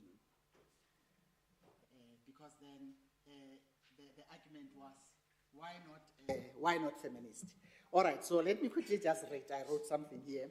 The Busadi framework was coined from my commitment to making, quote unquote, Africa, the continent, Africa and all that it has, a hermeneutical lens or an interpretive lens for reading the biblical text. So I've already shown that my speciality is Hebrew Bible, so the different specialities would come in here when we come to the integration. The term Masadi, woman, in English, does not only occur in the Northern Sotho or Sesotho Salboa. Of course, Northern Sotho is also debated, Sesotho Salboa split. I will use Northern Sotho setting. But also in other South African indigenous languages, for example, one Sati, Sisonga, Umfazi, isiZulu, Musadzi, Chivenda. For example, in her thesis, the impact of religious and cultural discourses on the leadership development of women in the ministry, a Musadzi womanhood perspective was developed by, or such a study was made by Dr. Mudimedi. So also in as Mosadi, Setswana, and Sesotho. As a matter of fact, the root Sadi, okay, with S in brackets, does occur in other African languages out of South Africa, as in Mwazi, in the Mongo of DRC, Mkazi in Chewa, Malawi, Sadi in Tswana of Botswana, for example. The generic Northern Sotho word Mosadi, see the Hebrew Isha, can be used to designate a woman irrespective of her marital status. Thus, although the preceding observation is noteworthy, traditionally and to an extent, even today, the word Mosadi seems to be a fitting designation for a married woman who is actually Muhumaradi, a word translated wife in English. As can be speculated, heterosexual marriages, or in heterosexual marriages, the norm appears, heterosexual marriages appear to be the norm in African cultures, the technology. In African cultures, elsewhere on the continent and in the diaspora, but not only in African cultures. We know that heterosexual marriages seems to be the norm. And in some of our African countries, people who have a different sexuality would be persecuted for that. Okay, so now I'm saying the latter definition of Mosadi, as it will be observed, okay, let me skip that one. African women, and let me say in South Africa, and we can say elsewhere, but let's focus on our country here, encountering varied life-denying forces like sexism in the broader South African society and sexism in the African culture, post-apartheid racism, classism, HIV and AIDS, COVID-19, back then, ecological degradation, among others, are made. The hermeneutical lens or foci in the interpretation of the biblical text. So therefore, I'm arguing that a Mosadi can be defined as a female. That's the word I try to avoid, but you know the English language. Female created in God's image, complete with or without a male human being as a marital partner, wife, nor children as a mother, particularly the mother of sons. Okay? Although recognizing and embracing the African spirit of communality, a Mosadi still retains her identity as a full human being. Now, quick issues that come into being here. Within the Mosadi discourse, African proverbs, and particularly the Northern Sotho, as an organic intellectual in that particular space, are made a force to reckon with. So therefore, if these proverbs affirm women and men, and of course you can imagine that they will not affirm people of other sexualities. If they affirm women or men, I will raise them out and I will interact with them and I will embrace the wisdom and appreciate it and foreground it wherever I am, whether I'm in the US, whether I'm in Norway or so. If they problematize, you know, women and their dignity, I will challenge them, this text, like I will do with any other text, whether the Quran, whether the Hebrew Bible, whether the Christian Testament, and so forth. So therefore, the aim actually at the back of my mind, as I already indicated earlier on, is to make Africa a hermeneutical focus and a force to reckon with. So I will deliberately use, as I started back in 1996, I would say womanhood. And then later on, I would say, okay, now if you're interested in what I'm doing, you will by now know what Mosadi means. I will then keep it as Mosadi. And then later on, I realized with the misunderstanding, because it's really different from the traditional understanding of womanhood, you would find womanhood redefined. Because in it, I argue, for example, about the affirmation of house husbands. Those men who choose to do household chores or to be at home and work from home and do household, traditionally, women-oriented chores should be respected. That woman who chooses to be in the house and not go to the public sphere should also be respected. The woman who chooses to have children and nurture them, of course, the number that they can afford, right, must be celebrated.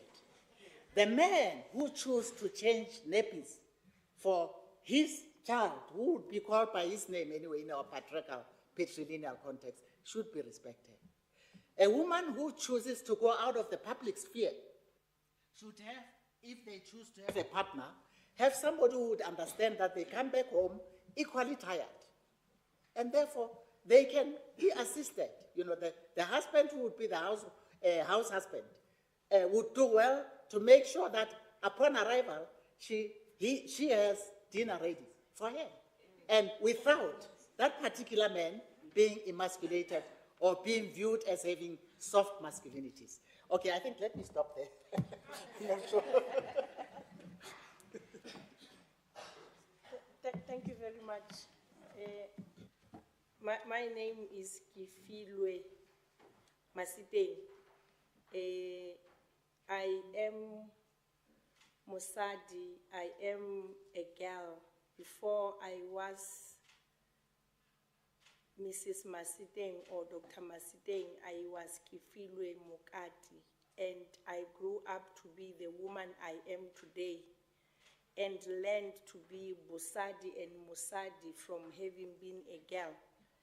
Growing up, learning from the women that came before me, my aunts, Borahadi, Bomangwani, Bonghono, are the people that have made me understand the word Mosadi. When a girl gets married, they are told, Kajenu Mosadi, Mosadi Yabushali, Uwali Ahali Lapalahai, Impa Mosadi Yasitoto Uyali Hilita. So these are the little things that have made and grounded me in understanding what woman means. And there is a day somebody called me Mosadi, but the way he looked at me when he said Mosadi, I felt that is not how you see a Mosadi in me. Therefore, I always promote respect, especially when we talk about Masadi. So in the life where we are, I am working for what we call the United Nations. I work to coordinate the development agenda in South Africa through the United Nations. But before then, I worked for government for 26 years. I was a DDG in Statistics South Africa for 11 years. And after that, I was the Secretary of the National Planning Commission. But my passion is in women development. And my passion is in youth development, basically because as a developmental activist, I love to run behind those that have been left behind. I will be part of any group of women when I see they have been left behind, and I will work to show that women are in a spirit and in a journey of pursuit of relevance.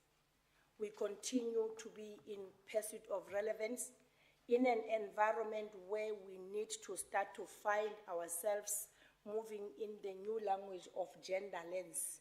And that gender lens does not mean gender. When we talk gender, people think it's women. Gender is not women. Gender is both men and women.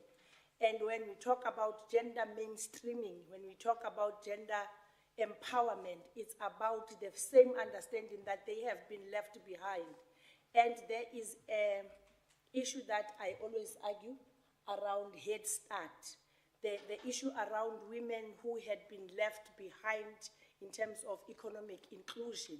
So the women had been remaining at home in the previous times when we were born. And some of the patriarchal ways of thinking still remain, that women remain behind in being listened to. They remain behind in being given the opportunities to even be included in the economy, to an extent that you will find that when we talk about the development agenda of the country, we talk about the industries, we start to call new industries, we say women-led, women.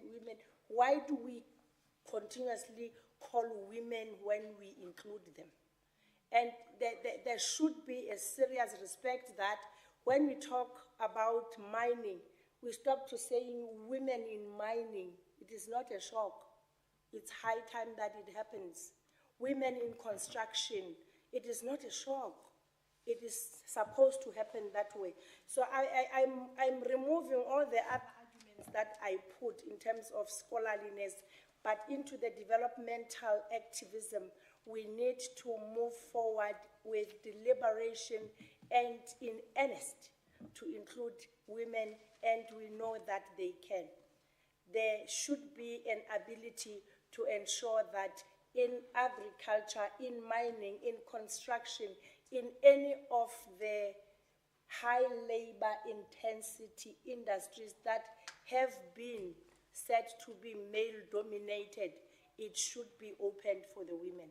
Only because developmentally they have been left behind. It is not a favor, it is a natural movement and developmental trajectory that says those that have been left behind should be prioritized. So Basadi have got it in them, and when we become very strategically and in policy, deliberate in putting women in front, it should never be seen as if there is a favor.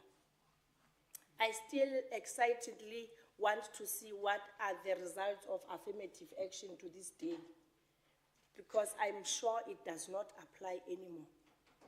I am at a point where I feel there has already been areas where women have moved forward, even when they have not been pushed by men. So Musadi, Basadi, women, Bomme, they have it in them.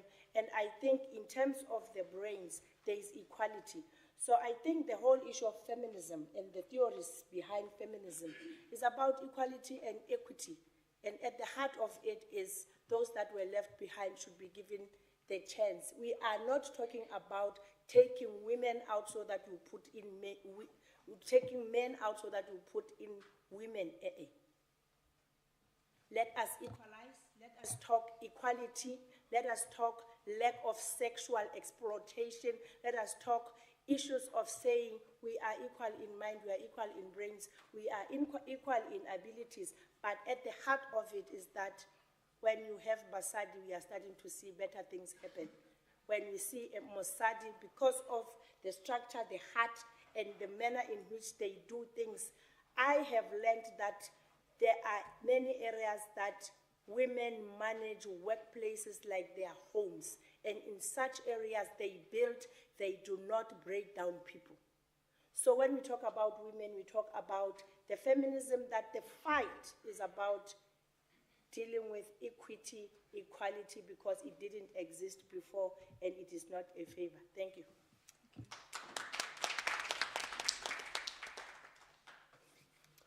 Good afternoon, everybody. My name is Mbali Mazibugom. I'm a senior lecturer at the University of Johannesburg, and previously I spent a few years actually here at Unisa in the Department of Gender and Sexuality Studies. I think I spent around 3 years there. So I was also here to see the transition from the Institute of Gender Studies to the Department of Gender Studies. I see my colleagues are here. Thank you so much for supporting me. And I identify as a young African feminist scholar. I think in line with what provocations I'd like to raise today, I also identify as an academic slay queen. Other people might call me Dr. Bay on the socials, you would have seen, or an academic baddie. And this does feed into the kinds of provocations I raise when it comes to this catalytic niche area. So in one of Sarah Ahmed's seminal texts, as a feminist scholar, her text on Who's Counting, she raises a provocation on what is considered feminist and what is not. In this political moment, globally and locally, irrespective of how pedestrian or dated the question may be, it is one that remains contested, complex, and largely unanswered. To demarcate research and pedagogy as feminist praxis, and to frame a catalytic niche area as feminist, this demands a particularity in our reading of feminisms and womanisms. To simply admit anything that reads women and queers as feminist runs the risk of collapsing sexuality and feminist studies as a discipline. To date, there are debates on whether the ANC women's movement was feminist in its orientation, further gesturing to the tensions between the fight for inclusivity and feminist movement building. Furthermore, where, if at all, does masculinity studies feature in feminisms if we are reluctant to carve out the contours of this episteme? What does a women's movement or a pro-women's space seek to do? What would a feminist movement seek to do within any space? My suspicion is that secretly folding research on women and queer people within the frameworks of feminisms and womanisms is related to the reluctance to claim and name oneself as feminist.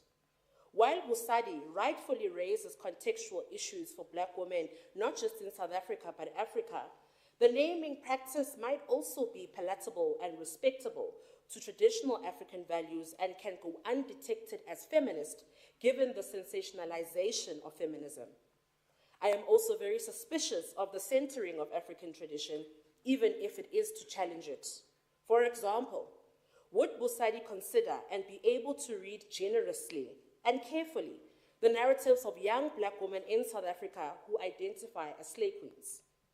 Or would this framework also be able to generously read the narratives of sex workers who are South African, Zulu or Tswana, and Zulu or Tswana cultured and poor? Do some women's embodiment of femininity unnerve even some of us feminists, lebasadi? If we are able to interrogate that discomfort, we would unearth even more potentialities for our feminisms to work better, especially in the contemporary. And perhaps some frameworks aren't meant to consider some embodiments, but it is something to ponder on as we seek to tell stories of African women in all their variations. sorry, yes. Who is seen in the feminist, womanist, and Busadi archive? Who is unseen and what informs who remains in and out of sight? How do we hold ourselves accountable for what some colleagues call a blind bias?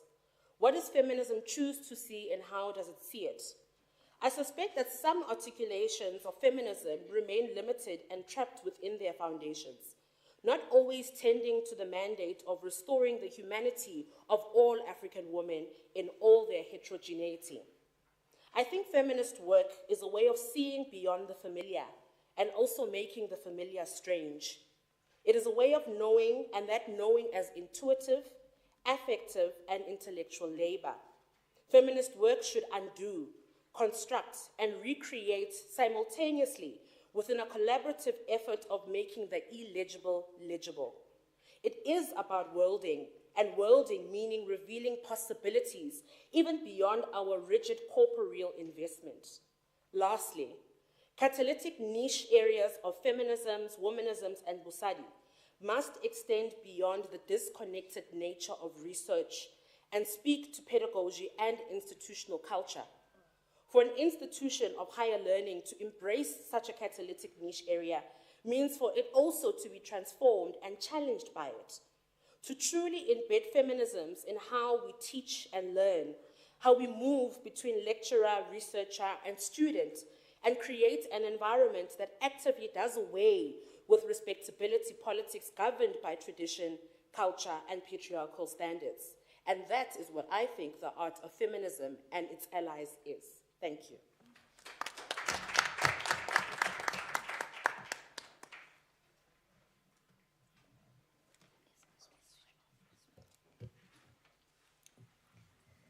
Good afternoon, everybody. My name is Linda Nike. I am a gender specialist working within the ambit of gender and religion, and I am from the Research Institute of Theology and Religion here at Unisa. I am also the South African coordinator, current, of the Circle of Concerned African Women Theologians. As you have heard, Professor Masenia was also the South African coordinator at some point. So there is continuity in the work we do within our theoretical framings and work as well. And so for me, I think so much of what I wanted to say has already been said. But just to maybe highlight that African womanisms and feminisms, like Bosadi, like Bosadi of Professor Masenia, like cultural hermeneutics that was developed by Musimbi Kanyoro, like the theology of lament that was developed by Njoroge, I forget why am I, Naimbura Njoroge. You know, to take these forward should be an exercise that takes place within an African university, particularly the largest African university on the continent, like Unisa. And so, you know, to take these theorizations, which are actually African knowledge systems, which have their epistemological foundations and roots right here on the African soil, right here in such great institutions like Unisa. For us to take it forward would be a grand exercise, I think, in actually owning who we are as people, as a people. And so, having said that, you know, I also want to emphasize that these African feminisms, womanisms, theories, theorizations like Bosadi are deeply rooted within their own context, specific African contexts, and that these contexts can be specific to what or the theorizer is working with. So if you're working within the context of HIV and AIDS, then Bosari would be an appropriate lens. If you are working within the context of LGBTIQ, then Bosari would be an appropriate lens.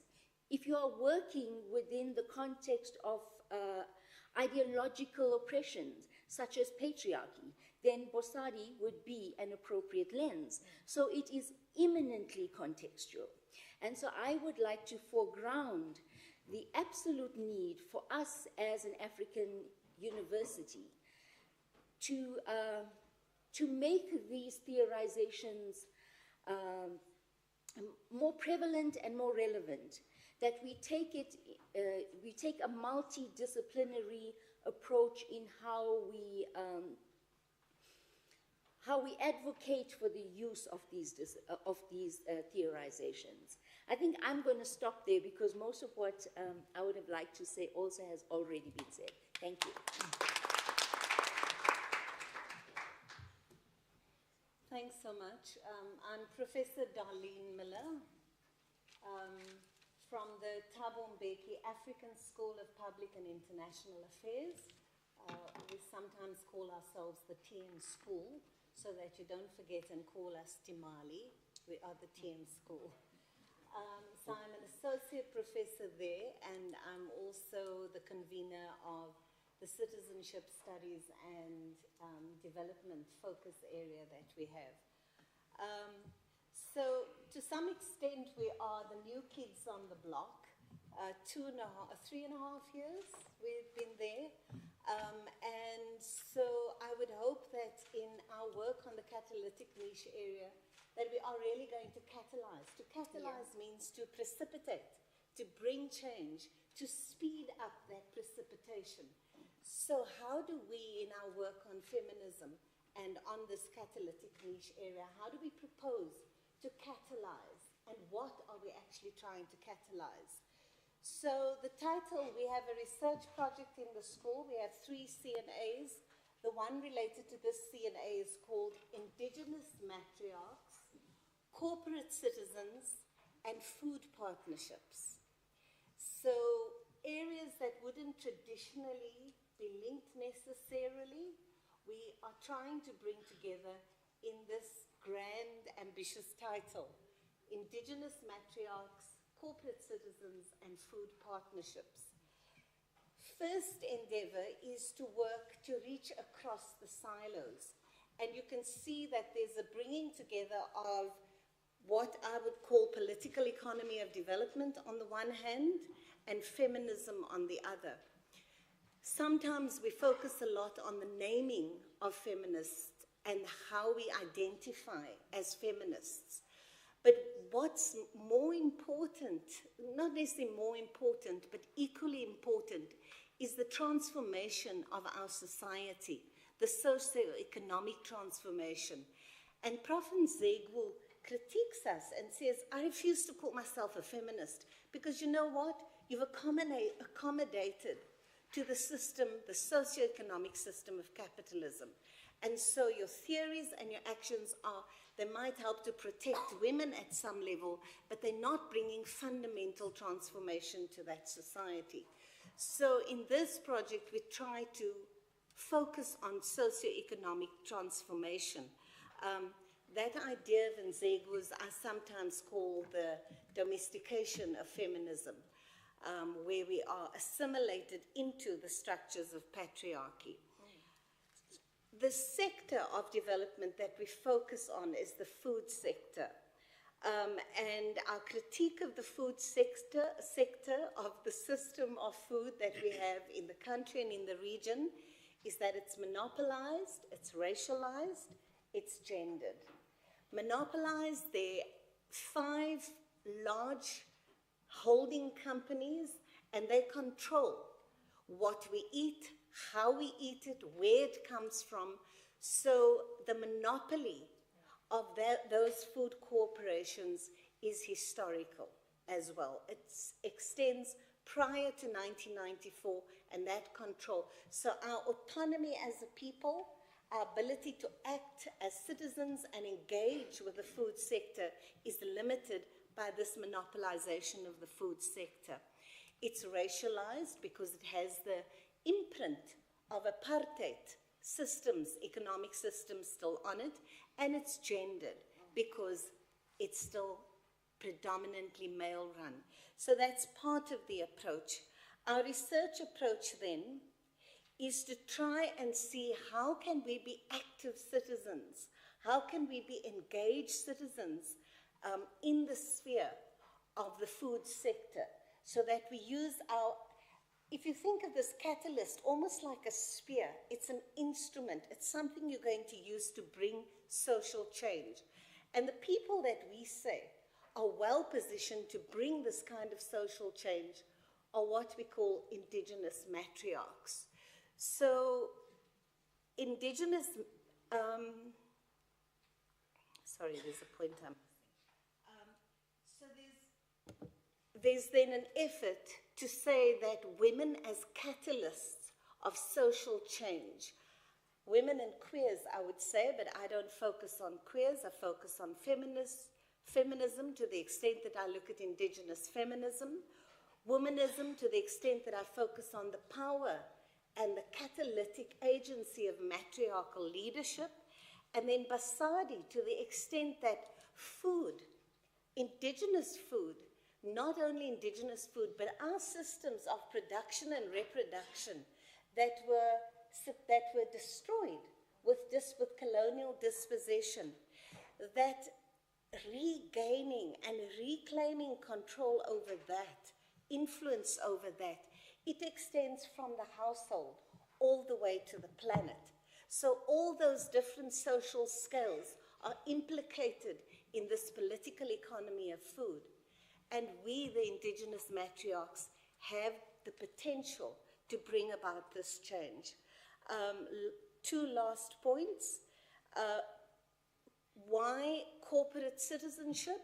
Because corporate social responsibility is often fragmented. It's a program here, it's an outreach there. And also, corporate citizens are often let off the hook from the project of social cohesion. We should stop doing that. Historically, there have been times when corporations have been integrally held to account for their impact on the environment, for the kinds of food they feed us, for the way in which you build, things like the Marshall Plan, how you build a country together. We need to incorporate corporates as active citizens in this uneven development that we see in our country and help with the upscaling from the urban food garden all the way to the supermarket and to the shopping mall. And that's the kind of entities that we're trying to bring together. And I'll stop there. Thank you. Thank you so much for those. I felt that your presentations were balanced because we're hearing theory, but also we're hearing actions. So they don't just end somewhere, abstract ideas. Because I've read that the worth of any theory is its ability to change the world. So from your presentations, I've had economy, I've had food, I've had development, amongst other keywords that have come. I love the Slay Queen, the academic Slay Queen, Dr. Bay, and that's an interesting one because for centuries, I think a lot of people, they refused to be associated with feminism, even women themselves. So others didn't want to be even labeled feminists. Others, they would say when they are labeled feminists, it makes them feel old, like their grandmothers or mothers. And then others, on the other hand, they felt that it was exclusive when you talk about females, because also when I read the history of feminism, there's talk that it was initially focused on middle-aged white women. So there are a lot of stereotypes around the naming. And I've heard from your conversation, there's African womanism, there's African feminism. So there's variations in terms of naming. To answer the question, what's in a name, that comes a lot. But I have a question, as also we are now moving to the next part where we are engaging. We'll have questions that come from you, but also from the audience. So we're talking patriarchy and exclusion and inequality. What I want to know is that how do women themselves deal with issues of class? Because I know that it's easy to talk patriarchy and say men are patriarchs, but I'm interested now in the women's spaces alone. How do you deal with issues of class, issues of race, but most importantly, the class one?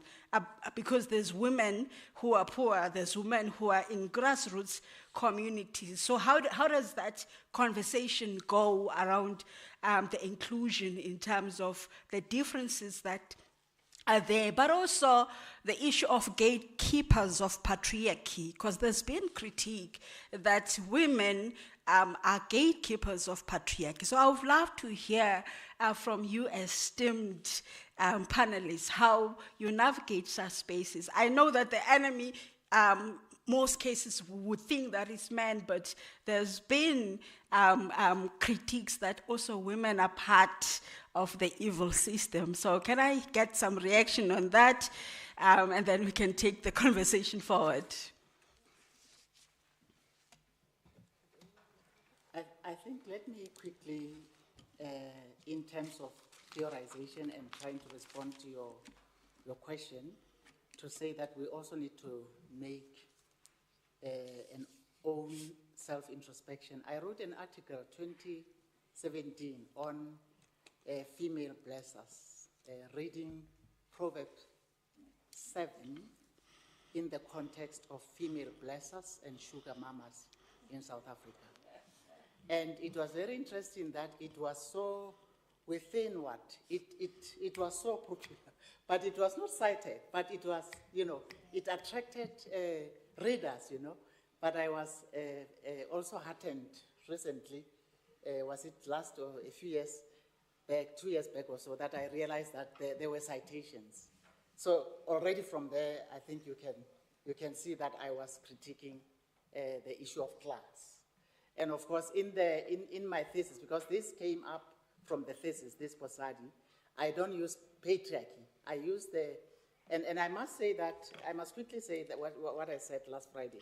The Posadi didn't fall out of the blues, It is the work of, it's based on the works of people like Itumele Masala, black theologians. I had to build on black theologians who were more on the race than on the class, to bring in the issue of gender. I'm aware that some of them were already including class, but the race was the big thing back then.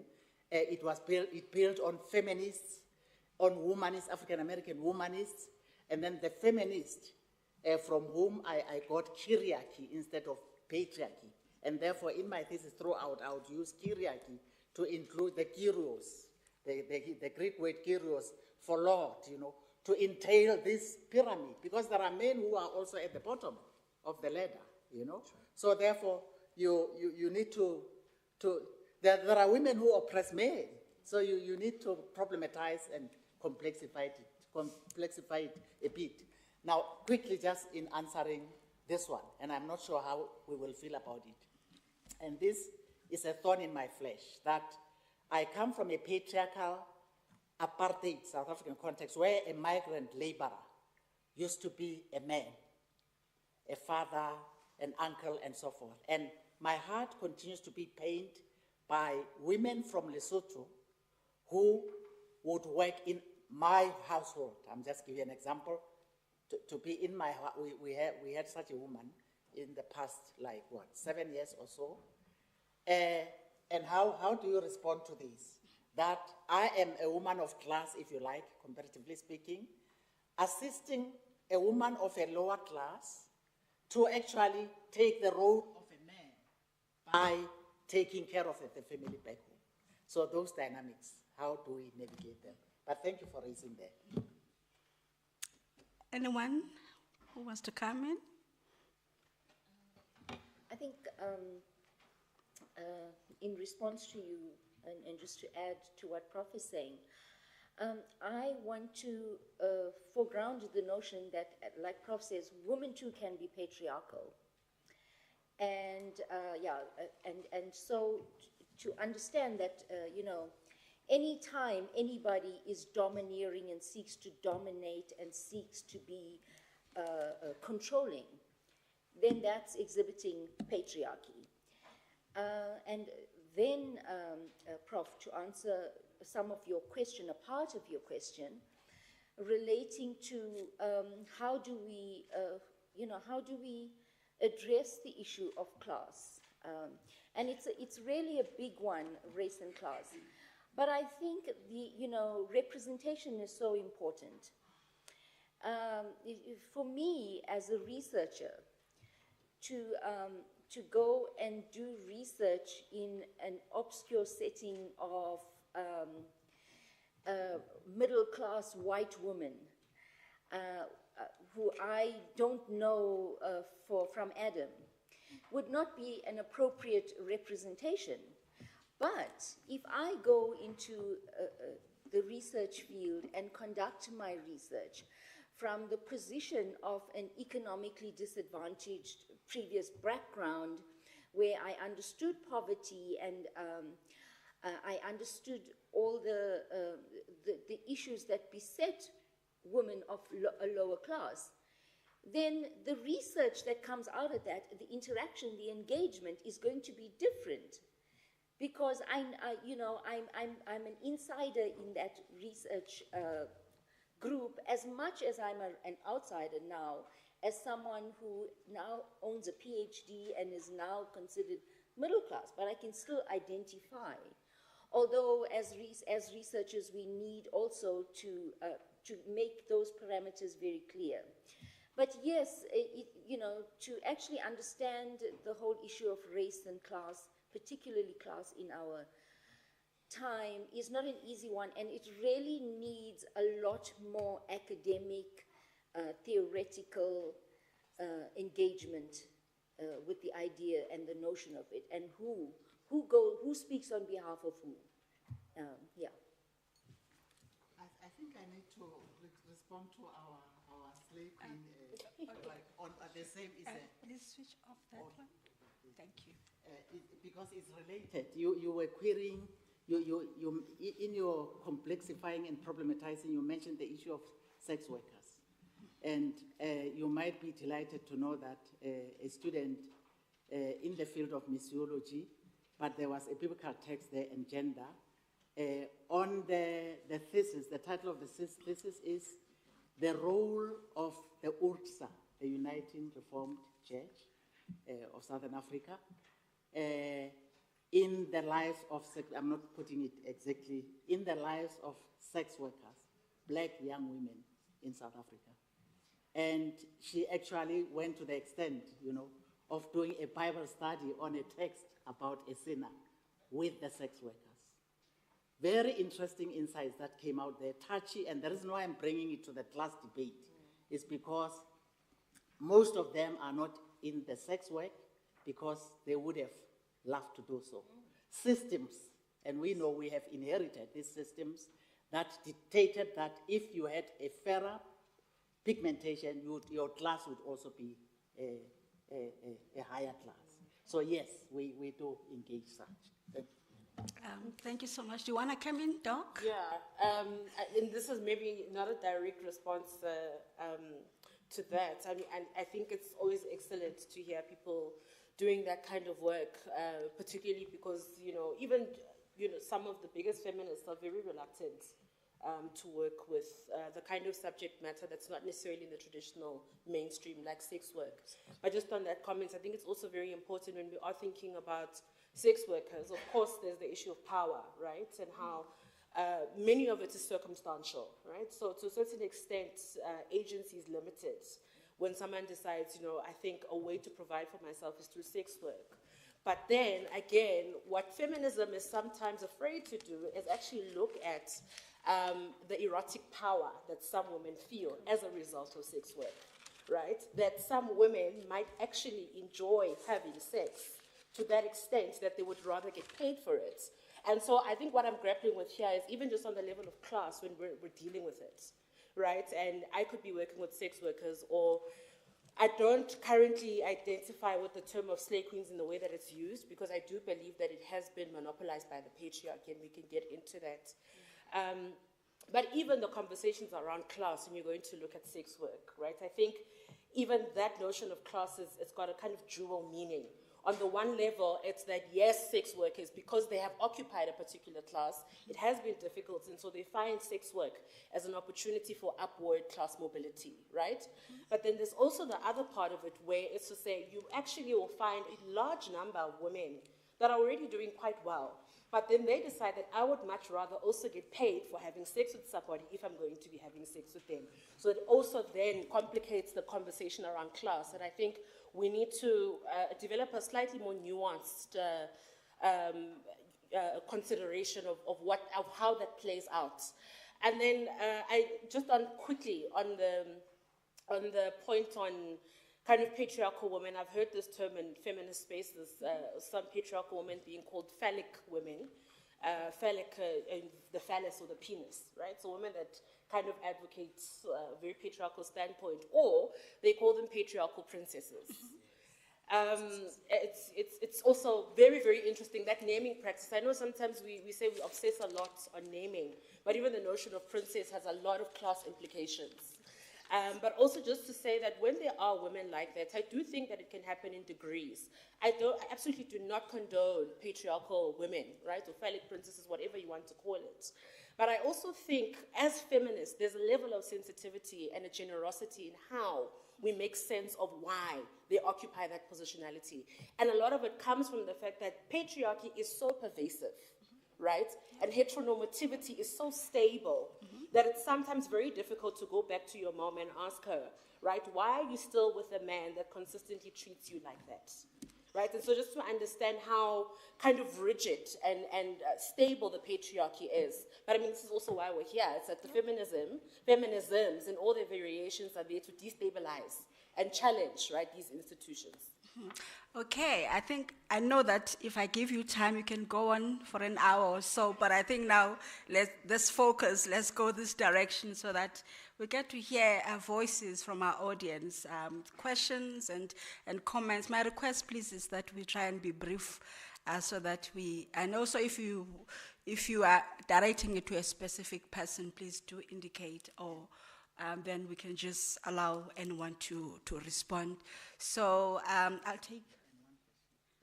Yeah, sorry, yes, important, one question per person. So I'll take the first round and then we see how our panelists go. So the first hand is this one, and then we have Prof. Paswana here as number 2. We have number 3 there, and then there's number 4, and then number 5, and then we'll come for the second round. Yes, I've noted you'll be number 1 in the second round, and number 2 there. Can we have the questions, please, in that order?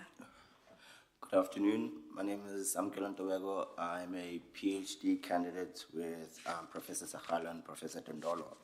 My question is to Madam Academic Bay in the middle.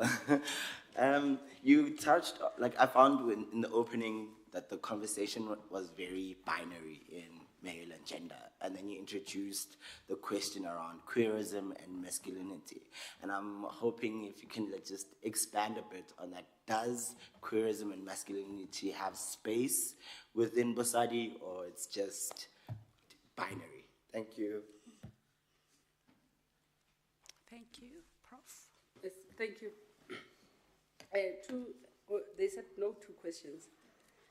But I'm asking 2 people because I picked up some dissonance in Masinya and Masiteng's articulation of Bosadi.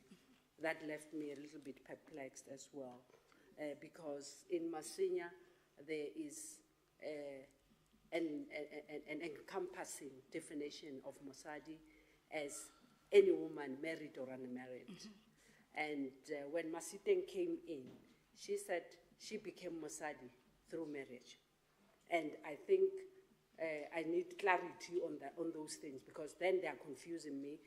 Because Masinya earlier said Muhumagad becomes the woman who gets married, but every woman is a Mosadi in her theorization of Mosadi. And I think she also got into an issue of choice.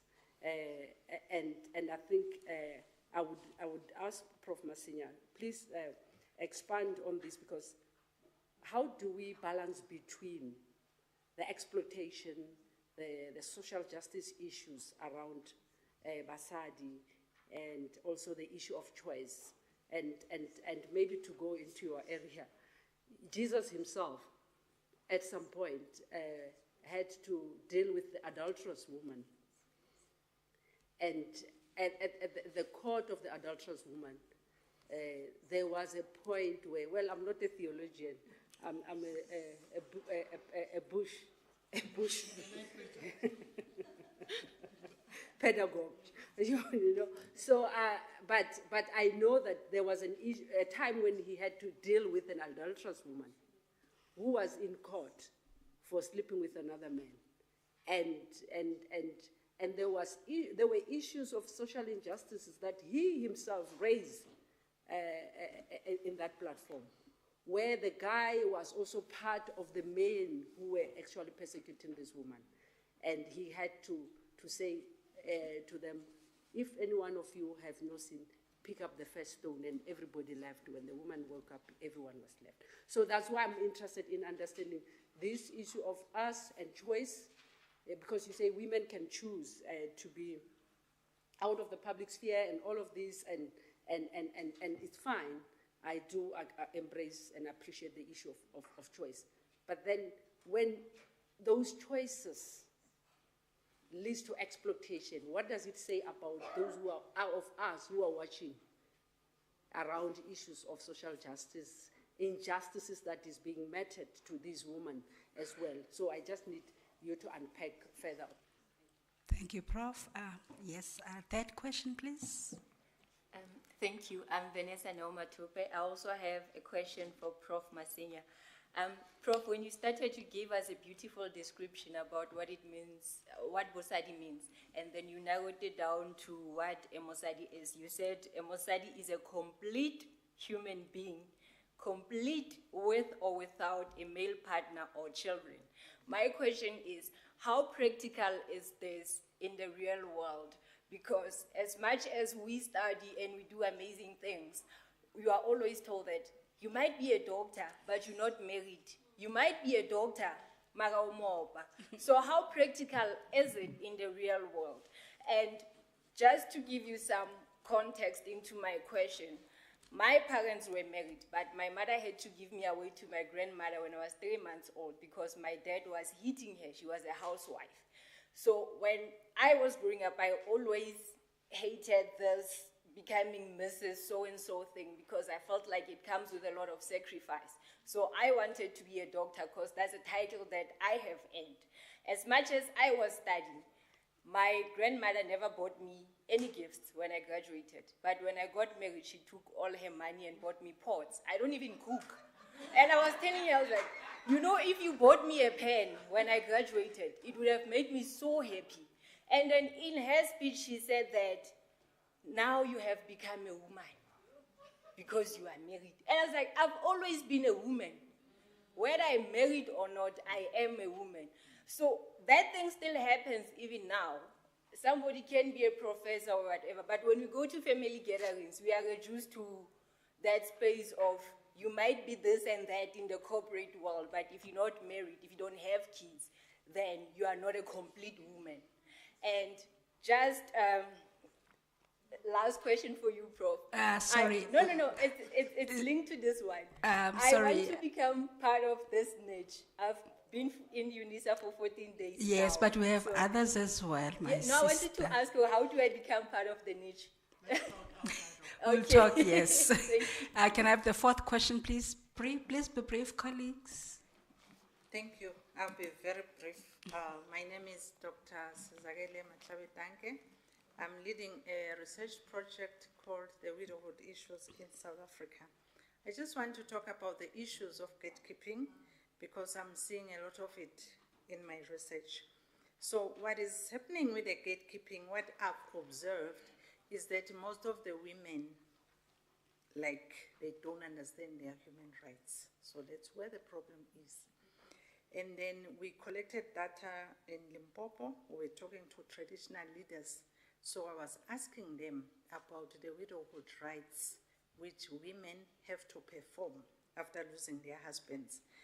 Because some of the widowhood rights are so painful, they leave the women with physical scars and mental scars.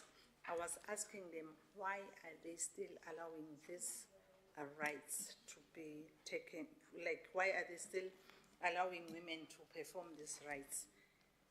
I could say that they were so blank, they just say it's culture, it's culture. So I'm saying, as we are theorizing Busadi, we need also to reflect on the stereotypes that are embedded in our cultures, that are embedded in our traditions, and also we need to reflect on the myths, because we are being told if you don't do this, this will happen to you. And some of the things really, they are not true. So that's my contribution. Thank you. Thank you so much. Was there a fifth? Oh, so yes, there's a fifth one, yes. Thank you for your beautiful presentations. I'm Associate Professor Noah Bweze from Enugu State University in Nigeria. I would like to make an observation first and then ask a question. Listening to my question goes to Professor Masinya, Executive Director of the Office of the Principal Vice Chancellor. I'm sorry. Listening to all the presentations, I notice a common normative framework, that is rule of law, the concept of rule of law that is regulating issues of women in classes, discrimination, representation of women in lower classes. My question is, do you strictly engage on theoretical frameworks? Do you act out of the box, outside the regulatory framework, which could be actually very helpful to support your analysis? We have in law relevant treaties addressing the issue of women discrimination. Under WTO, that is the World Trade Organization, the issue of access to food. We have in African Union, the Maputo Protocol that could give voice to your various analyses. So my question is, do you enhance the legal perspective? To what extent are you embracing legal research to voice your beautiful analysis? Thank you very much. Thank you so much. I will now hand over to our panelists to respond. We'll start with Dr. Mazibuko, Dr. Masiteng, and then Professor Masinya. I was just going to say that I think I must go first just to give Prof. Masinya a moment. Thank you so much for your question. But I think I'm going to have to throw it back because I have a question of my own, and it's to ask whether Busadi is feminist, specifically. Because I identify as an African feminist scholar. As an African feminist scholar, many of those feminist scholars have been and are queer, right? So that's my reading of it. And so if I'm answering your question, I have to answer it within the context of the framework that I identify with, but also my own embodiment and my own positionality, which is that of an African feminist. I don't identify with binary. Firstly, I don't identify with woman as a category that is inherently simply biological, right? I don't believe that womanhood or being a woman is owned by somebody who presents like me, who is born, right, biologically born female, right? And so because I refuse that binary, right, my lens and the way that I understand our realities is one that necessarily actually has to involve the narratives of queer people. And just to show an example, my thesis looks at rebellious black woman, a woman that I position as rebellious from the 1980s until now in popular culture in South Africa. And I use three critical moments. Brenda Fassie in the 1980s, right? Queer woman, first queer South African to be publicly queer at that. Then you look at Lebo Mathosa, same situation in the 90s going into the 2000s. And then you transition a little bit further down, and then for me it becomes less about looking at black women in our history that have been queer and have occupied, I think, the margin of how we understand politics or the political economy of South Africa. And then I look at women like Kanye Mbao and their intimate lives, right? And how they fit into an economy of slave queens, but how that history is much longer. And the argument there is that also by virtue of the sexualities of women like Brenda Fassie, right? And by virtue of the upward class mobility that was afforded by their music and the lifestyle that they had, right? Is that to a large extent, those were slave queens, original slave queens.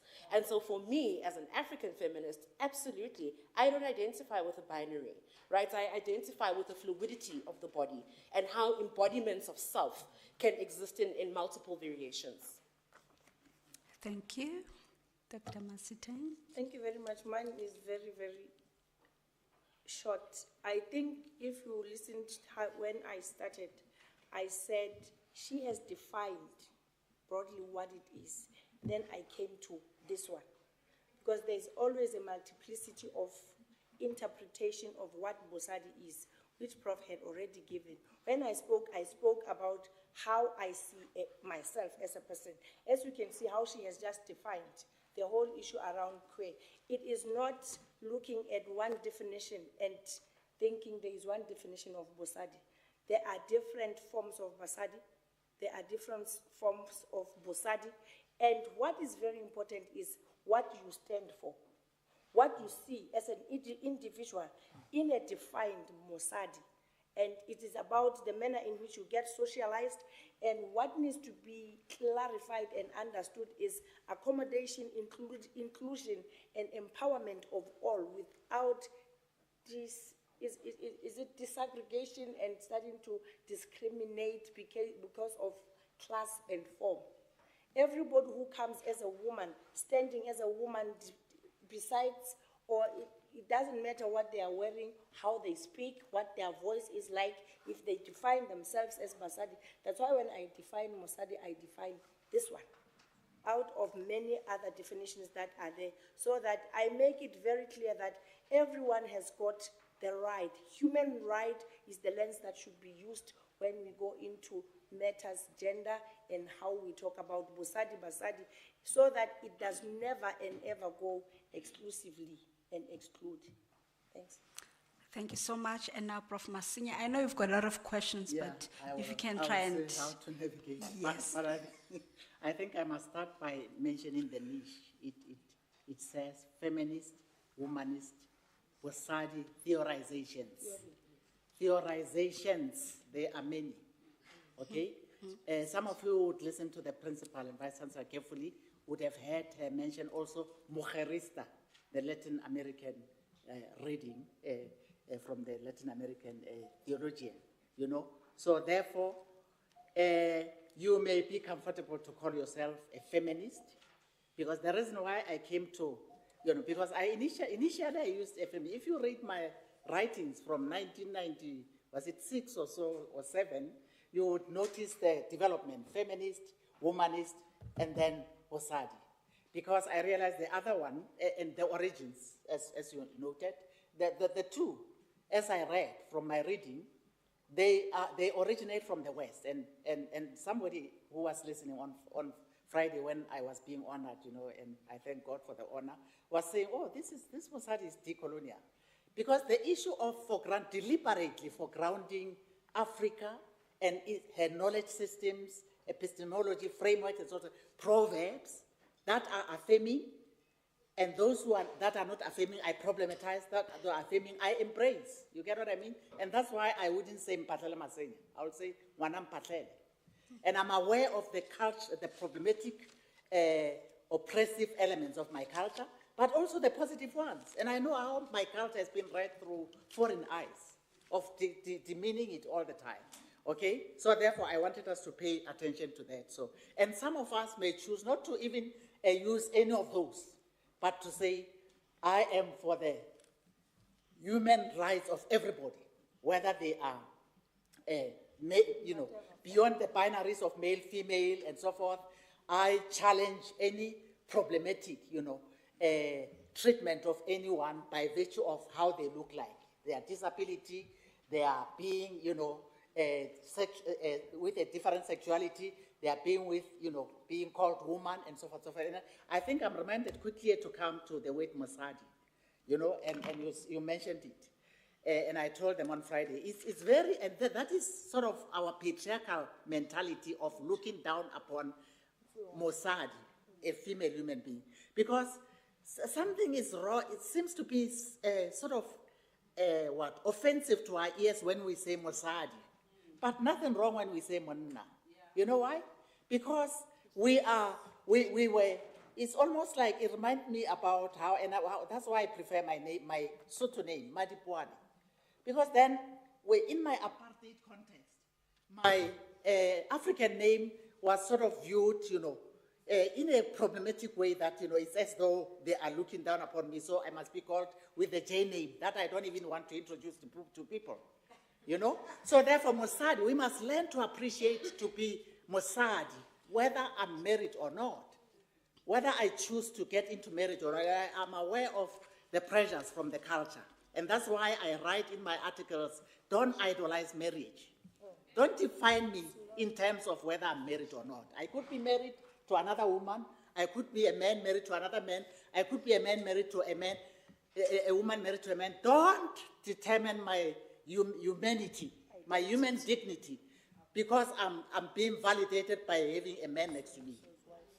I'm aware of those pressures of you will be a muhumaradi, so Masadi, you can have, lots of, material things or so, as long as you are not married, as long as you don't have children, and male children, go further than the male children, you are not.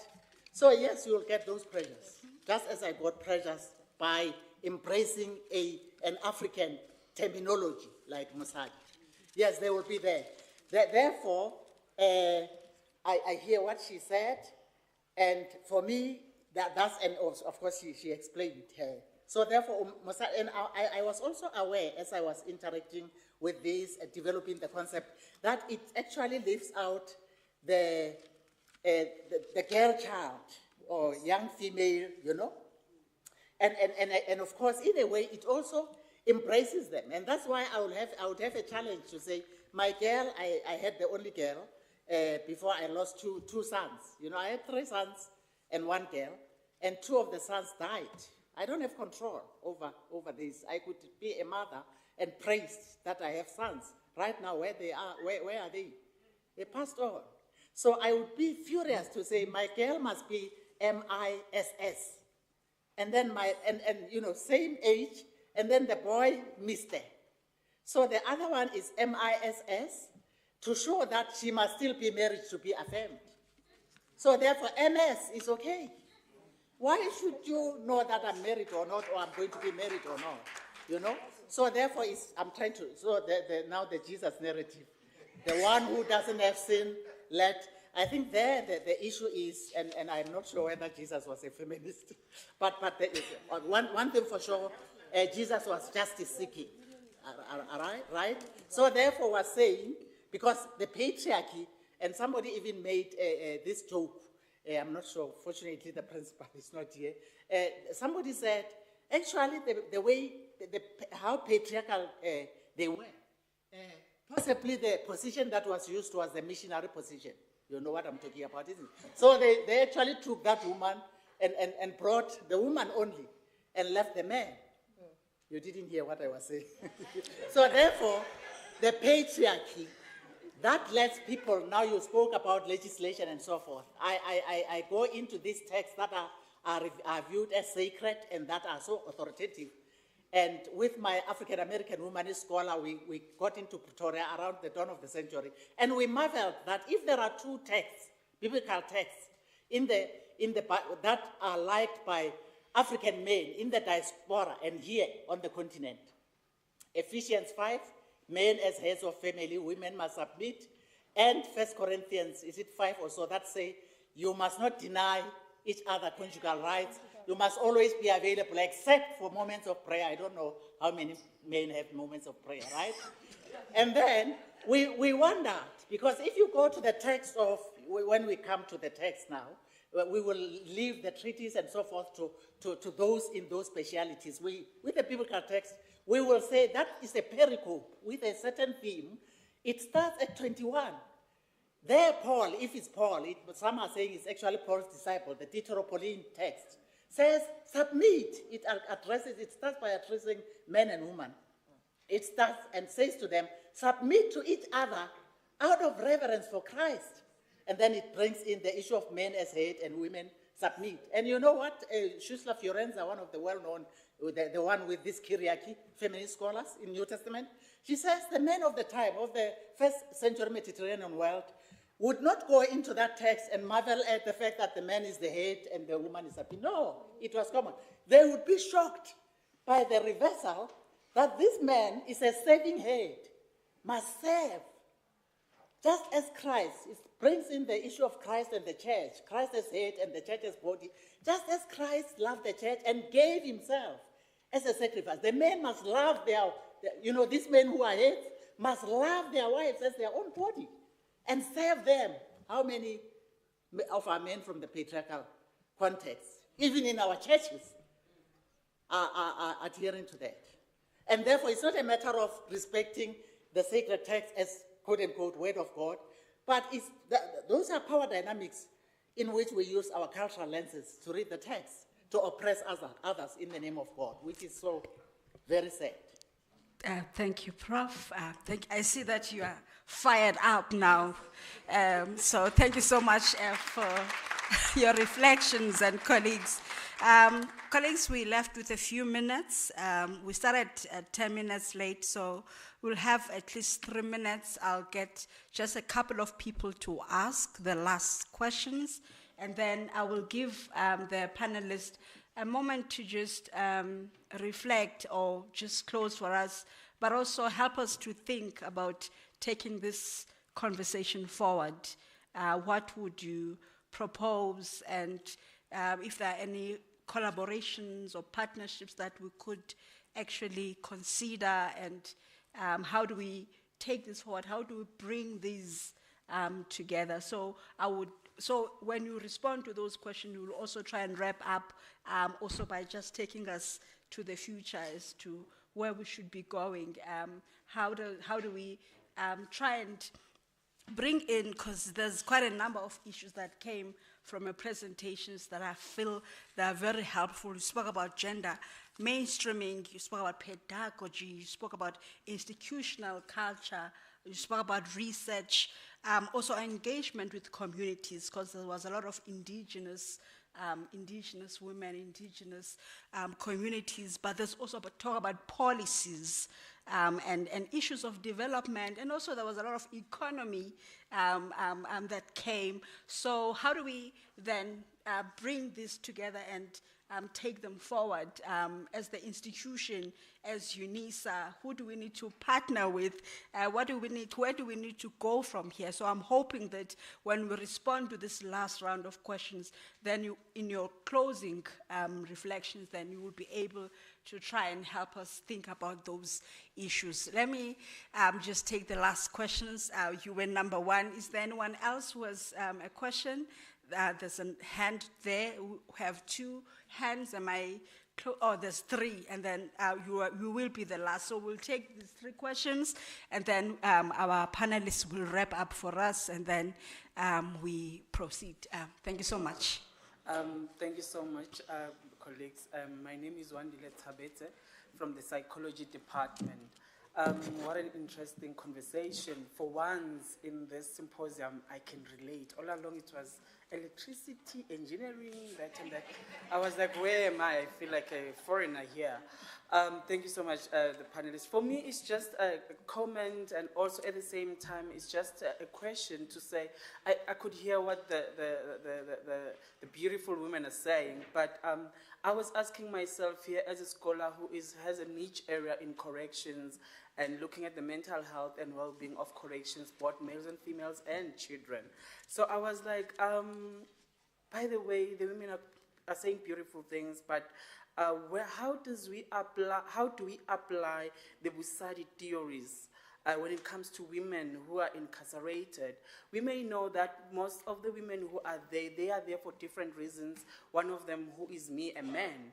And I also, I heard one of the panelists speaking of an inclusion, and one of them speaking of institution, and also they spoke of decolonization. And every time when I work in the space of correction, I feel like it's a foreign world to me. And I once asked my grandmother to say what was, I'm a Swati by the way, and I asked my grandmother to say what is prison according to us African kids. And she took a whole night to respond, and when she came back, she said, I don't remember back then, did we have a prison or a correction center? There were certain ways of correcting someone. This is foreign to me, even now. So I'm saying, as beautiful women as you are right now, what are you saying about the women who are in corrections? And I'm still looking for a PhD student who can be a woman and who will look at the grieving process of women who have lost their loved ones, more especially their husband. As an African child, one of my colleagues they spoke of how we grieve, and that's very important. It's culture for us, but imagine a woman who is in corrections, just lost her husband right now, or her partner, and is in correction. The grieving process, what happens there? And this is an institutional culture, and it's not my culture as a young black woman who is in corrections. So I'm just asking the panelists to say, how do we apply the Busadi theory there? Thank you. Thank you so much. The last two questions. Yes, this side, I think. Okay, my name is Fito Kechu, and I just want to ask regarding the Busadi theory. We've seen in the Olympics now, there is an issue with. Oh, okay. So I was saying, my name is Fito Kechu, Dr. Fito Kechu, from the School of Interdisciplinary Research. And if we look at the Olympics right now in France, there has been a lot of saga around transgender men where women competing with women, and there has been a lot of debate around that. How does it, how inclusive is the Mossad in terms of men who identify themselves as men, as women? Is it inclusive, or how do we determine, because I saw it looks like there's a lot of definitions on who is a woman. And a man who has gone through the process of transformation and is now identifies himself as a she. How inclusive? Is he considered as a Mossadi, or does the Mossadi theory, does it include them? Or so I just want some kind of maybe consideration regarding that. Thank you. Thank you so much. And our last question, please. Can you please switch off your mic? Thank you. All right. Thank you so much for the wonderful presentations. I'm Yingisani Chabalala from the Department of Environmental Science. So my question is, it's for the Ms. Masiteng from the UN, and I think it's from Timali, professor on the other end of the table. So I'm speaking to the socio-economic transformation. I am from the village, and I am a village girl. And the minute you start talking about the transformation of women, it came to my mind that at the moment, especially in Africa, we have a high rate of girls who have got teenage pregnancy. So it's high rate of teenage pregnancy among the girls, and most of them, they are occurring in the rural areas. So I would like to know from the UN side and from Timali if there's any initiative or if there's any community engagement that specifically focus on this.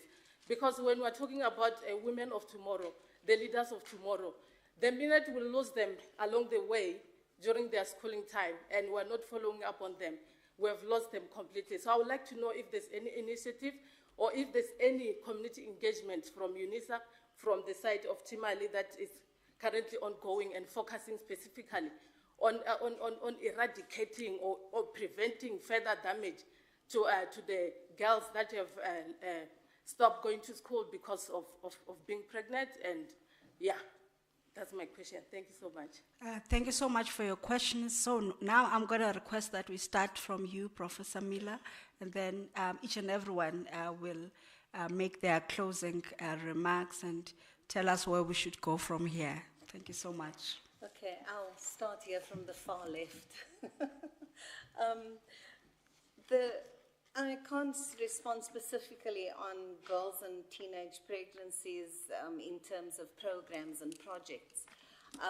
But I want to say that I think our conversation is still very caught within the silos of naming and feminist identity and the social structures that accompany those.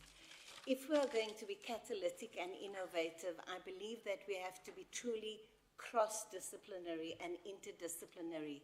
And so I'm challenging you to a tug of war and saying I'm on this side and saying if we want to talk truly about decoloniality, we have to think about political economy of development and the relationship between feminism and that political economy of development.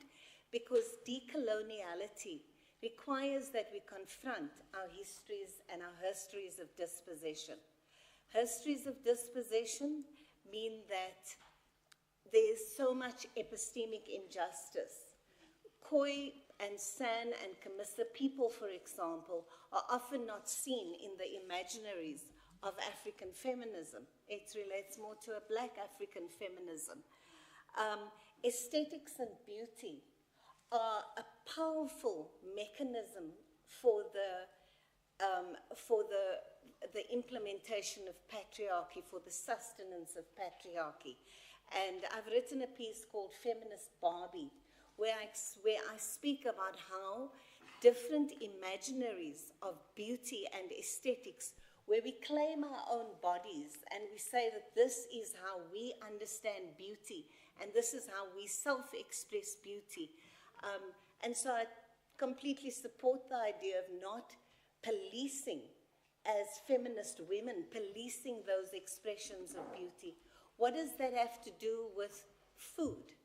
Because food so often has been a site, there's so much research on food, women and land, and food and provisioning is so often a site of oppression for women, where we are faced with failed states and where we have to keep our families sustained, where we have to face high cost of, high rising prices of food. So in those kinds of areas, we need to think, our food imaginaries have to think beyond the current systems that we have. We have to think about what are the kinds of alternative systems. How do we break out of the silo of just indigenous time, deep time, and combine that with the forward-looking approaches of artificial intelligence, augmented reality, virtual reality. The power of those kinds of systems to change our food imaginaries.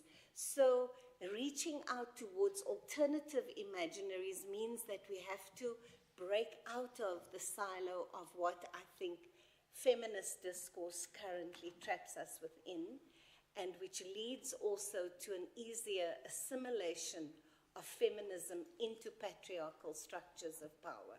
Thank you. Thank you so much, Prof. Dr. Naika.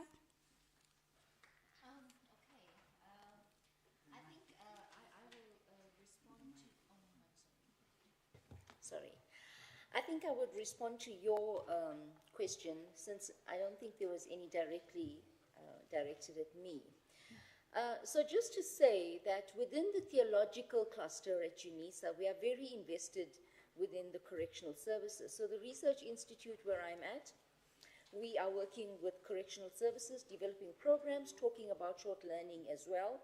And the cluster as a whole is also embarking or have been already doing that kind of work. And so we're looking to how we're going to pool ourselves together to work within correctional services. And then when you say how would Bosadi address the needs of an incarcerated woman, and your one example was where she had lost a husband, her spouse. So I would say, you know, Bosadi now we're moving away from it as a theorization, and we're looking at it more as pastoral care, I suppose. But anyway, you know, Bosadi hermeneutic, I would say, is a contextual theology. It's a contextual approach, a contextual theorization. So whatever that woman's contextual reality is, Bosadi can be adapted to talk to that particular need, if the need arises, yeah. Thank you so much, Dr. Naika. Dr. Mazibuko? So I'm actually not going to respond to any of these questions. I do want to give my 2 cents as my takeaways from this conversation, or my reflections. And where we are going. Okay. Yes. Okay. You know, just some suggestions on a way forward. There is a question about whether Bosadi, I think there's a lady up there, whether Bosadi, you know, is a kind of framework or thinking space that can help us really understand, narrativize, interpret, represent some of our athletes across the globe. And this kind of compulsory hormonal testing for an awkward way of aligning sex and gender, right? We've also seen how this has played out in our own country with figures like Caster Semenya. And it goes back to the question of, even if Bosadi hasn't been able to do that, right, if that's the case, my takeaway is that for all of these frameworks, feminisms, womanisms, Bosadi, we need to hold them accountable. They are not rigid, they're not static, right? They are socially constructed, which means that we all have a responsibility to begin to say, something is missing here. It's done its part, right? So there's, to a certain extent, it's worked, but within the landscape, to say, I think we need to do some work so that it can, right, help us to understand, because I don't think that it's productive for us to do away with everything. We can't say there's a moment that can be post-feminist, right? I don't think there's ever going to be a moment that's post-Bosadi or post-womanist. But it's to say we are all tasked with the responsibility to challenge and to say, yes, there is a gap, right? As opposed to trying to figure out if it's been done. I mean, possibly the chances are that it hasn't been done, and that's okay, right? What's not okay is for us to allow for it to never be done under Bosadi, right? So I don't think we must now try to pull our teeth out, trying to find citation. If it's not there, it's not there, and it's okay, right? But it's to say, now that we are aware and we're able to sit with the discomfort that it's not doing that work, now we're able to try to figure out a way for it to be able to do that work. So a part of that also is learning a process of unlearning. So in as much as we can have blind sides, right, we're not able to see everything all the time. Not everything is within our periphery. That means that us as the scholars, us that's doing this thinking, we need to come to a place and figure out, why is it that we've missed this? And you actually find, in as much as we've been speaking about phallic women and patriarchal princesses, there is a degree of that within us, right? And this is what we call this double consciousness. It's awkward, it's uncomfortable, it's not nice to admit it, but we need to do that work, right? So also then moving forward, it's important for us to engage a notion of agency as ambiguous. So scholars like Dina Legaga introduce us to a concept of ambiguous agency. And it shows how even within circumstances that can otherwise limit someone's capacity to act, someone's capacity to reclaim, someone's capacity to say, this is what I want to do, there's also opportunities presented within those confines, within those limitations, wherein women and queer people find ways, creative, innovative ways to reclaim and to find their own humanity. So I think it's very important to engage agency as a little bit more complex than, was she able to sleep with that man because she wanted to or because she was poor and she needed to make some money. There is some complexity within that. And then lastly, in terms of collaborations moving forward, I think that as scholars, as students, as learners in this space, we often think of collaborations within the context of research, right? So we're thinking about text. We're thinking about an output where someone must read it. It must be published somewhere with many voices. Absolutely, that's one of the ways to do it. I also think the very mandate of feminisms is to find expression in other forms, right? So we're encouraged, especially if we're going to be working with women and queer people that do occupy different class positions.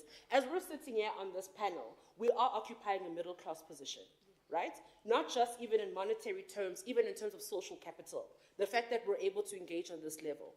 So what does it mean? Rather than just doing the kind of extractive research where we're going into rural villages and we're conducting interviews so that we can come back home and write a report and publish it and move on, what are some of the ways that women occupying different class positions from our own can also find expression in this research? One of the ways to do that, as an example, is to perhaps curate exhibitions with these women that you're interested in working with. One of my colleagues currently at UJ has curated a wonderful exhibition with women from various rural communities. And that exhibition is actually around food, right? And they're telling their stories about the power of a seed, both literally in terms of it being able to boost their food economy, but also what it means to plant a seed within the community in terms of the social life. That art exhibition had those women in that space also presenting on some of the pieces that are there. So it's just to say that there are various ways in which we can collaborate beyond producing a written text that's going to go up on a site that everyone is going to Google and access. Thank you so much, Dr. Masiteng. Thank you very much.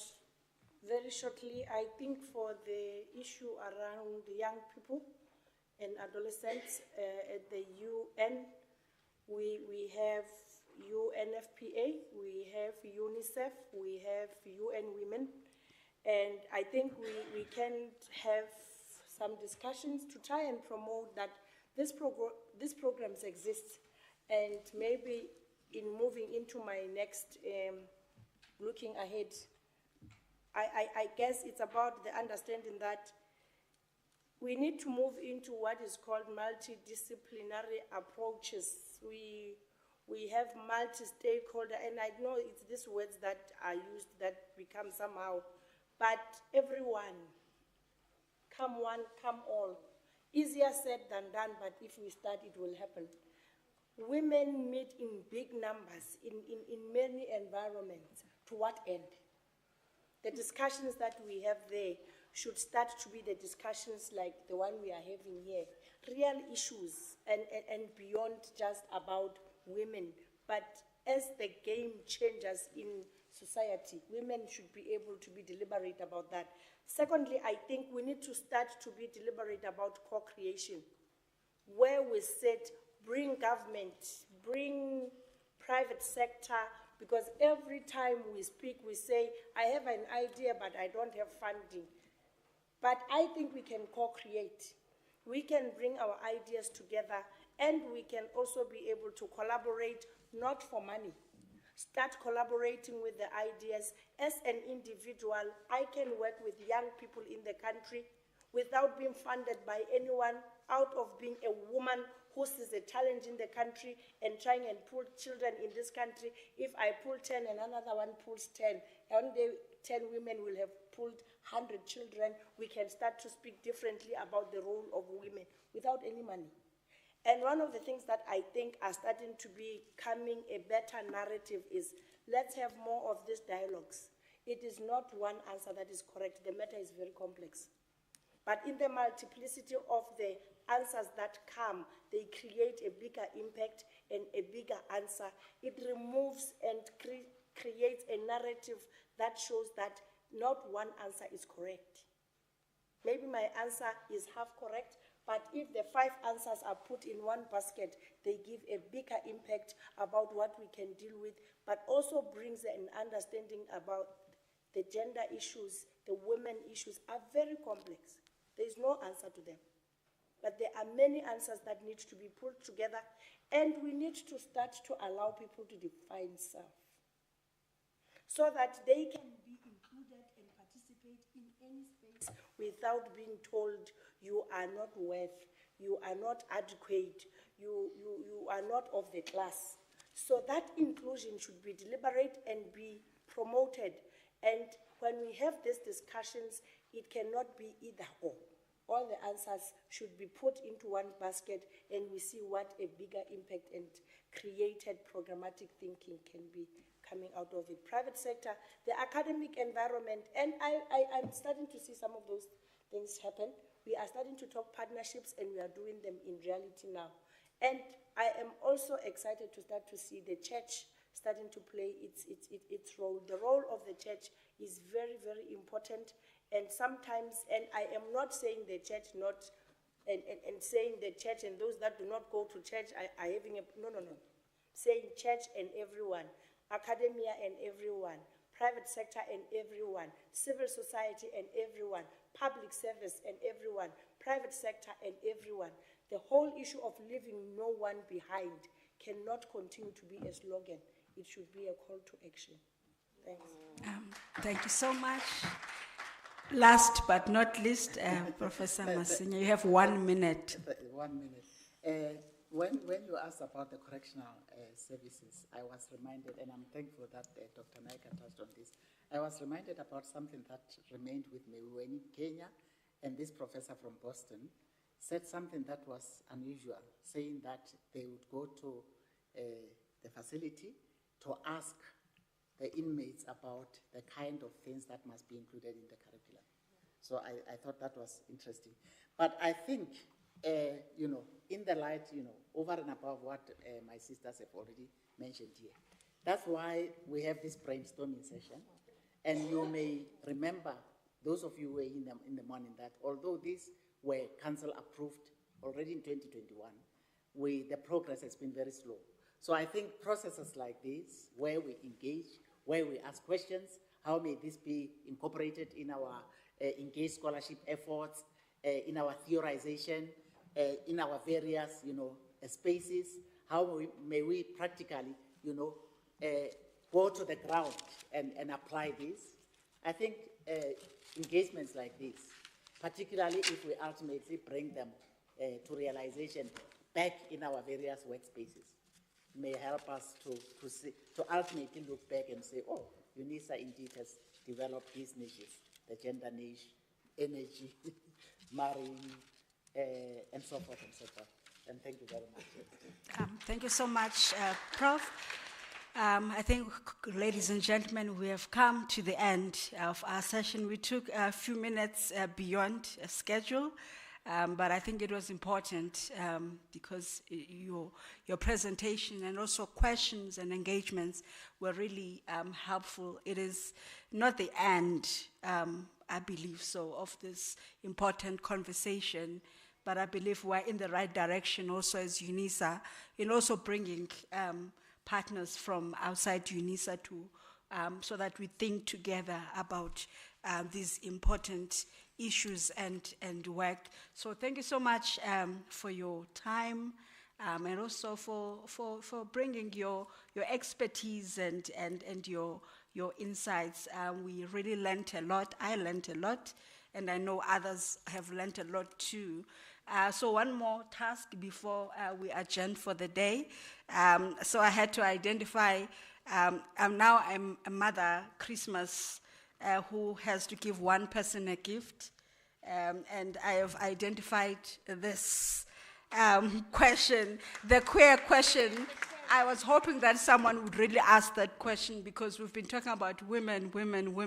So it was important that we also bring that into our conversation. So this is your gift from us. Enjoy.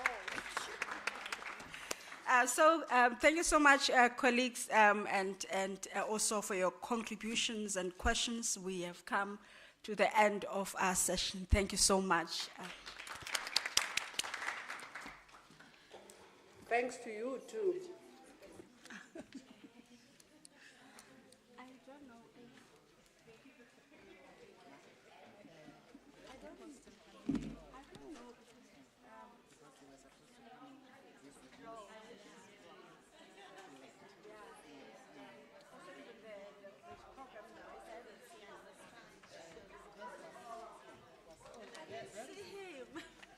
He has been patient. Are you going to close?